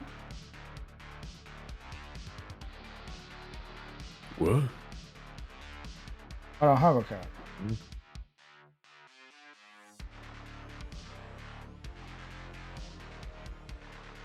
Unless you're referring to Momo, in which Momo's already ran a game. I played it. It was a lot of fun. So did Sizzle. Yes, we did. It took me a moment to realize what you said. Yes, we did. Dot.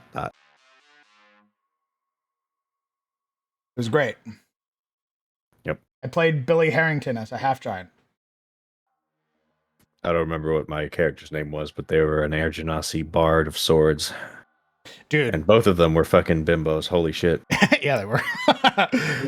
Bard of Swords, sick as fuck. I really want to play one. It's so cool. It's like you're a magical dervish, bro. It's awesome. The moment I saw it, I was like, God, I hope Marius dies so I could play Lady Maria. True. Where can I watch this Momo DMing? It was a real life game. We had all the homies over for Sizzle and Rozzy's birthday.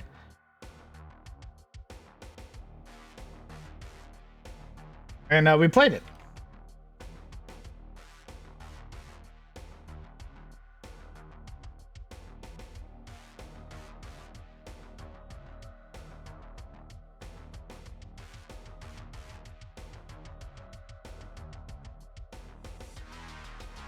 Billy Harrington from Stranger Things? No. Billy Harrington like Billy Gotchi. Aniki.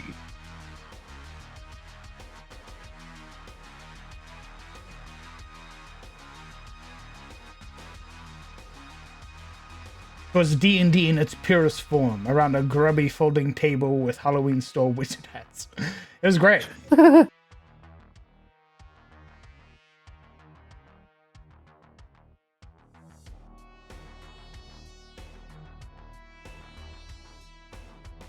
Maybe it's going to be a mostly. So they're going to use int as spell casting, but maybe we give them a int charisma saving throws instead of int con. One more time. Oh, for the necromancer. So I was originally thinking that their saving throws were going to be con and int. But they're kind of gangly, so maybe it should be like int and charisma. Saving throw. How many classes actually get con as a main save? Artificer, Barbarian. Nope. Nope. Fighter.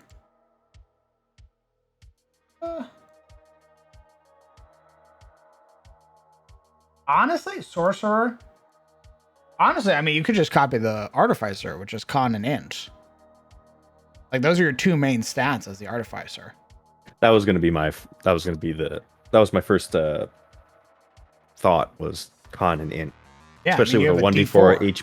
Yeah. Makes I don't really most sense. feel bad for them, like, for stacking, like, con abilities when their hit points don't really help them that much.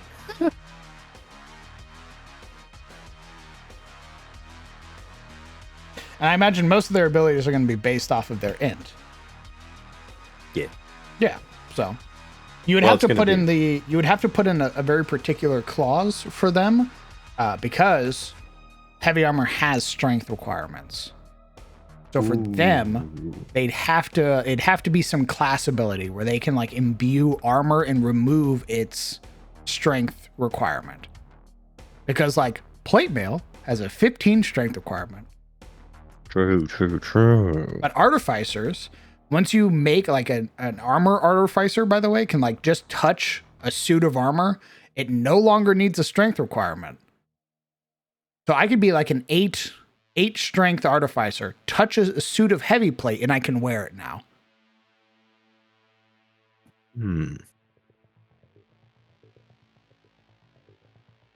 Hello, main 4321. Welcome, first time chatter.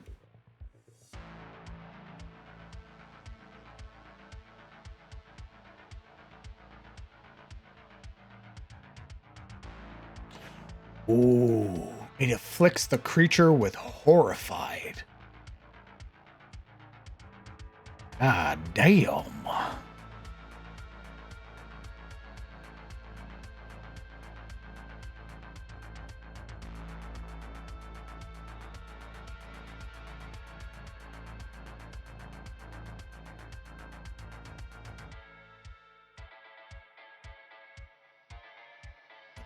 Right now I'm reading a necromancer class from GM Binder.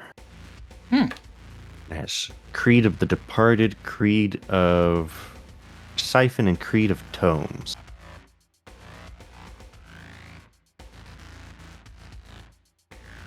But I think created apart as like your undead minion. That's kind of an interesting take on undead minion. At second level, if you have at least one necromancer hit dice remaining, you can use an action to touch the corpse of any dead creature that is of one of the following types: aberration, beast, humanoid, monstrosity, plant, or undead. Oh, so that opens up your palette massively. Yep. Yeah. The creature can be no bigger than medium size, and its CR can be no higher than your necromancer level. Curious. Marius is 8/8 in his new Titan core.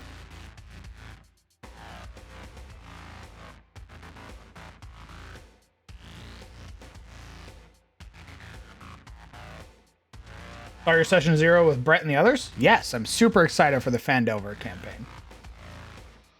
I can't wait to fucking die. Oh my god. You'll be fine. I'm sure there won't be any deaths in that campaign. Horrified Ruffian is guaranteed stress every round. I love that hot tiefling monk. Did you say 8/8? Yes. 8'8". Let me see. When doing so, you will attempt to raise it as an undead minion. You expend a necromancer hit die. Roll and add your con modifier. The creature's current and maximum health becomes equal to the result plus twice your necromancer level. So the creature retains the proficiencies in any passive traits it had in life. It now counts as undead and gains immunity to poison damage. Additionally, a newly created minion also takes the following penalties. It loses 4 points in each ability score to a minimum of 1. It cannot cast spells or use abilities that summon other creatures. It loses any multi-attack ability it may have had. If it had abilities with a limited amount of uses per day, each of these abilities can only be used once per day. It loses 10 feet of its walk, swim, and climbing speed to a minimum of 5 feet. If the creature possesses a flying speed, it is halved and cannot be used to ascend more than 5 feet off the ground.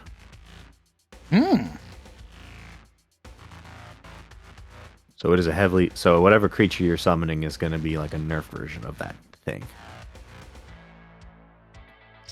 Makes sense. Yeah. When the undead minion is within 1 mile distance of you, you can telepathically give it orders that it will follow to the best of its ability. At will, you can command any undead minion under your control to return to you, even if it is further than 1 mile away from you. In combat, an undead minion takes turns on its own initiative, during which you can control it. It regards you and those not hostile to you as allies.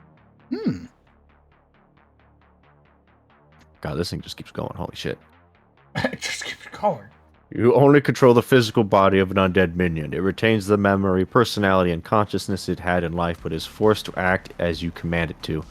While it can talk to you in a hostile manner, taunt you, and even lie to you, it is unable to thwart your plans directly by performing actions such as giving away your position to nearby enemies, revealing you to be a necromancer to others, or leading you into a trap the undead minion itself is aware exists. An undead minion that drops 0 hit points instantly crumbles to dust.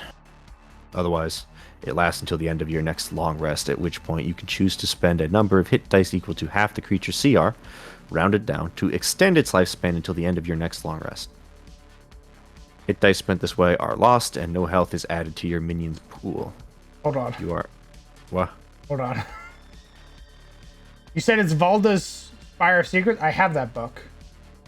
There's a necromancer class in this? Valda's Spire... No, I have not read that book.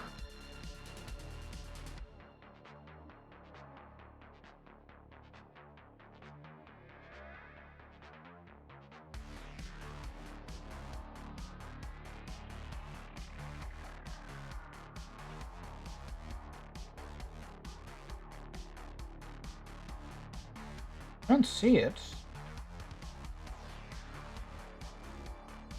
Unless it's a separate class, like they made it its own class.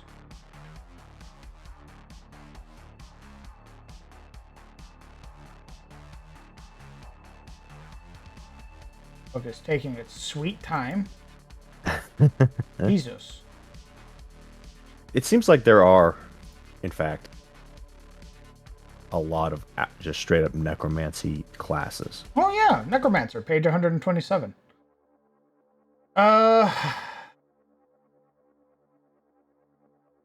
get a Okay. D6, already wrong. Destroyed.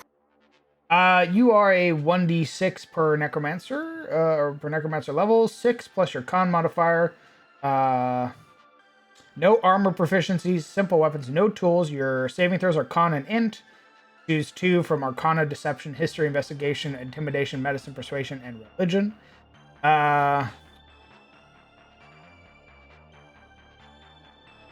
You get they have a tailored list just for their spells. So they get their own necromancer spells. They don't pull from the wizard. Honestly, good. I kind of wanted to do that myself, except it'd be way too much fucking work. Necromancer table shows how many spell slots you get. Spells known of first level and higher. You learn an additional necromancer spell of your choice. Well,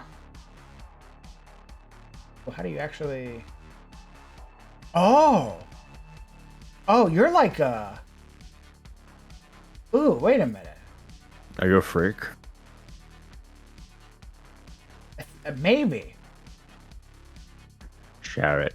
Share it with me now. I'll send it to you. I crave it. If I'm reading that right, you're a little weird guy. A little weird. Your spells are weird. Oh. Your spells are weird. Yeah, I might be reading it wrong, but like... Huh. A little fucking weirdo. Okay. I mean, I do think Necromancer should be a little fucking weirdo. Let's have a little... Oh, there's a lich on the front page. That's promising. That's where I'm getting the mouse folk from. Oh. Yeah, that's why I was like, wait, I have that book. Oh yeah, Necromancer. Oh my god. That's a hot-ass Necromancer on the front page. I don't have an exact height yet for his Infiltrator set, Legion, but I'll let you know when I do.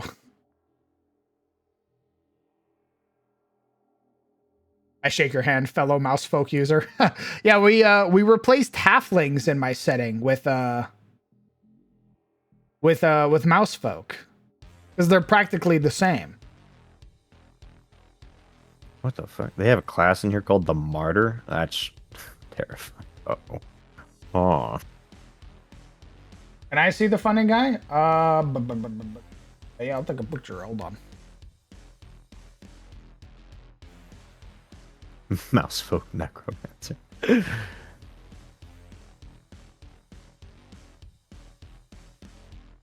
Your bones, they're mine.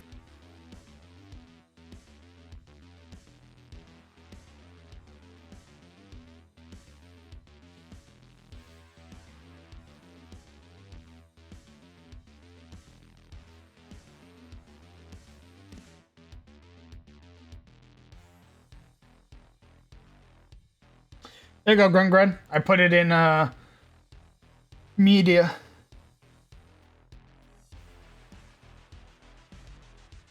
All right, very good fluff. Yes, they're freaks. They live on the edge of society. Do we get Skaven and Adis? Yeah, probably. Because we have ratlings, so they'd be corrupted mouse folk. They have con and int as saving throws. Who knew?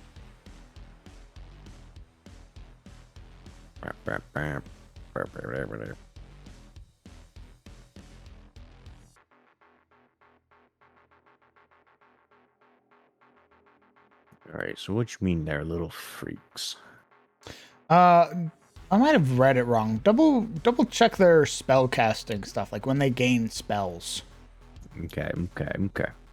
You know 2 first level spells of your choice from the Necromancer spell list. You learn an additional Necromancer spell of your choice except 12th, 14th, 16th, and 19th, and 20th. That's what I was like. Do you only get like 2 spells until level 12? What? You learn an additional Necromancer spell of your choice at each level. No, you just get 1 spell per level. So level 2, you get 3 spells. 4, you get 4 spells. Ooh. So you're limited even more than a sorcerer, which means that what I better get in exchange better be fucking poggers. Hey guys. What? I did the Sleeper's Heralds wrong. So when they hit you, Yeah. you get debuffed pretty harshly. Yeah. They hit you, you take stress damage, and Yeah. you don't heal for 25% of whatever healing you get. Yeah. Your accuracy goes down. So your ability to hit gets reduced. And you can randomly get a target marker on you, which means other monsters will come hit you. I was doing it wrong. They're supposed to be scarier. Bro, what in God? That's a CR1 creature? What the frick? Yeah, because they don't get multi-attack, right? They have like 7 hit points. Oh, I mean, if they don't get body attack, then... Yeah, they only have 7 hit points. They have single-digit hit points. So you hit them and they fucking explode. But also, if you hit them, they do reverb and they deal damage to you if you hit them. Yeah. That reverb will kill a level 1 person. Absolutely. That's it will. insane. I don't believe that, CR.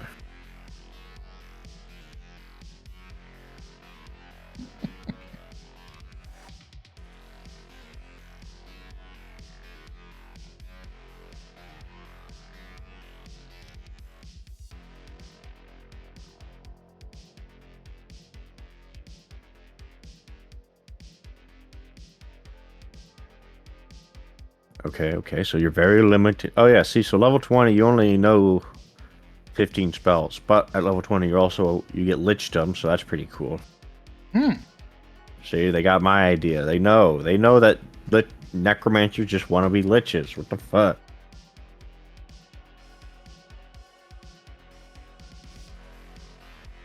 I want them to break me. Jesus. Additionally, when you gain a level up in this class, you can choose one of the necromancer spells you know and replace it with another. Int is your spellcasting ability for your necromancer spells, since your power is rooted in the fine manipulation of negative energy, bad vibes, and research into magical secrets.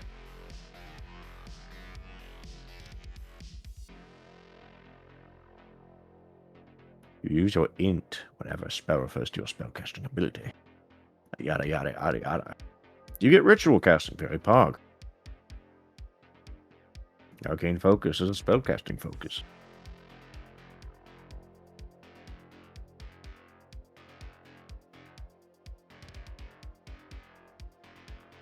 Your connection, charnel touch. Your connection to the negative energy realm grants you an inner nexus of dangerous power, ready to be unleashed at a moment's notice.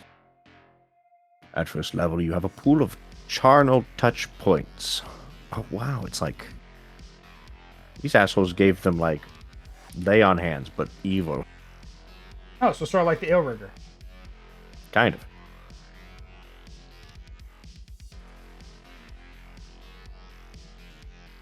Much more, I think, faithful to lay on hands.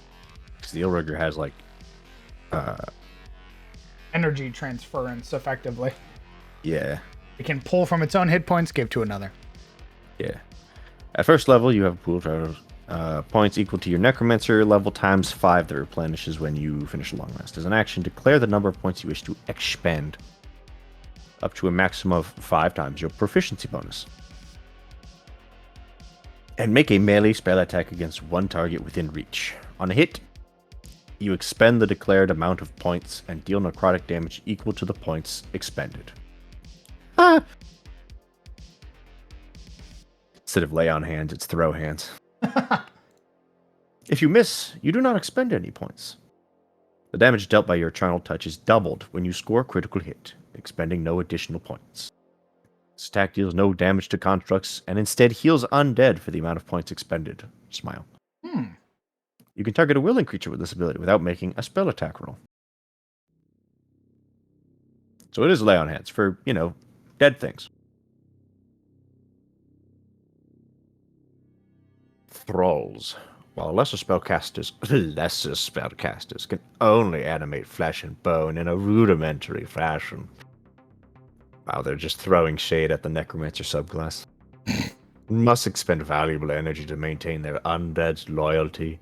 True necromancers can provide their undead with a portion of their own life force, ensuring long-term obedience. Kinky.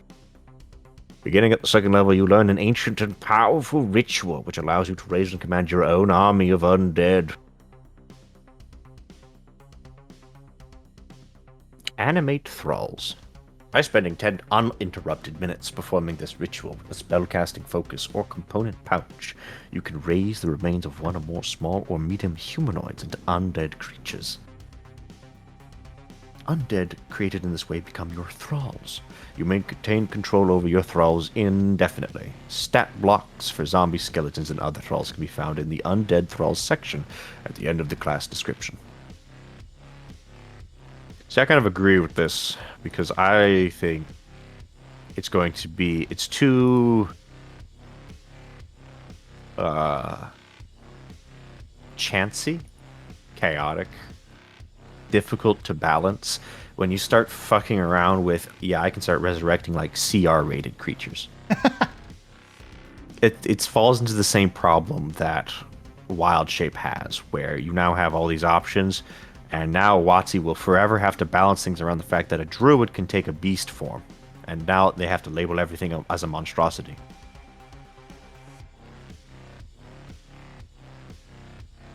So I much prefer just a separate, like, minion stat block. Also, get that thing off my screen. What is that shit? Get that thing out of here. 38. 24. Get that thing. Just a guy. It's 80. That fucking thing. Stop looking at that. Hagen gets knocked unconscious. Hydro survives. Fenrir gets knocked unconscious. Snapjaw survives. Orso gets knocked unconscious. Alveo gets knocked unconscious. Oh my fucking god. Gets knocked unconscious. Get that thing away. Go away. I'm gonna turn your bones into crystals. No, I'm leaving. I simply exit. It shoots you in the back. That means my bones are going to be sturdier, right? Just like you. I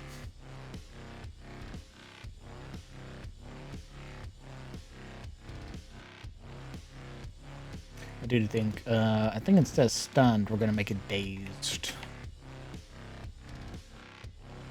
So instead of stunned, you're dazed. That's only if you fail the con save. Oh, well, in that case.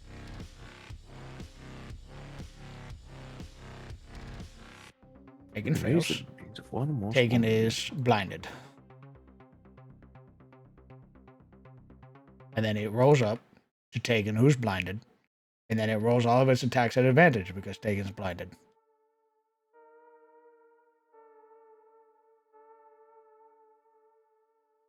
That's kind of cute.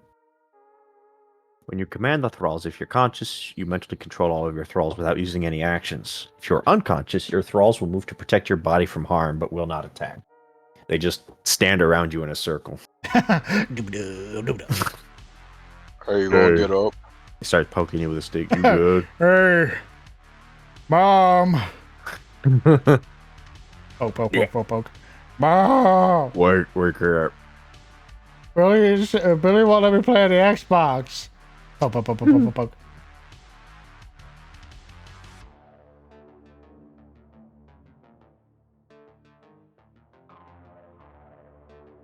This guy's fucking scary. You don't say. He's meant to be scary, though. Everything is meant to be scary. Yeah, this guy is like genuinely horrifying, though. He has skeletal collapse as a villain action.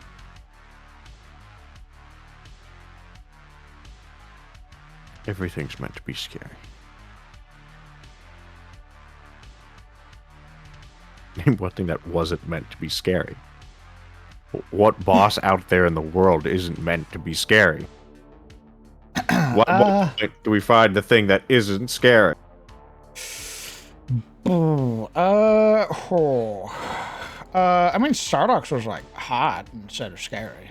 Literally ate a brain the first 5 seconds we saw him. What are you talking about? The only reason he wasn't scary is he wasn't trying to kill us. I mean, the hand wasn't scary. She's what? She wasn't scary. She was a homie. What? She wanted to kiss you all goodnight, but you said no. Yeah, forever good night. Jeez, I what thought if she Sparks cast was the only Vampire one that Touch? was high. I did take an edible. Jesus Christ. Come on. I mean, come on. You get sandwiched between these two guys? You're in for a good night. Between these two. Yeah. You're in for a good night. Yeah, I bet. Come on. Okay.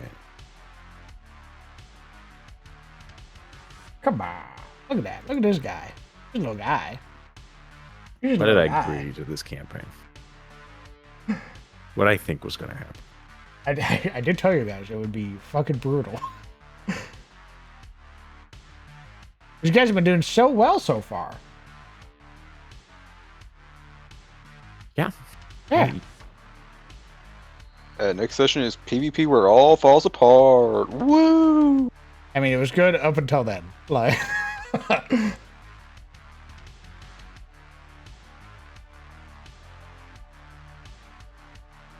Well, that's what I mean, Jayhawk, is I like how Vault is doing it better than the other, like, homebrew Necromancer, which was dealing in CR. Like, you can't resurrect a creature that's above or below your CR rating. Or, sorry, you can't raise a creature that's above your level in CR. Which is really fucky, because CR is busted, so I don't know. I get really, like... I'm really iffy about CR-related talents when CR itself it broke. Don't do what you think it do.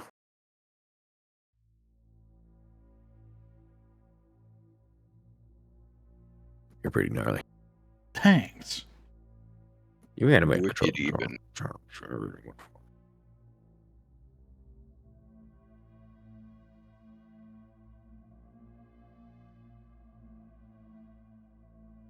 They're running really low on resources, though? No, they're not.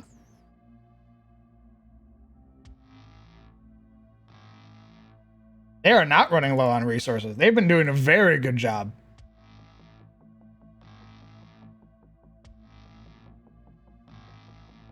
Yeah, Taken's pretty much the worst off. The one thing we don't really have is a lot of stress relief. So, right now Taken's just the most boned out of all of us. But other than his stress, I think we're pretty much okay. Yeah, like Pim still has more than half, if not most, of her spell slots. Yeah. Fenra is the exact same way, looking very well off in terms of spells. Orso's abilities are based on encounter, so it's not like long rest shit. The only people that are really close to sort of fucking up are the barbarians. Yeah, I was about to say. How many rages they have left? Yeah, the barbarians' rage is something that comes back on a long rest. So, like, Hygel's at 2 rages left. And if there's more than 2 encounters, there's an encounter that Hygel does not get to be a barbarian. Yeah. But like, can you blame the barbarians for that? Like, that's kind of... That's... Their whole thing is the rage. Also, I do what you guys described for necromancers. Bah! Barry won't let me play on the Xbox.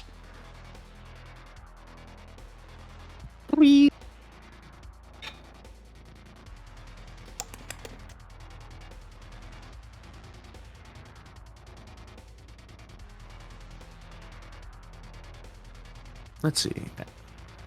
Your thralls are CR 1/4. As you gain levels in this class, you can animate more thralls. Wow.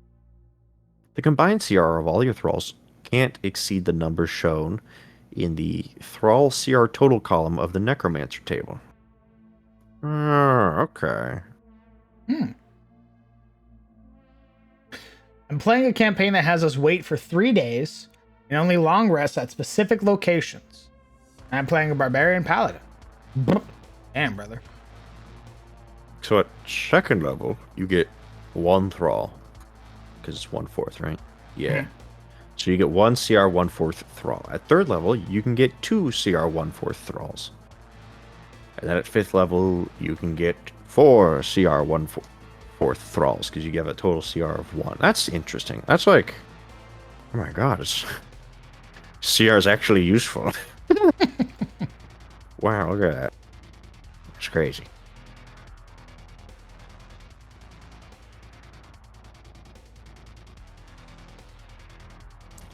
Animate the dead.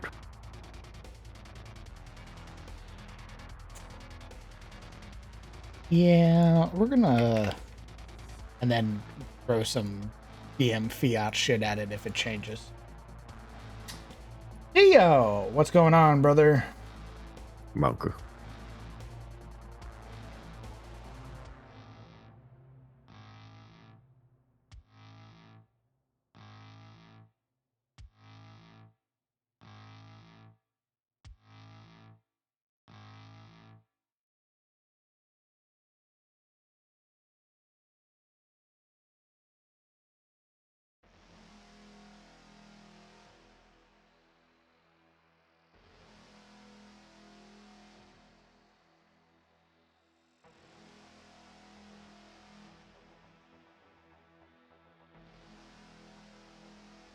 Jesus. Okay, so this definitely is not a simple class. I gotta say, every feature is like half a page. They gotta tell you a lot of things.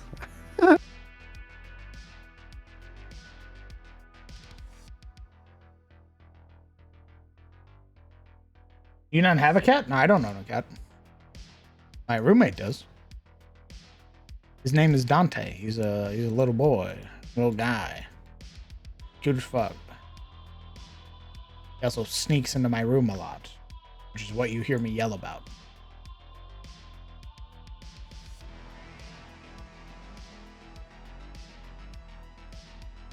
Okay, so they sewed Animate Dead into this Thrall CR bit.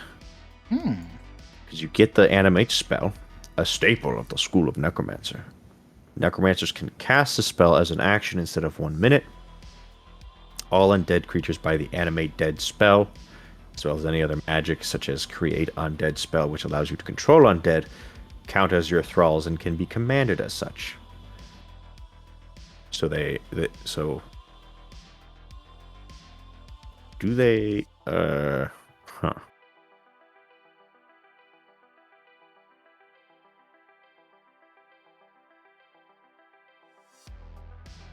I wonder if that means like I wonder if that means animate dead's creatures, skeletons and or zombies. Are they 1/4 CR rating anyway? Yeah, skeletons and shit like that are really low CR. Oh, okay.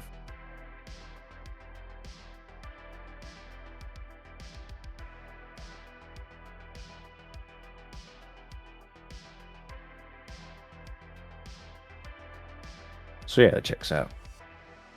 Because yeah, I was gonna say this is kind of the one thing this doesn't really let you do when I was reading it was summon on the spot in that sort of Diablo fashion where you're just setting creatures up and then tossing them as you go. But they kind of let you do that at 5th level. With Animate Dead as an action. Let's see. If you exceed your CR while using Create Undead or Animate Dead or any Necromancy summoning spell, you can sever your ties with your thralls to stay under the CR limit.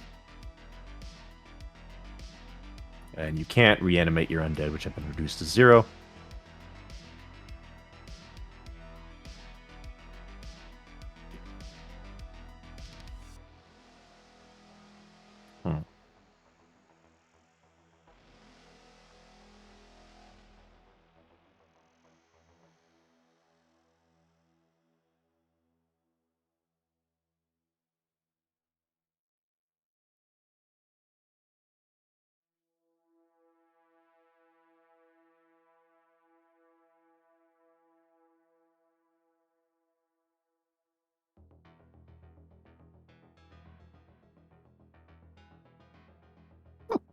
Wait a minute. Oh no.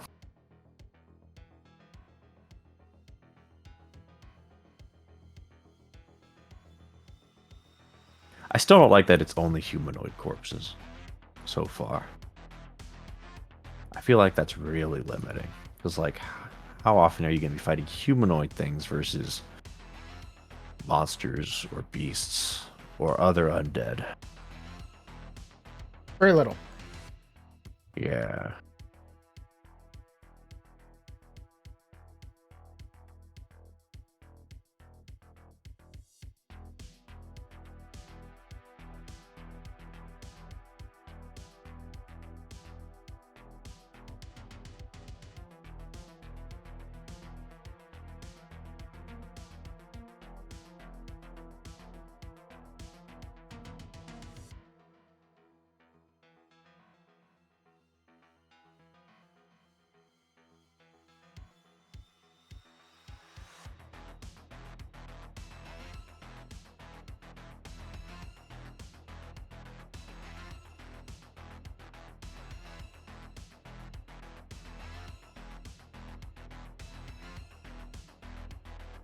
Is Tegan's token sticking around to be the DM's punching bag today? Yes.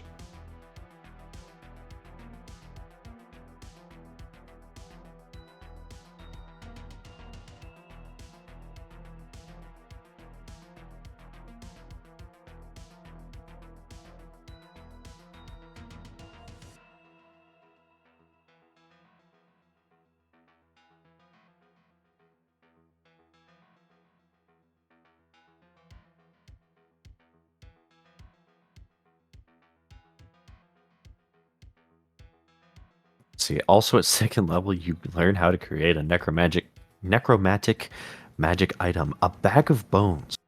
The bag connects to a vast extra-dimensional space, which can only hold medium or smaller corpses, bones, and undead creatures. You have a very specialized bag of holding, guys. It, it violently expels anything else placed within it. Spits it back out. Yeah. You can use an action to place a corpse or willing undead creature into the bag. Up to a maximum of 10 corpses or undead creatures, or use your action to dump the contents of the bag, which land in a space within 5 feet of it.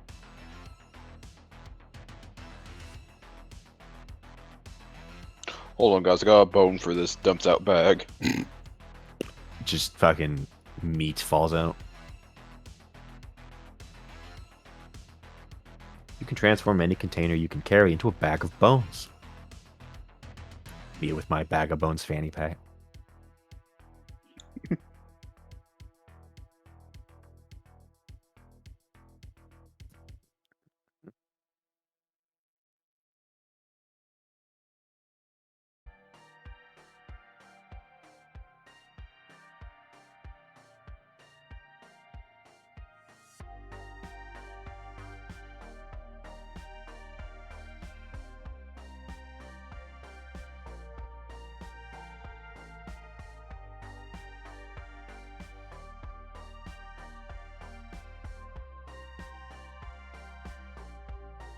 Willing undead. Come on, little guy. Get in the bag. Okay.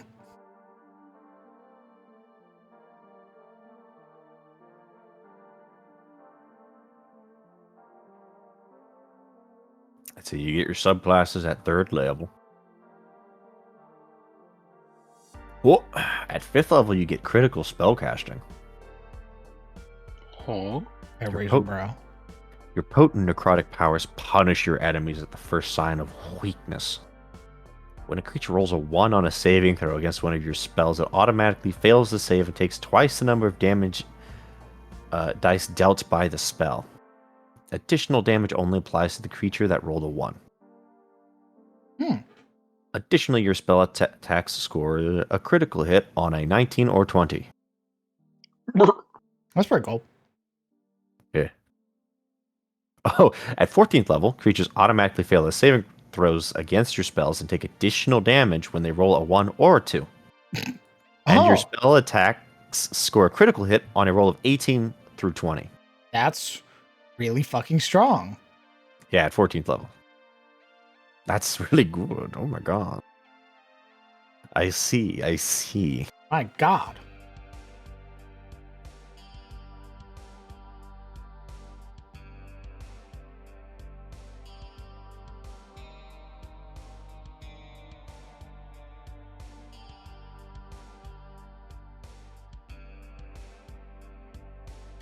Okay, so at 7th level,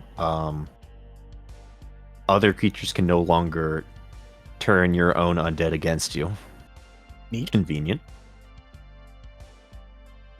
Let's see, at 18th level, you get Undying Servitude. Your connection to your thralls can pull them back from the brink of destruction. When they hit 0 hit points, and not destroyed outright, you can use your reaction to restore it to half of its maximum hit points. Once you use this ability, you can't use it again until you finish the long rest.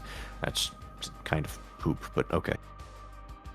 I'm assuming that's like if you have like a really high CR, because I don't know what this. I haven't actually looked at the minions you can summon.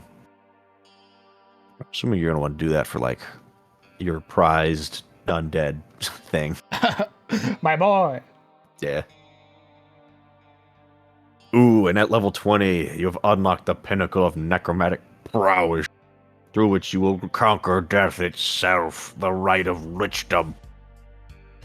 Yes. Yeah. When you reach this level, you have completed your phylactery and are ready to undergo the rite. To do so, you shut yourself away for 30 days in an isolated location of your choice. Play Rust and then emerge as an immortal lich. An undead of unsurpassed power. Once the rite is complete, you gain the following benefits, as well as those dictated by your choice of grave ambition. Tarnished.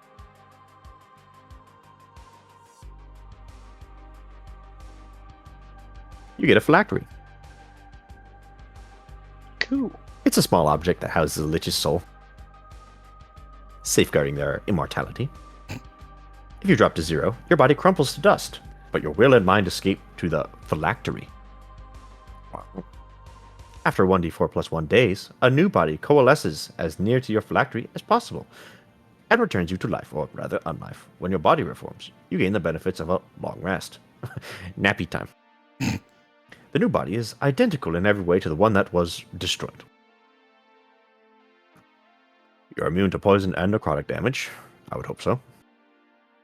You are immune to the effects of exhaustion, and you do not need to eat, drink, sleep, or breathe. You must still rest for 4 hours a day to gain the benefits of a long rest. Though your type is humanoid, spells and effects which specifically affect undead affect you as well. You are immune to any effect that turns undead.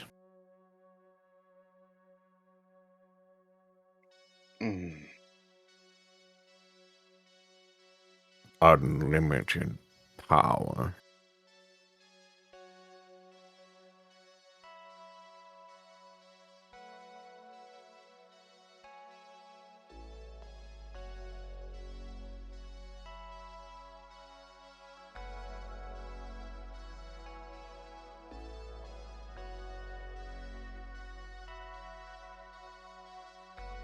Exactly, Inkley.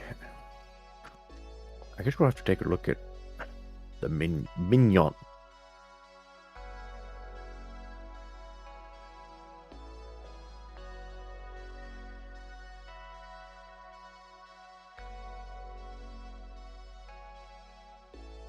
Oh god, okay.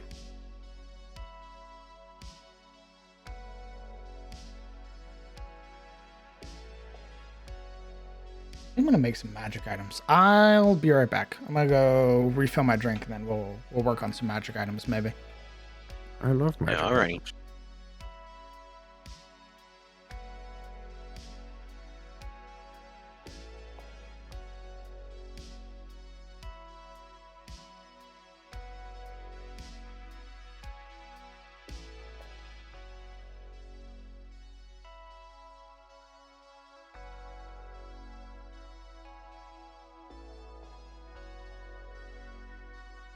Oh, okay. That's interesting. So the first one of your subclasses is called Blood Ascendant, and you basically take the path of like vampirism. That's interesting.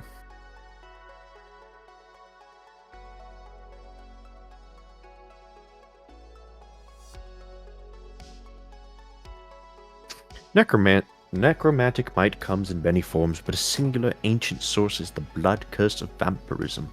Though it promises much immortality, agility, charm, it comes paired with insidious drawbacks, from the stinging burn of sunlight to perpetual thirst for blood. Necromancers that wish to capture a measure of this power without suffering its myriad weaknesses perform a special ritual with vampiric blood in order to become blood ascendants. In doing so, they fall deathly pale and lose their reflection within mirrors, but learn to slowly pry out vampiric powers without fully succumbing to the all-devouring curse. Oh my. You may enthrall a humanoid. Starting when you choose this ambition at 3rd level, you can use your action to touch an incapacitated humanoid, bringing them under your necromantic control. The creature becomes enthralled by you. While enthralled, the creature is charmed by you and follows your commands. It remains enthralled until a remove curse spell is cast upon it. The charm condition is removed from it. You use this feature again, or you release the creature as an action. An enthralled creature counts against the total number of thralls under your control and the total CR of thralls you can control. If the creature is of a higher CR than the total CR of thralls you control, you can't enthrall it. You can release thralls under your command as part of the action used to enthrall a creature. That's neat.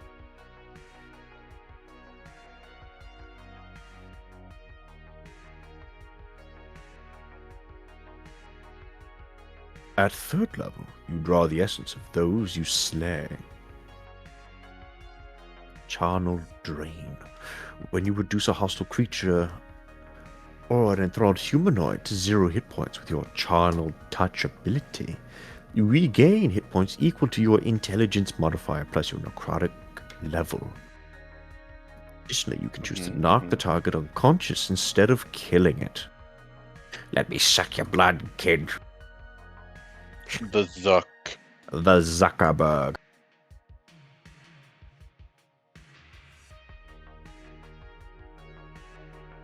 That's neat. It's kind of what I was planning for my Blood Necromancer. Those of you who have played Diablo 4 will of course know the Blood build for Necromancers, which relies on essentially being tip-top healthy and exploding in blood every 5 seconds. I kind of wanted to do that where you're basically somewhat of a healer, and this kind of does that. Sort of. Though it's very selfish, admittedly. Starting at 6th level, Vampiric Transformation. You can use your action and expend 15 Charnel Touch points to transform for up to 1 hour, or until you drop to 0 hit points, or revert on your turn as an action. Anything you are wearing transforms with you, cowards, but nothing you are carrying does. Choose one of the following transformations. Bat. You transform into a tiny bat. While in bat form, you can't speak. Your walking speed is 5 feet, and you have a flying speed of 30 feet. Your statistics, other than your size and speed, are unchanged.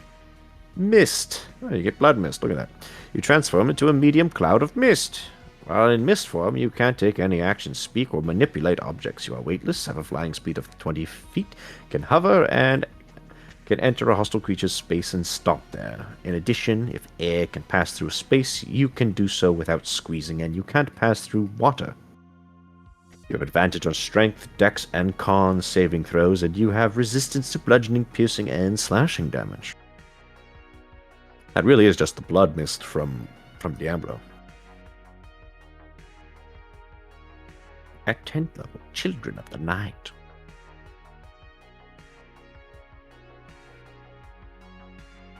Wait a minute.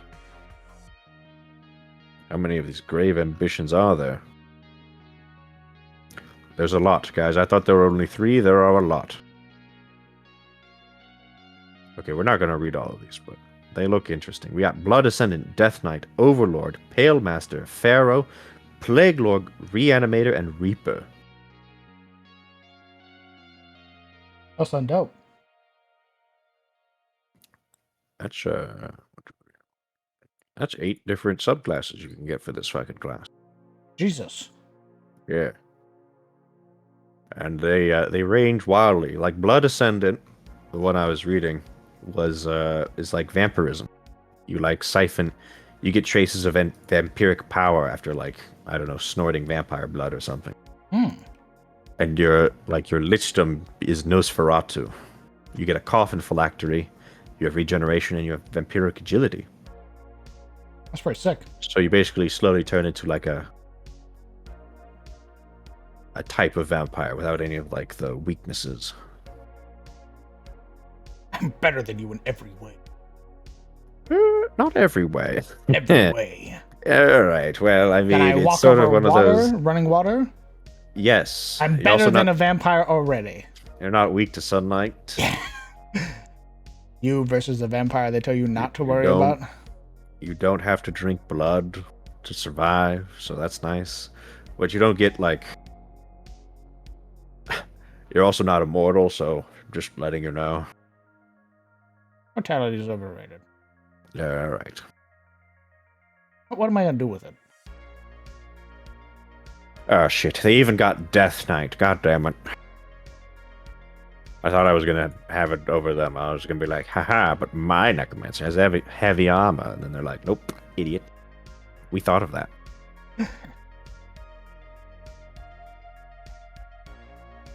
Some necromancers are content to sit in dusty old tombs and musty old tomes.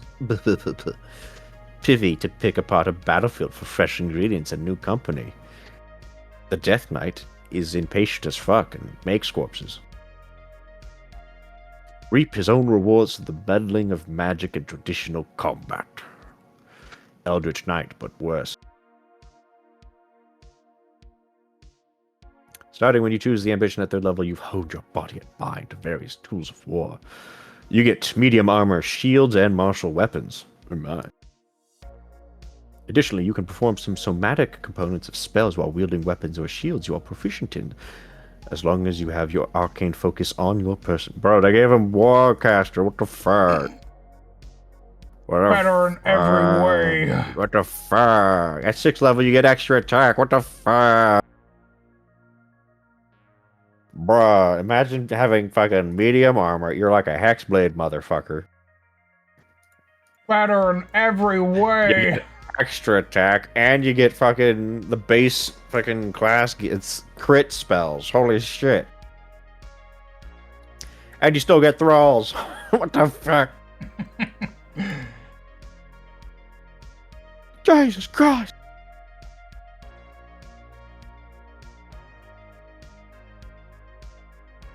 The Overlord.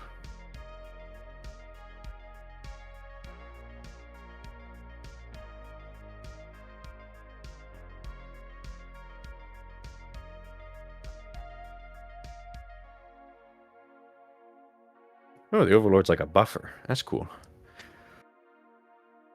Gets his own little set of spells, one of which is Hold Person, the other one's Suggestion. Very neat.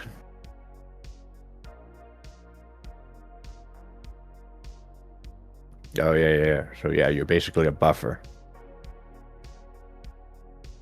Oh my god, your Lichdom is Tyrant. That's badass.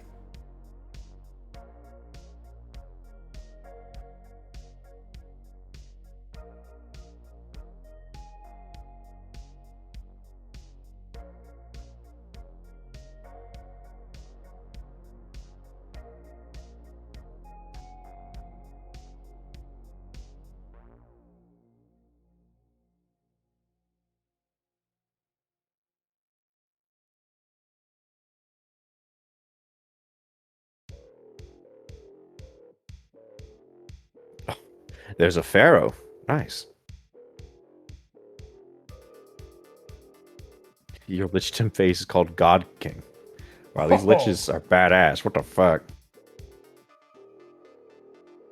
Yeah, you mummify your own. You get your ass mummified. You remove your organs and entomb your body in a sarcophagus. Nice.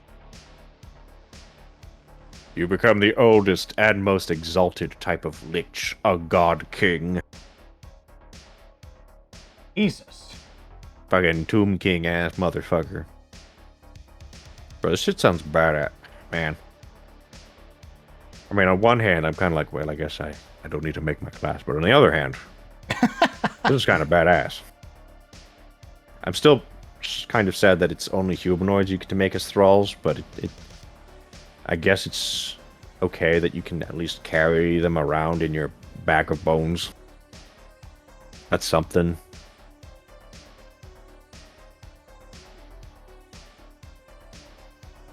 Do they get a spell book? Can they learn more spells? Or are they just like sorcerers where you're just fucked? Let me see here.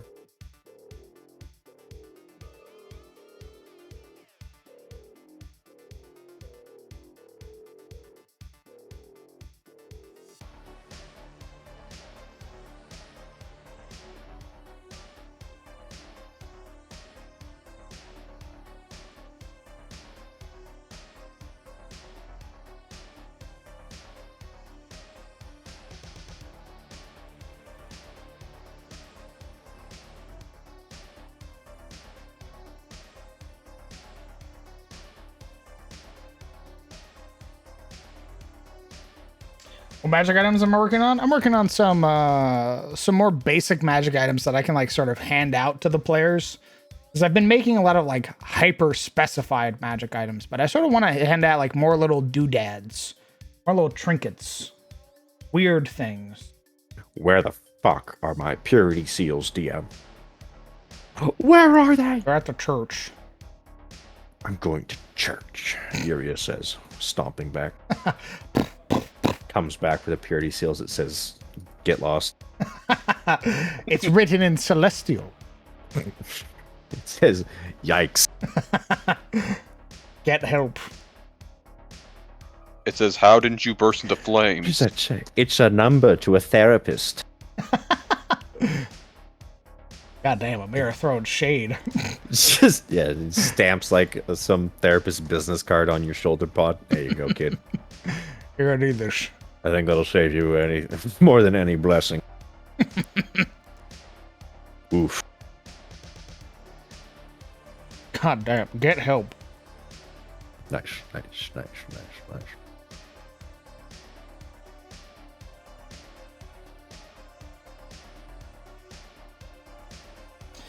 Yeah, generally like items made with the PCs in mind. I'm like, oh yeah, really cool sword. Oh yeah. Well, I should just be making magic items that like anybody can use. So the party goes, oh, this is a neat little trinket. Who wants to use it? And the whole party goes, we can just sell it when we get to town or something like that. So another source of income and or something that the party can benefit from.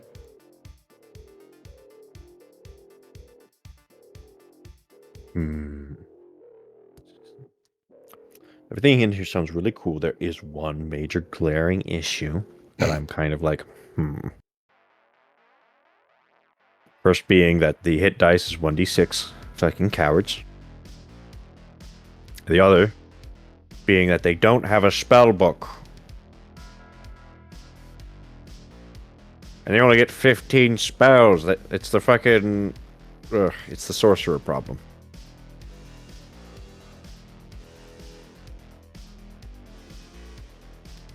Yeah, they actually just stole the sorcerer, like, spell. Really is like an int sorcerer, because you get 4 cantrips, up to like 6 cantrips by level 20, which is a pretty decent chunk of cantrips.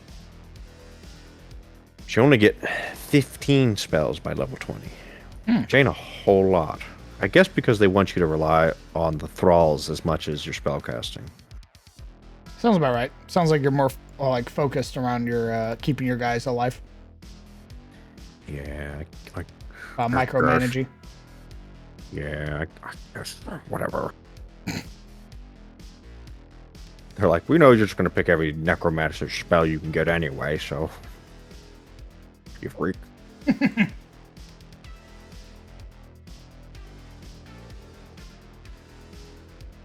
I guess some of these, like...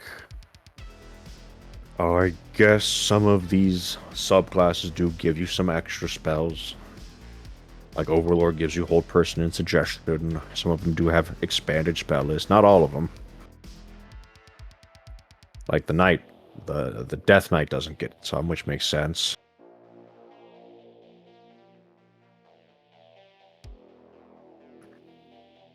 The Blood Ascendant doesn't get extra spells, but you get a whole ass human, so that's something. You get a Jeeves, guys. That's instead of spells. Let's go.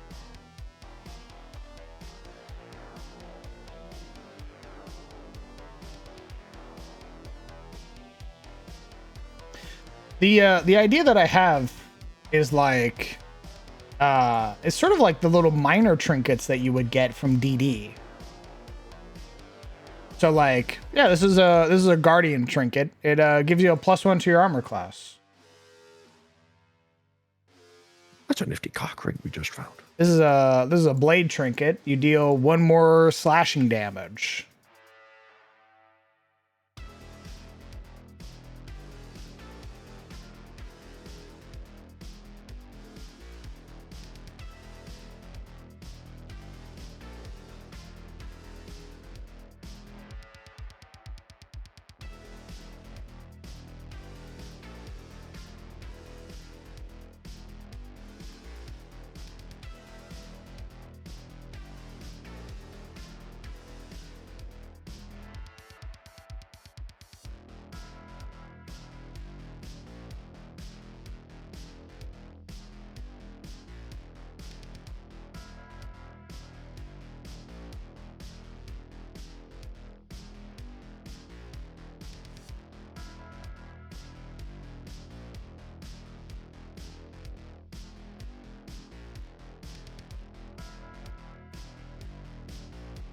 Do you affix these trinkets onto your armor and weapons? Yeah. It's a design idea that I really like, or a sort of like aesthetic design is like you see an adventurer and you see that they have like little trinkets hanging off of their armor. So like, yeah, that guy's wearing +3 like full plate, but he also has like little shields hanging from his armor. Their weapon has like a charm hanging off the end.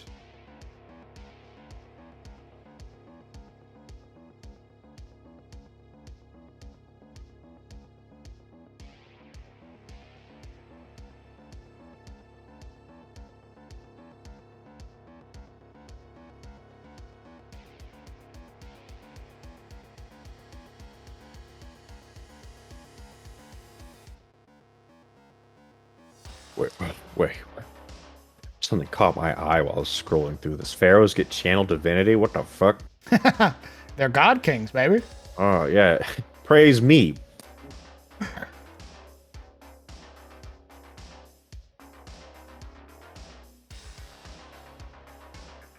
That's pretty funny.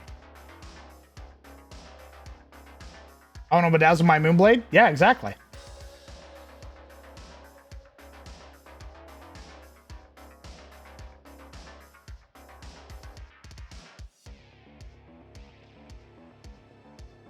and they're sort of like buffs, right? They're sort of like trade-offs. Some of them are. We're like, yeah, you could wear this trinket, this blade trinket, and it increases your crit range from 19 to 20, but you lose 20% of your hit point maximum.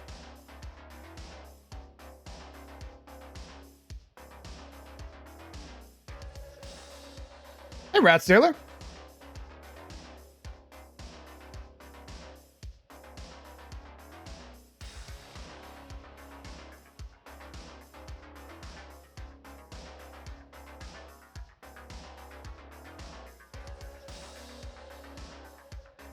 Oh, here's the actual minions. Like the stat blocks you get. Interesting, interesting.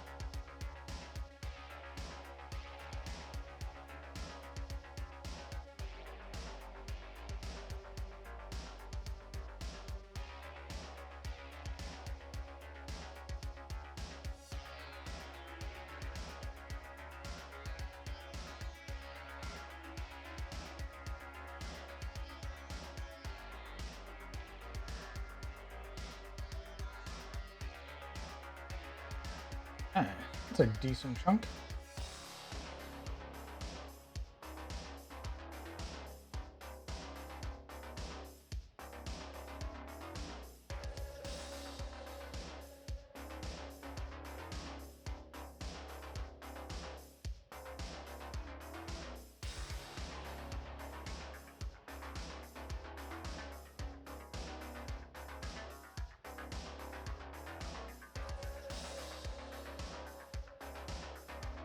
Oh, here we go. So you get 1, 2, 3, 4, 5, 6 options of what you want to resurrect, or what you want to, resurrect.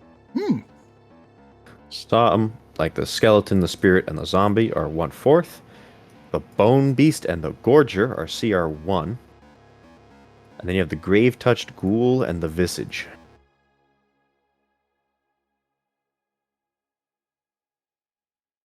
Interesting, interesting.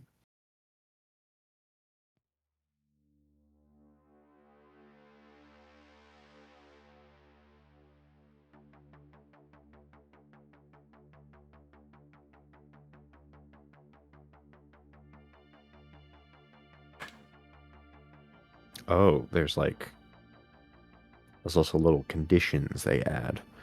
A small or medium humanoid corpse can be animated to any of these undead. Other than having a different size, their statistics are unchanged. A corpse can become a zombie, gorger, or grave-touched ghoul. A pile of bones can become a skeleton or bone beast. The corpse of a creature that has been dead for no more than an hour can become a spirit or a visage. That's kind of neat.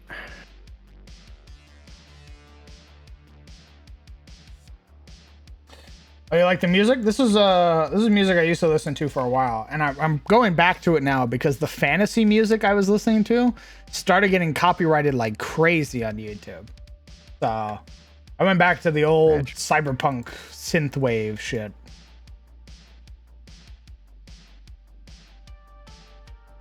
When they say it's DMCA free, but it ain't. Yeah, it literally ain't. Every like TPK Tuesday, World Building Wednesday, Map Making Monday, all that shit, all the ones I uploaded to YouTube immediately copyright claimed. And it was the same 2 songs from that 10-hour playlist. Rude. I was like, oh, well, fuck this. Match.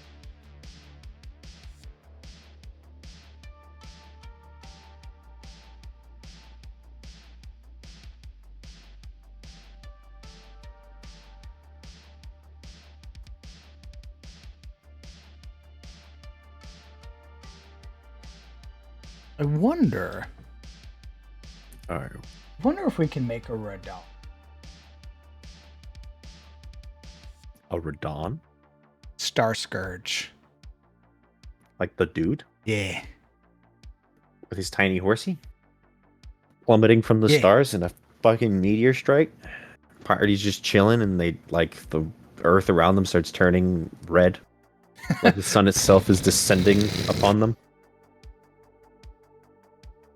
The mightiest hero of the demigods confronted the falling stars alone, and thus did he crush them, his conquest sealing the very fate of the stars. Oh, fuck. I know exactly how you could introduce him. Yeah? Hey, you know the Watcher of the Gods?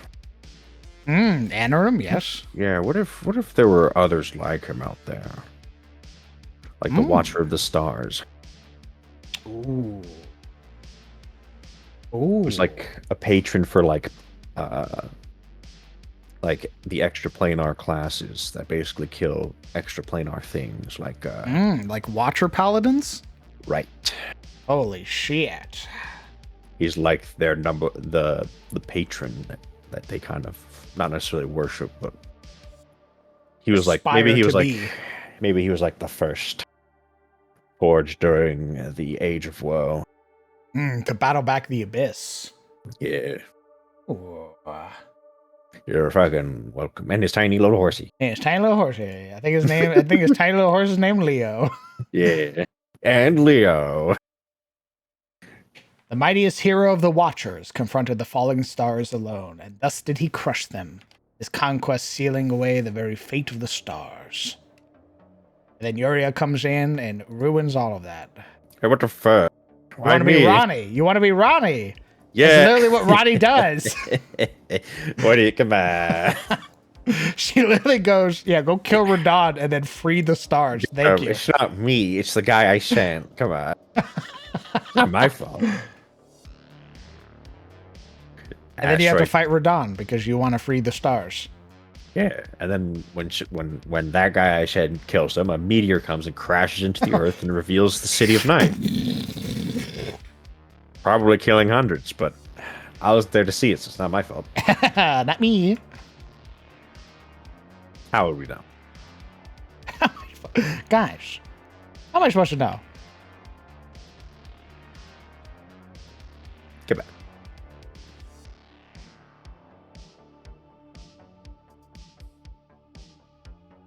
God, the party would be so extraordinarily pissed if they realize, like, they start going on Yuria's little side quest, and then about halfway, they're not really sure what's going on.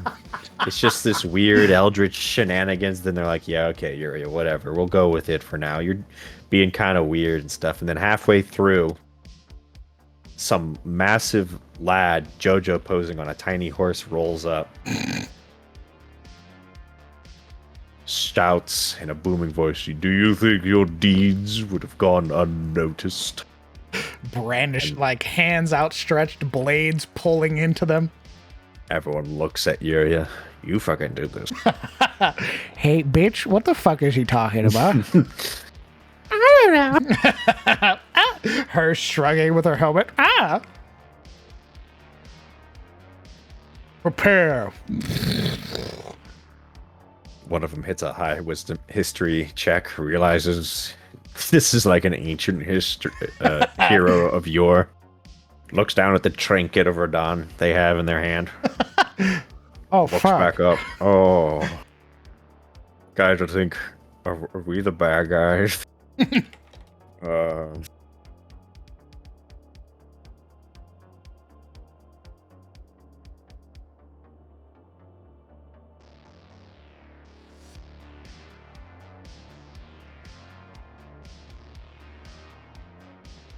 So hey, speaking of ripping blatantly from Elden Ring, Yeah.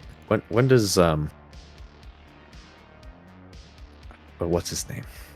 One of the G's, the OG, one might call him. Oh, Godfrey? Or Godfrey or whatever? Is it Godfrey? Is it Godfrey or Godric? I thought it was Godric the Grafted and Godfrey the First. I could be wrong. That could be backwards. Hold on. That's about right. No, you're right. It's Yeah, Godric the Grafted. yeah. When does Godfrey the first Lord of Aland roll up to throw out his The first his High ancestor? King. Yeah, when does the first High King roll up like, hey, that's a cool throne. I have granted thee courtesy enough. Now Rolls I up. fight as Horalu, That's when the warrior. What are you gonna do then, Yuria? He suplexes try to you. fucking He romance him. suplexes you. Look at those fucking Suplexes muscles, dog. Stop. I think we got off to the wrong foot. He full Nelson's you. Plus 25 to hit, suplex. Plus 25 to hit, That's suplex. that's the like hidden boss you get if you like side with the Empire and like the elves start invading. He Holy rolls shit. up. Yeah, the party's rolling up with the legions. They're claiming, like, they Yeah. just claimed Rofield. They just claimed the Edmore. Yeah, They get they're on to the Isilgar. steps. Yeah, Godfrey rolls up. You thought? Thou have fought hard and long. Brandishes axe. The first Leonin on his shoulder. Holy shit. The ancient pact that gave Leonins the place they are in the Warden families. You're fucking... It writes itself, really. Amazing. It writes itself. Until he takes that Leonin and rips its head off and goes, alright, it's time to commit war crimes. Thank you for your service, Sirash. The party goes, whoa, whoa! See, adventurers wouldn't do what the Tarnished does, which is stand there. Adventurers would be like, I make an attack, I attack him, I attack him. Is he monologue? I attack him. Well, that's why he monologues on his turn, because we have to sit there. You have to listen to him. That's the advantage of turn-based games is we get to make stupid quippy one-liners, and the villain gets to monologue until it's our turn. We don't get to take a reaction or attack of opportunity because he stood there and chatted.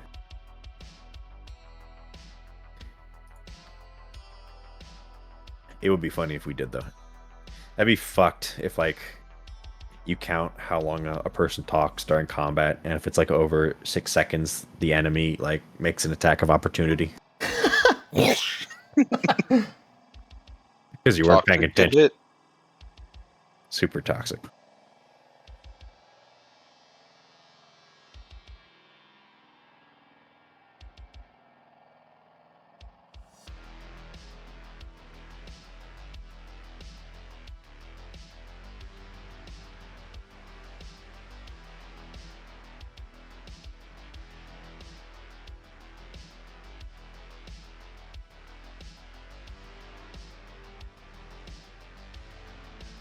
Let Me Solo Her would have to show up for the Melania fight. And I don't know how the DM would just shove Melania into Tyros yet. Smile. Melania of the Elid tree. Shut up. Shut up. Shut Got up. you, baby. I got you. Shut the fuck up. He has plans. What is this tree called? A Halleck tree. That's weird. That's really so big. weird. Why is it so big? Why's it got faces carved in it? Look at this cool. Look at all these butterflies. At least the leaves are cool. The water sucks though. It's all orange and shit. And makes my skin fall off. I was dreaming. What? Who said Huh? that? Hey, who's that unarmored woman over there with no legs? Reaches down, grabs her arm off the ground. Please don't put that on. She immediately Oh. puts it on. Guys, we gotta go. And I have never known defeat. What? What'd you say? Teleports to you on her turn. Oh man, you could just make that fight completely irritating, where she has low HP, low AC, but of course she regens on every hit. Absolutely. Every Right. hit, she gets back like the damage she dealt. Stop! Her waterfowl is like a big, like 15-foot radius, and she can just move while doing it. That's her villain action. It's waterfowl. Hit points, hit points, hit points, hit points, hit points, hit points, hit points. Millennia doubles her attack action. Grapples you. That would be her another villain action, is to grab you, toss you up into the air, and then impale you on the blade. and she regains like triple the amount of hit points type shit. Throws you 20 feet away. Oh, that sounds awful to fight. That sounds like torture. It would be brutal. It would be Oh. super fucking cruel. And then we're done. Yeah. Everyone's down. DM's like, wait. Wait. The party doesn't fucking dare. Looks back, she's already floating off of the ground. Why is she naked? Now rot. Immediately dive bombs. I put the gun to my head.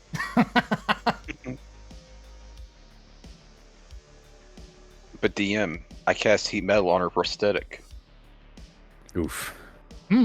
She grabs you with that prosthetic. Ow, Jesus. I feel like it's a quicker way to get your players to leave the Discord call. Yeah. They suffer through Yeah. a lot. I think it would. Yeah. I think the only way I would get my players to actually leave is if a creature just had a instant kill ability every round. Like the Lich just keeps recharging power word kill.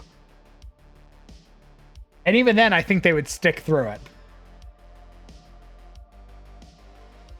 I think I might get a little annoyed, perhaps, if I once again had to fight another basilisk or like yet another creature that took you out of combat forever. Give me a year to recover at least. Dying is taking you out of combat forever. Yeah, but usually dying requires you to reach 0 HP and 3 death saves before you die. Mm-hmm. Petrification and other things like that just bypasses that whole mechanic. It says, oh, well, you see that dice? Points at it. You failed that. So you no longer exist for this round, for this combat. Go pull out your Game Boy and sit in the corner until your team figures out how to unpetrify you. Thanks.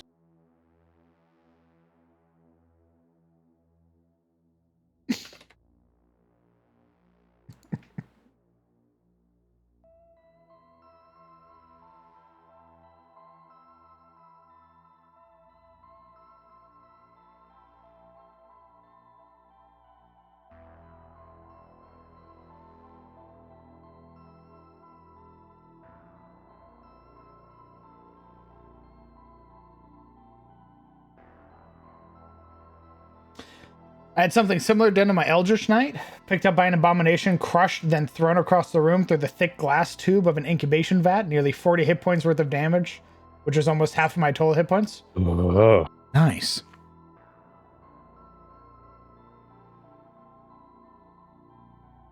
I remember someone suggesting the tree monsters, the ability to turn people into trees. Yes. The early version of the Wood Wraith had a Dryad ability, which was petrification. However, the petrification is not permanent. It basically lasts. So, like for the Dryad specifically, if it petrifies you, it lasts for like a day, and then the petrification falls off because they just want to escape. They don't want to fight you, right? The Wood Wraiths would be permanent. You would become a tree. Fuck. But it was like you needed to fail 3 times in a row.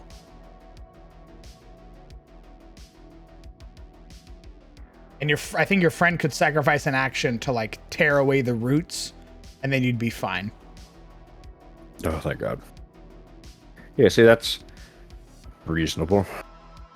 Yeah, if your party is Still scary, but unable reasonable. to get to you in 3 rounds, and you somehow can't make your save every turn, like you're just getting fucked, and your party lets you get all the way to 3 failed saves, then I think they're telling you to reroll your character. Yeah. They don't like you very much. Oh man, I could go over and help that character. Ooh, burning hands. Surely they'll roll a save this time.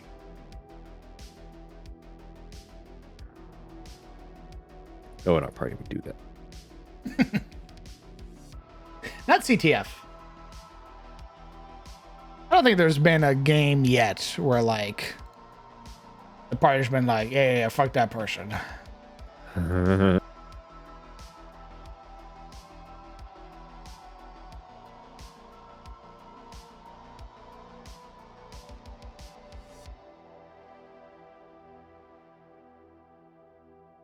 Yuria is very cursed with those rolls. That's sadly just the way of it.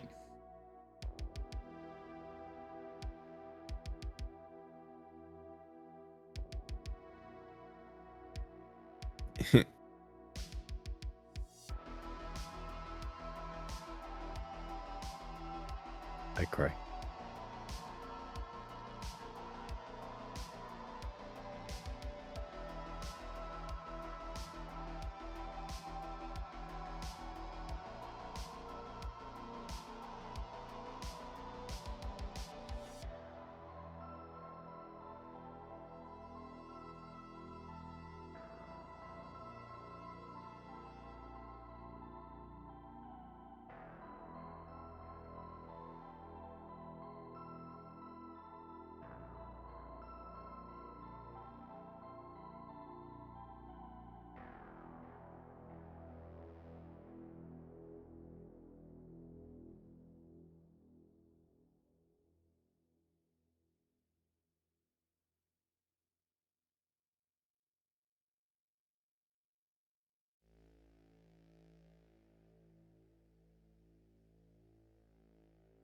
Guys, how to play a necromancer without my party killing me? I have a full party of necromancers. True. You're so smart. Why are you so wise, Ebus? The ways of D&D. Oh, what can I say? It's a gift.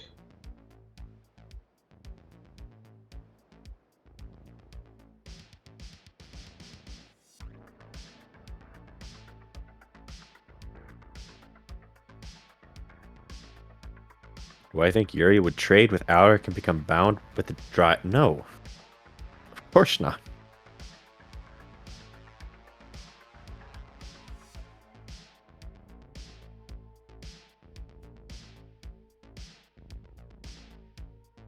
Godwatcher heirloom.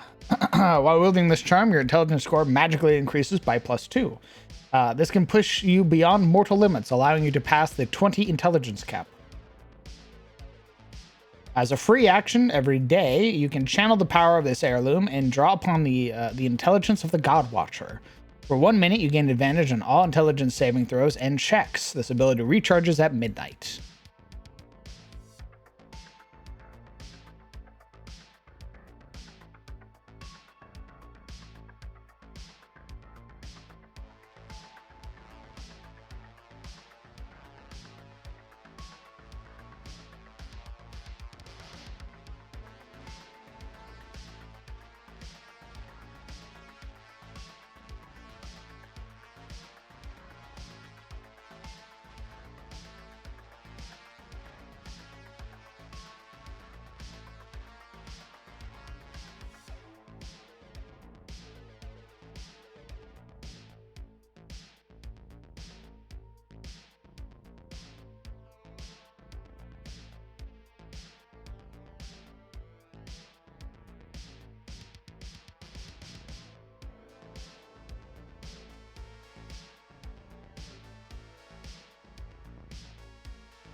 I need a cool name for the dexterity trinket.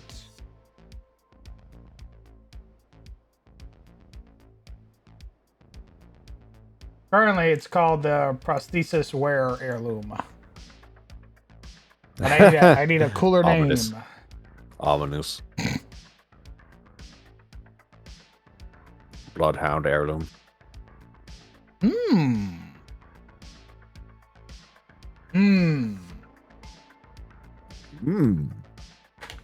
I like it. You're hired.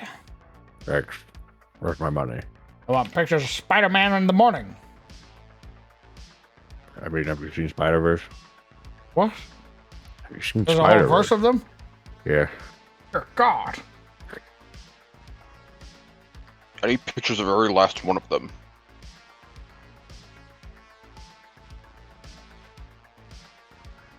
Can't do it.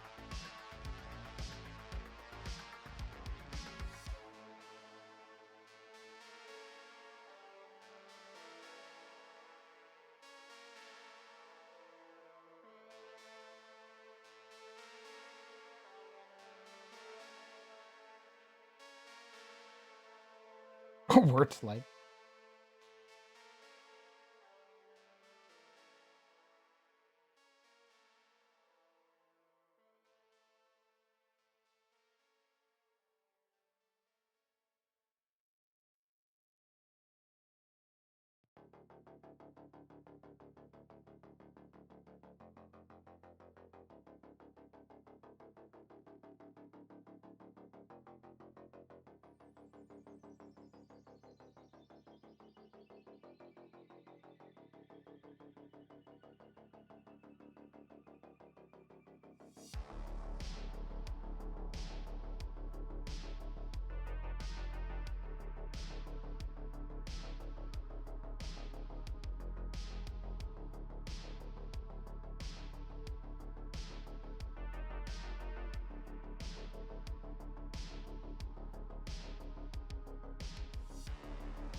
Just be a hot goth, huh?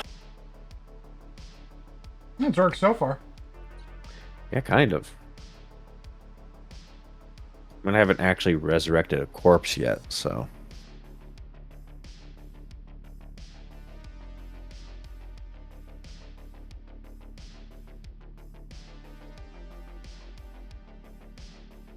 Hexblade is a somewhat easier thing to sort of keep under the hood, or at least confusing enough that the party doesn't quite understand if it's good or not. But if I went into a graveyard, just roll up on the Church of Edbor. Hey, Marana, see that guy? Whoa, whoa, whoa! Now I can talk to him.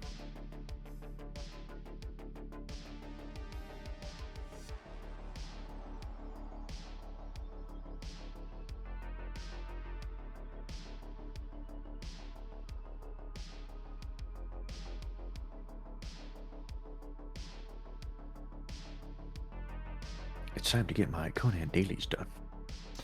The prosthesis heirloom gives you +5 dex. In our game, it's going to give you a +2 dex.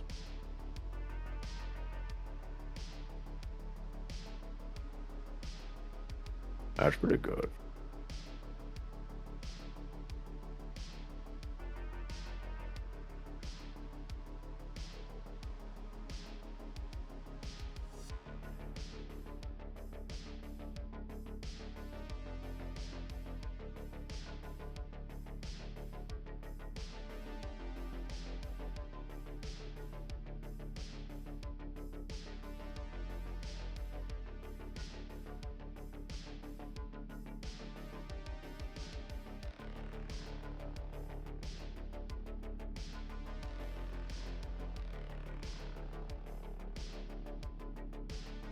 So far, we have the Star Scourge heirloom, which is a +2 to strength. We have the God Watcher heirloom, which is a +2 to int. We have the Bloodhound heirloom, which is a +2 to dex. And then we're gonna make the Wisdom one, the Faith one.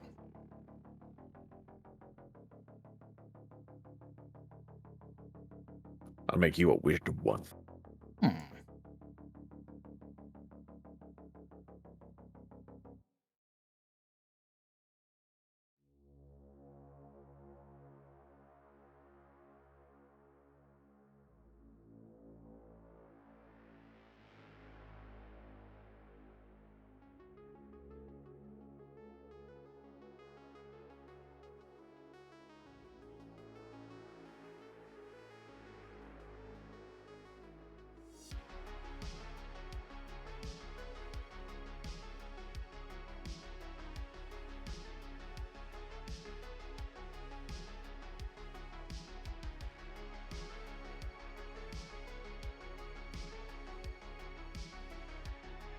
We need a faith heirloom.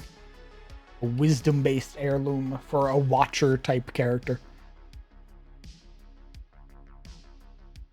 For example, the Bloodhound. Bound to her mentor for life, the Bloodhound would not stop till he was found.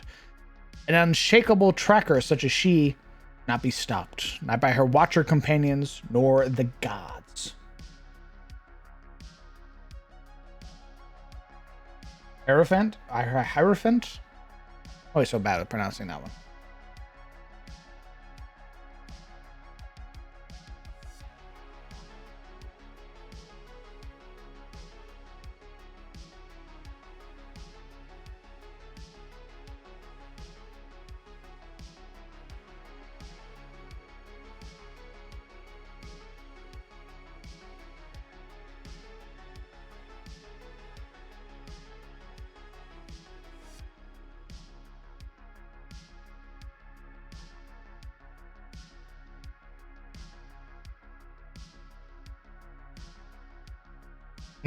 Oracle. Oracle heirloom's good. The first Oracle.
Charisma might be Mythmaker or Martyr.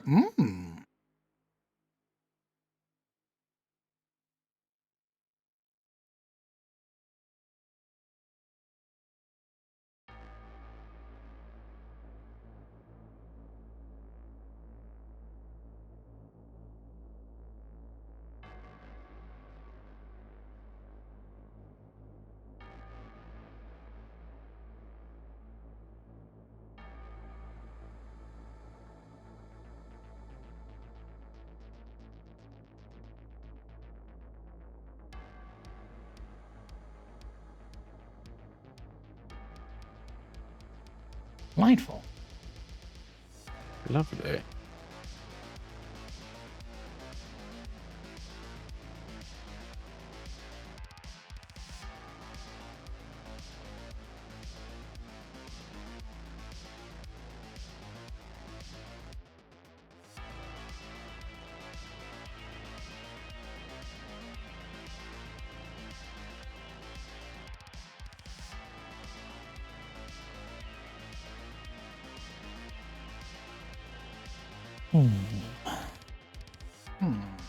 Huh.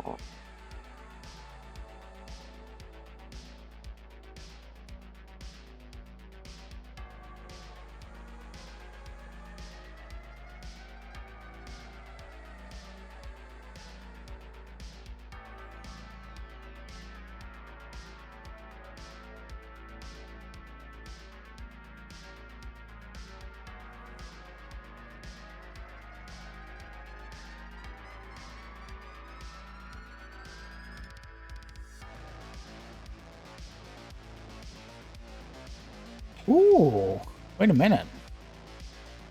I'm surprised I haven't made those yet. Oh. The Drake talismans. The ones that give you like you take reduced damage from when wearing them.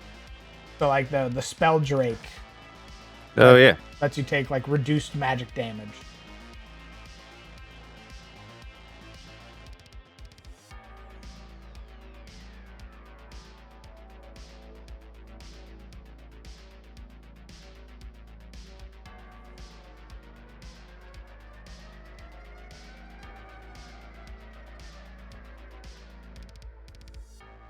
I have an next question. You had mentioned the downfall of the Goblin Empire to the Abyss. My question is, there any remaining regions in the world that the goblins were able to hold up and fortify and retain themselves? No. Sadly not. Because it wasn't specifically the Goblin Empire, it was the Hobgoblin Empire. Goblins were more of like the citizens, and sort of some of them acted as sages and everything like that. But the downfall came not only from the Abyss, but the humans who basically allied with the dragons of Tyros and start like the first dragon knights and everything were starting to show up during the Age of Woe. The Goblinoid Empire may have still had like scorpions and everything like that, but they worked very well in tandem with each other. And as their supplies and everything started to run thinner and thinner, and these dragon knights became more and more prevalent, it was harder for the empire to sort of sustain itself in any sort of fashion.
Indeed, it was a complete collapse.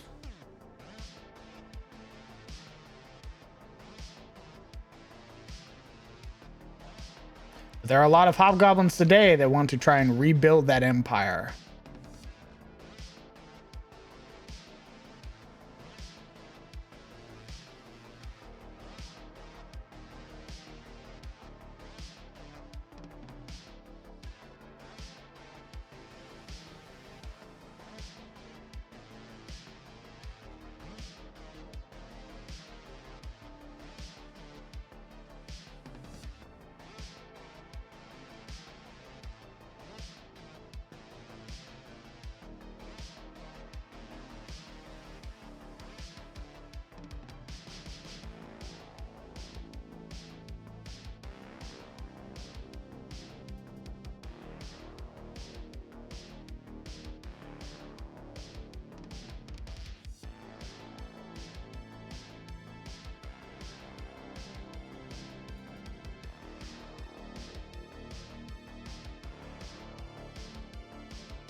Are these physical damage resistance ones then?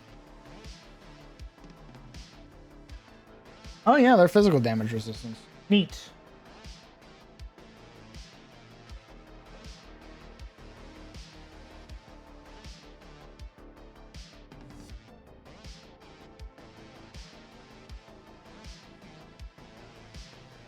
Okay, cool. That's easy to work around too, because it's all percentage based.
Yeah.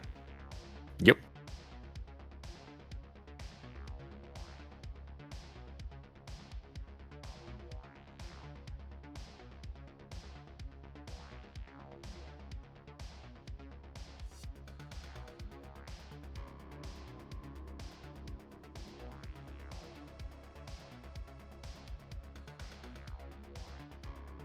I gotta say, I really want to try out one of these necromancer classes. They look like a lot of fun.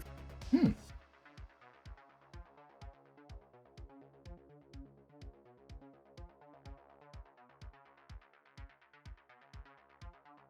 Fucked up, but fun.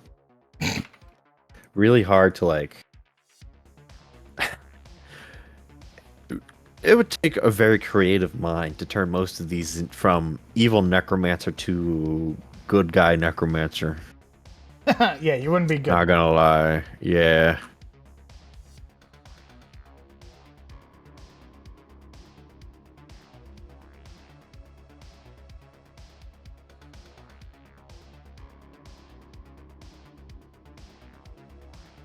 You can't even pull like a warlock where like you're a good person but your patron's an asshole, right? You pretty much just have to like be you have to straight up be okay with the fact that you have no moral quandaries.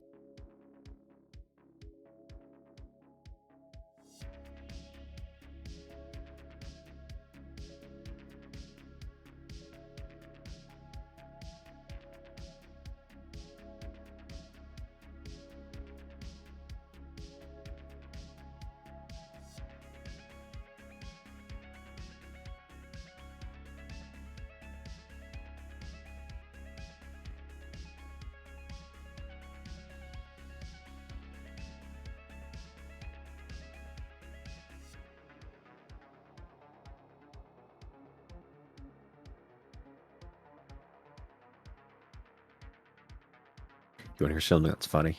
What's up? Fenrir has animate undead or animate dead as a like core spell that she can't replace because it's part of the extended spell book.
What do you guys think of this trinket?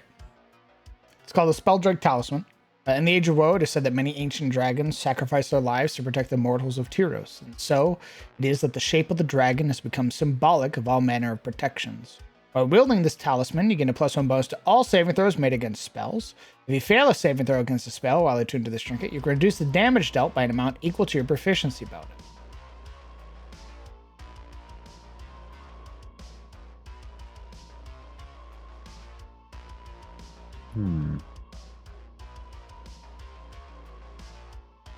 This is the +1 version. Goes all the way up to +3. I think that's really neat. That's really good to have at pretty much any level.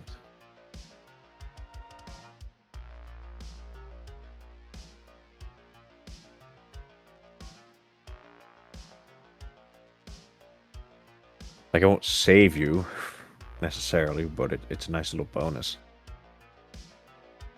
Agreed. Neat.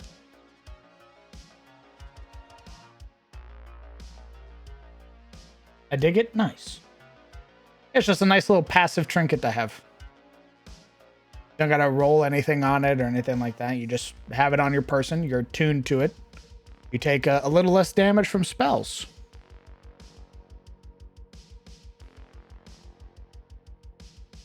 Holy shit.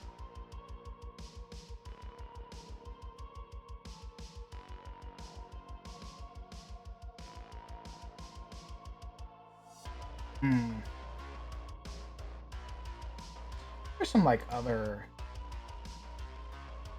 basic uncommon.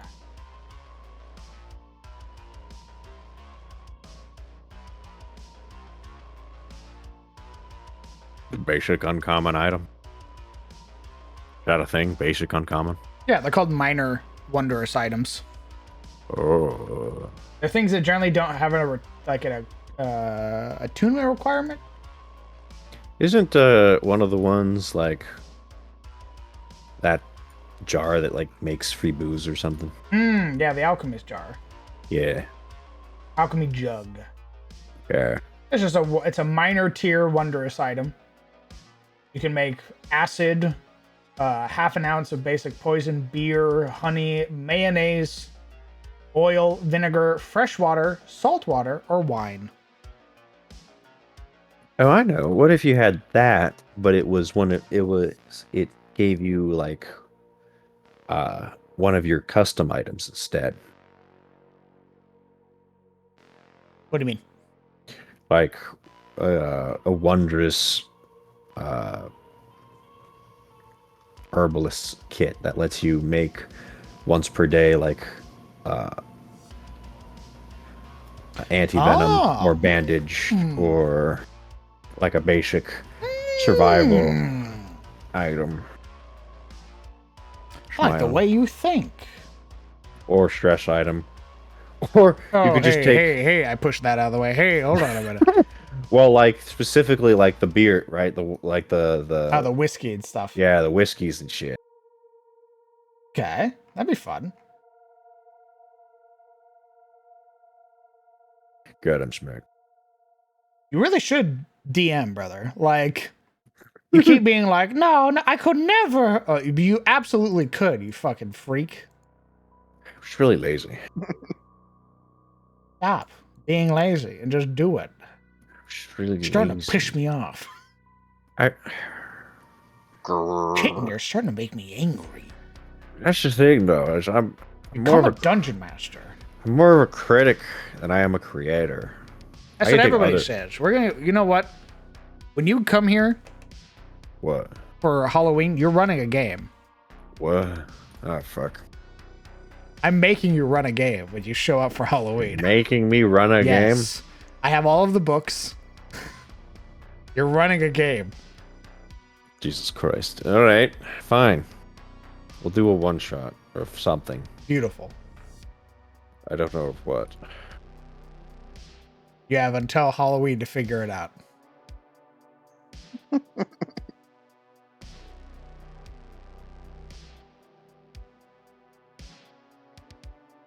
And don't worry about maps or anything like that, because we have the little dry erase board.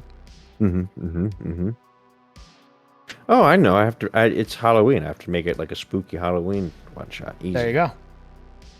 Like Gigabrained that. already. Look at that. Look at him. Look at this mother. I I'll just- rattle sizzle. Look at him. Stop it! All right, it's easy. It's real easy to just come up with the idea, man. It's the details that get me. Okay? Put it into shape now. Jesus Christ. I'll just steal your facility, and you wake up in it. And then you have to, like, Oh. there you go. Enjoy. Finally, I get to Oops. play in my own game. It's just fantasy Dead Space. My narcissistic dream. I'll steal it. No one will ever know.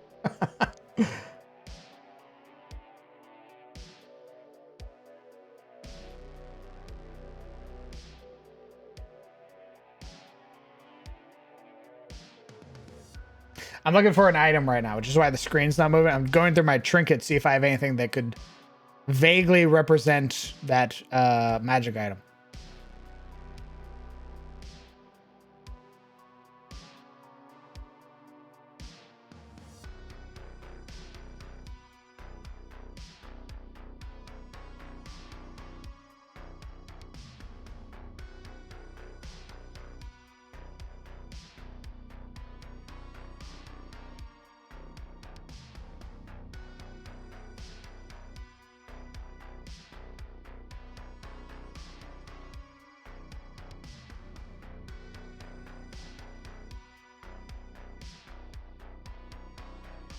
I'm gonna have just like a generic bag or something. What the fuck? You're a generic bag. Hurtful. Whoa. That's a bit rude. I'll pretend you didn't say that. So our friendship stays intact. That's thoughtful.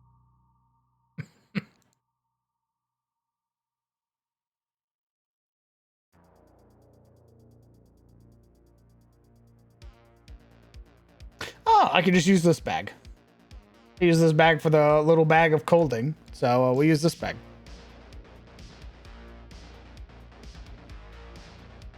Roll like a D100 every day when you use it, and it has a chance of like spawning an item based on that D100.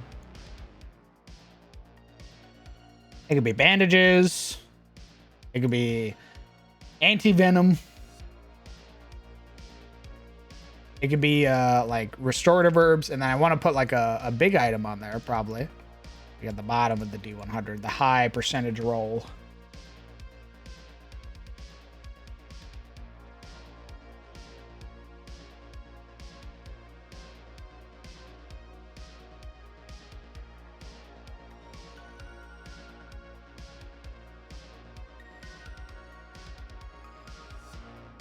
A healing potion? Maybe. Maybe. I need a cool name for it, though. Something adventure-y.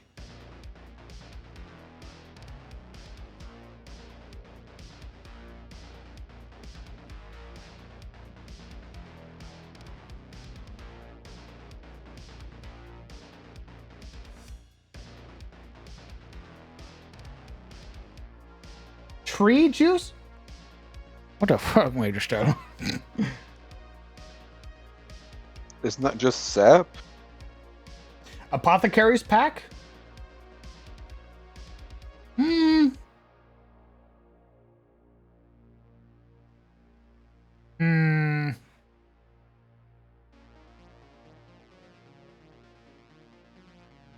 I like it. Stop adding juice to everything. I'm checking out media. What you got me looking at? Absolutely not. Absolutely not. What the hell, Job? What the hell?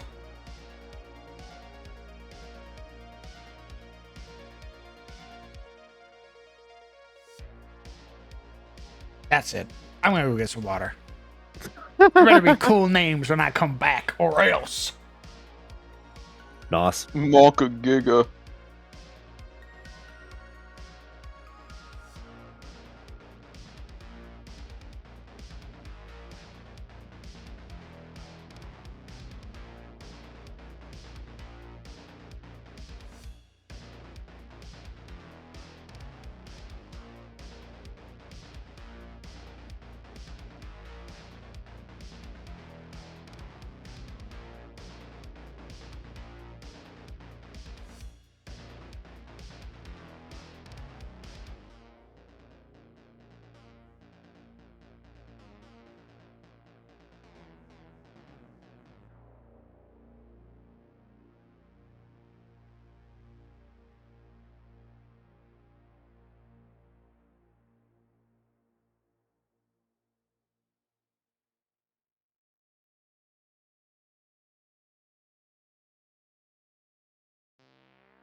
Hold on, I think Momo needs some aid. I'll be right back.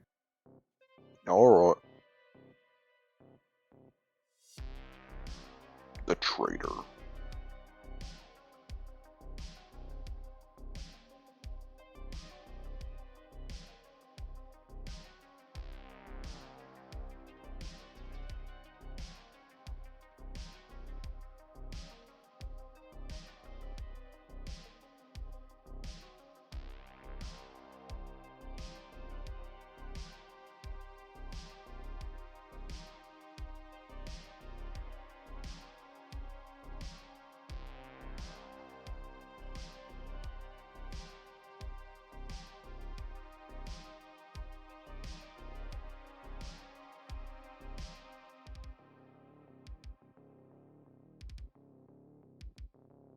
I'm back. Welcome back. Where are my names, chat? They tried their best. Alright, we're taking Apothecary's pack. Nerf is the only one who gets to live.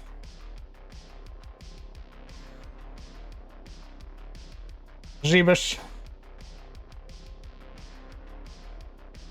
Execute. I said. They're on their way already. I've sent out the squads. Very good.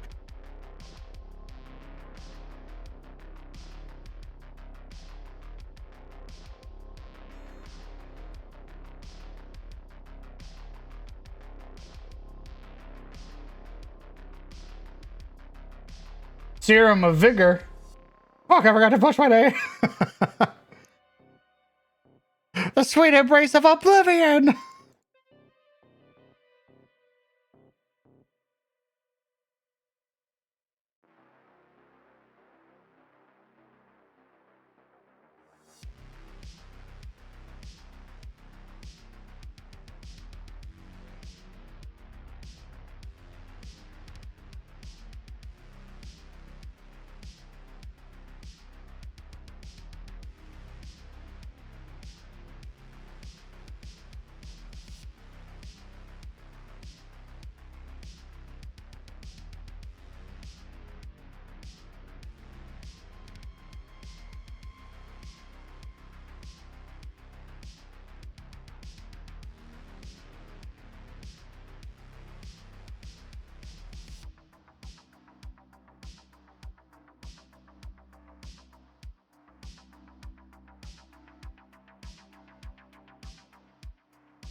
Somebody was asking to see it, Sycophant. It's the Lich on the front cover of Vada's Spire of Secrets.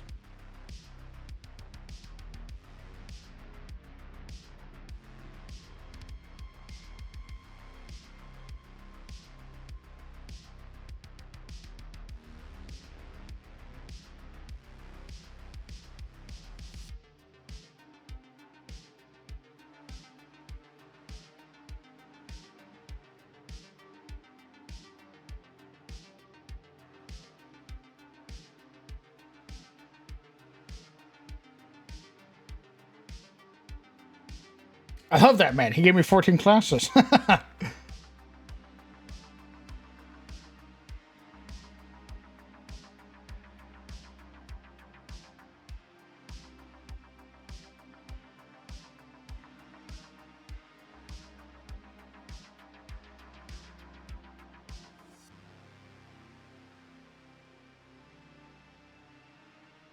Hello, Gold.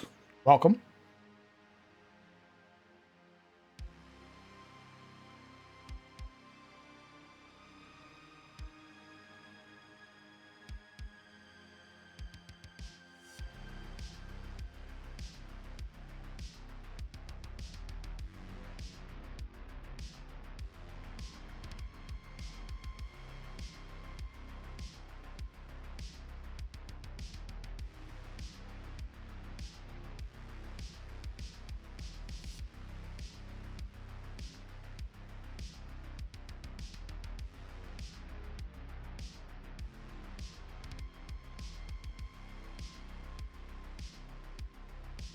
How goes the prep? It goes pretty well. Currently, I'm making a magic item, and then I'm going to probably call it for tonight.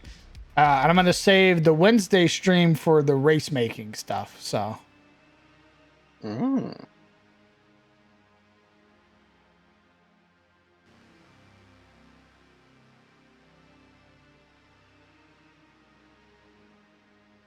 Very good. 1, 2, 3, 4, 5, 6, 7, 8, 9, 10. Oh, never mind.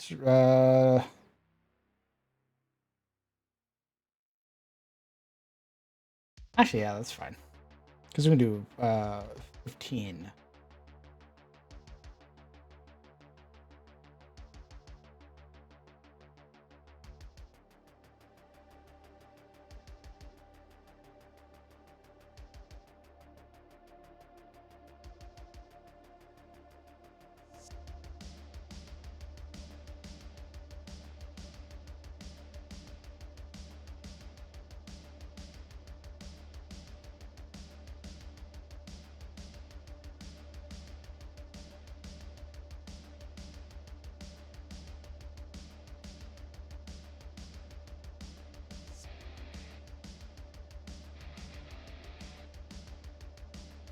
Yeah, that's sort of why I've just been working on very basic common items or like magic items, Ruffian.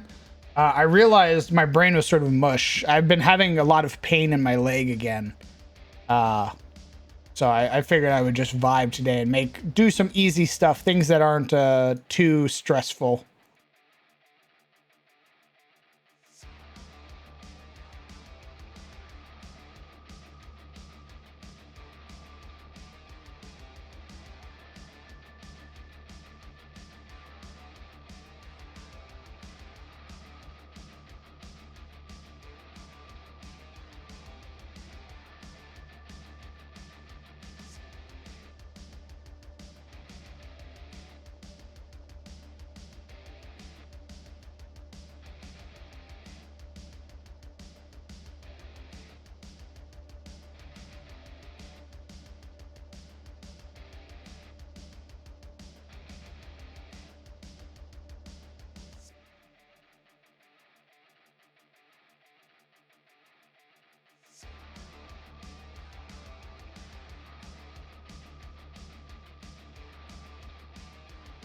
Need to get some robot legs?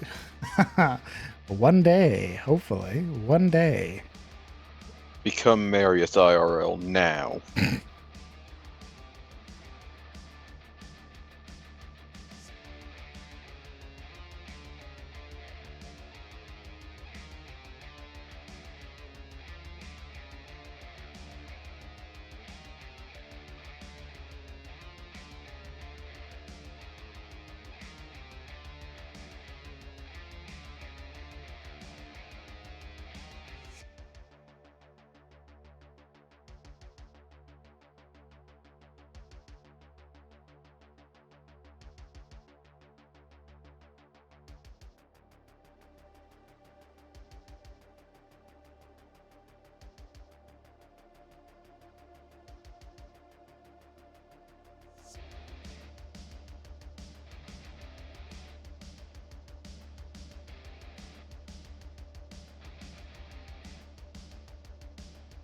If it feels better tomorrow, I'll be honest, brother, it probably won't.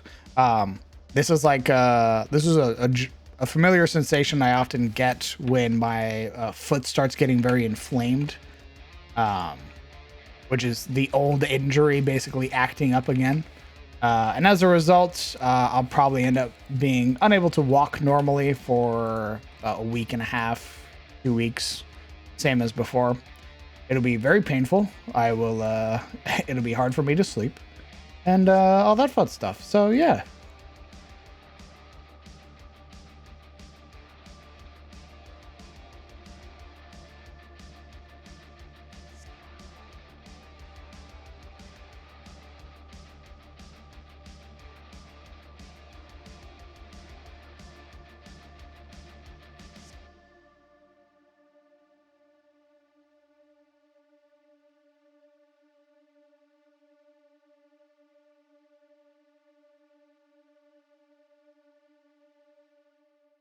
Does Marius like other animals, or is he a pure cat lover?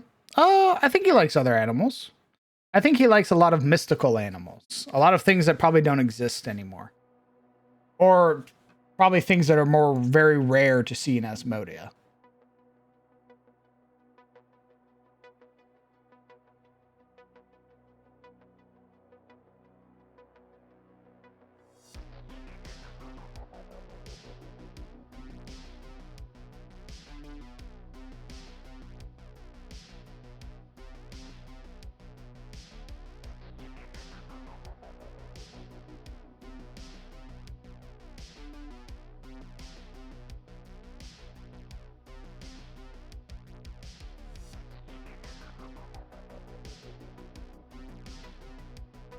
You have anything to numb it, like Epsom salt or something? Nope. No, I do not. Smile.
What do we think of this?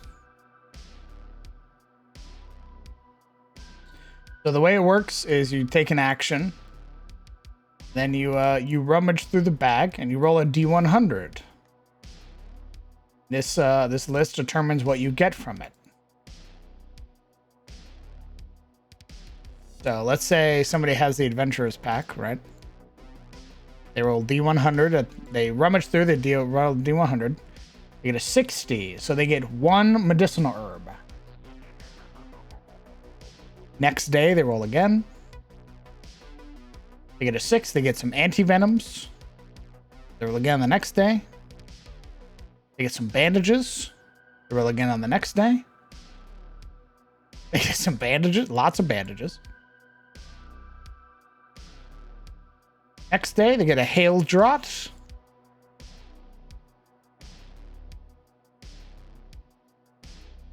Or bandages. They are flooded with bandages. I guess Hydiel can use them all to keep bandaging herself. Ah, there we go. I finally got 100. At 100, you get a greater healing elixir.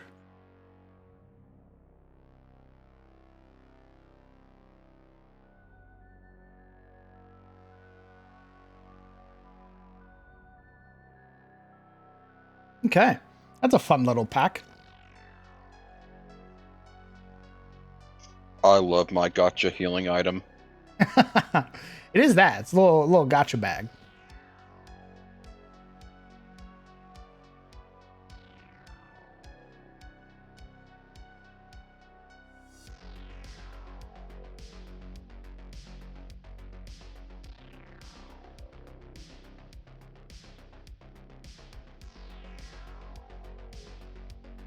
Cool.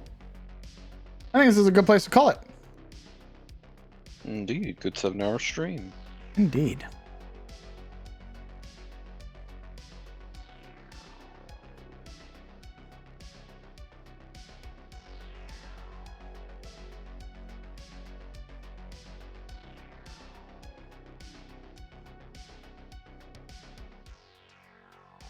Yes. Yes, it is. Greater healing elixir. Restores 20 hit points as a bonus action. And you can hand it over to other people for a full action.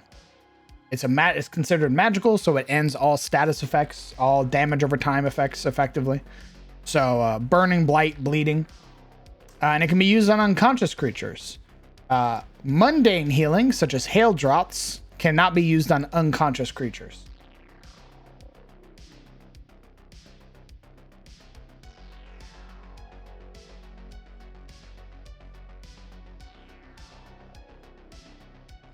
We also made magic potions cheaper in our setting. So instead of 50 gold, because we use the healing, or we use the silver standard now, healing potions are the equivalent of 25 gold, but obviously marked for silver. So silver is king. It replaced gold. Gold is now more rare. Platinum is even rarer. So for 25, you can buy a bog standard healing elixir and restore 10 hit points. Greater is 50. Superior is 100.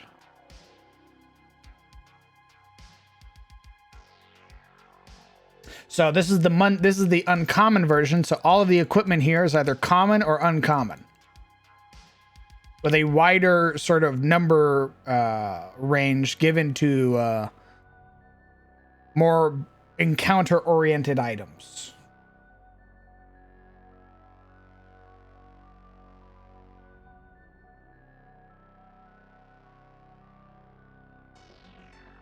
Okay. This is a good place to call it. Jeebus want to go ahead and say goodbye. Goodbye, chat room. I will be back. Okay. Gamers. Thank you guys so much for coming out and supporting the stream. I'm gonna call it here. I'm a little tired.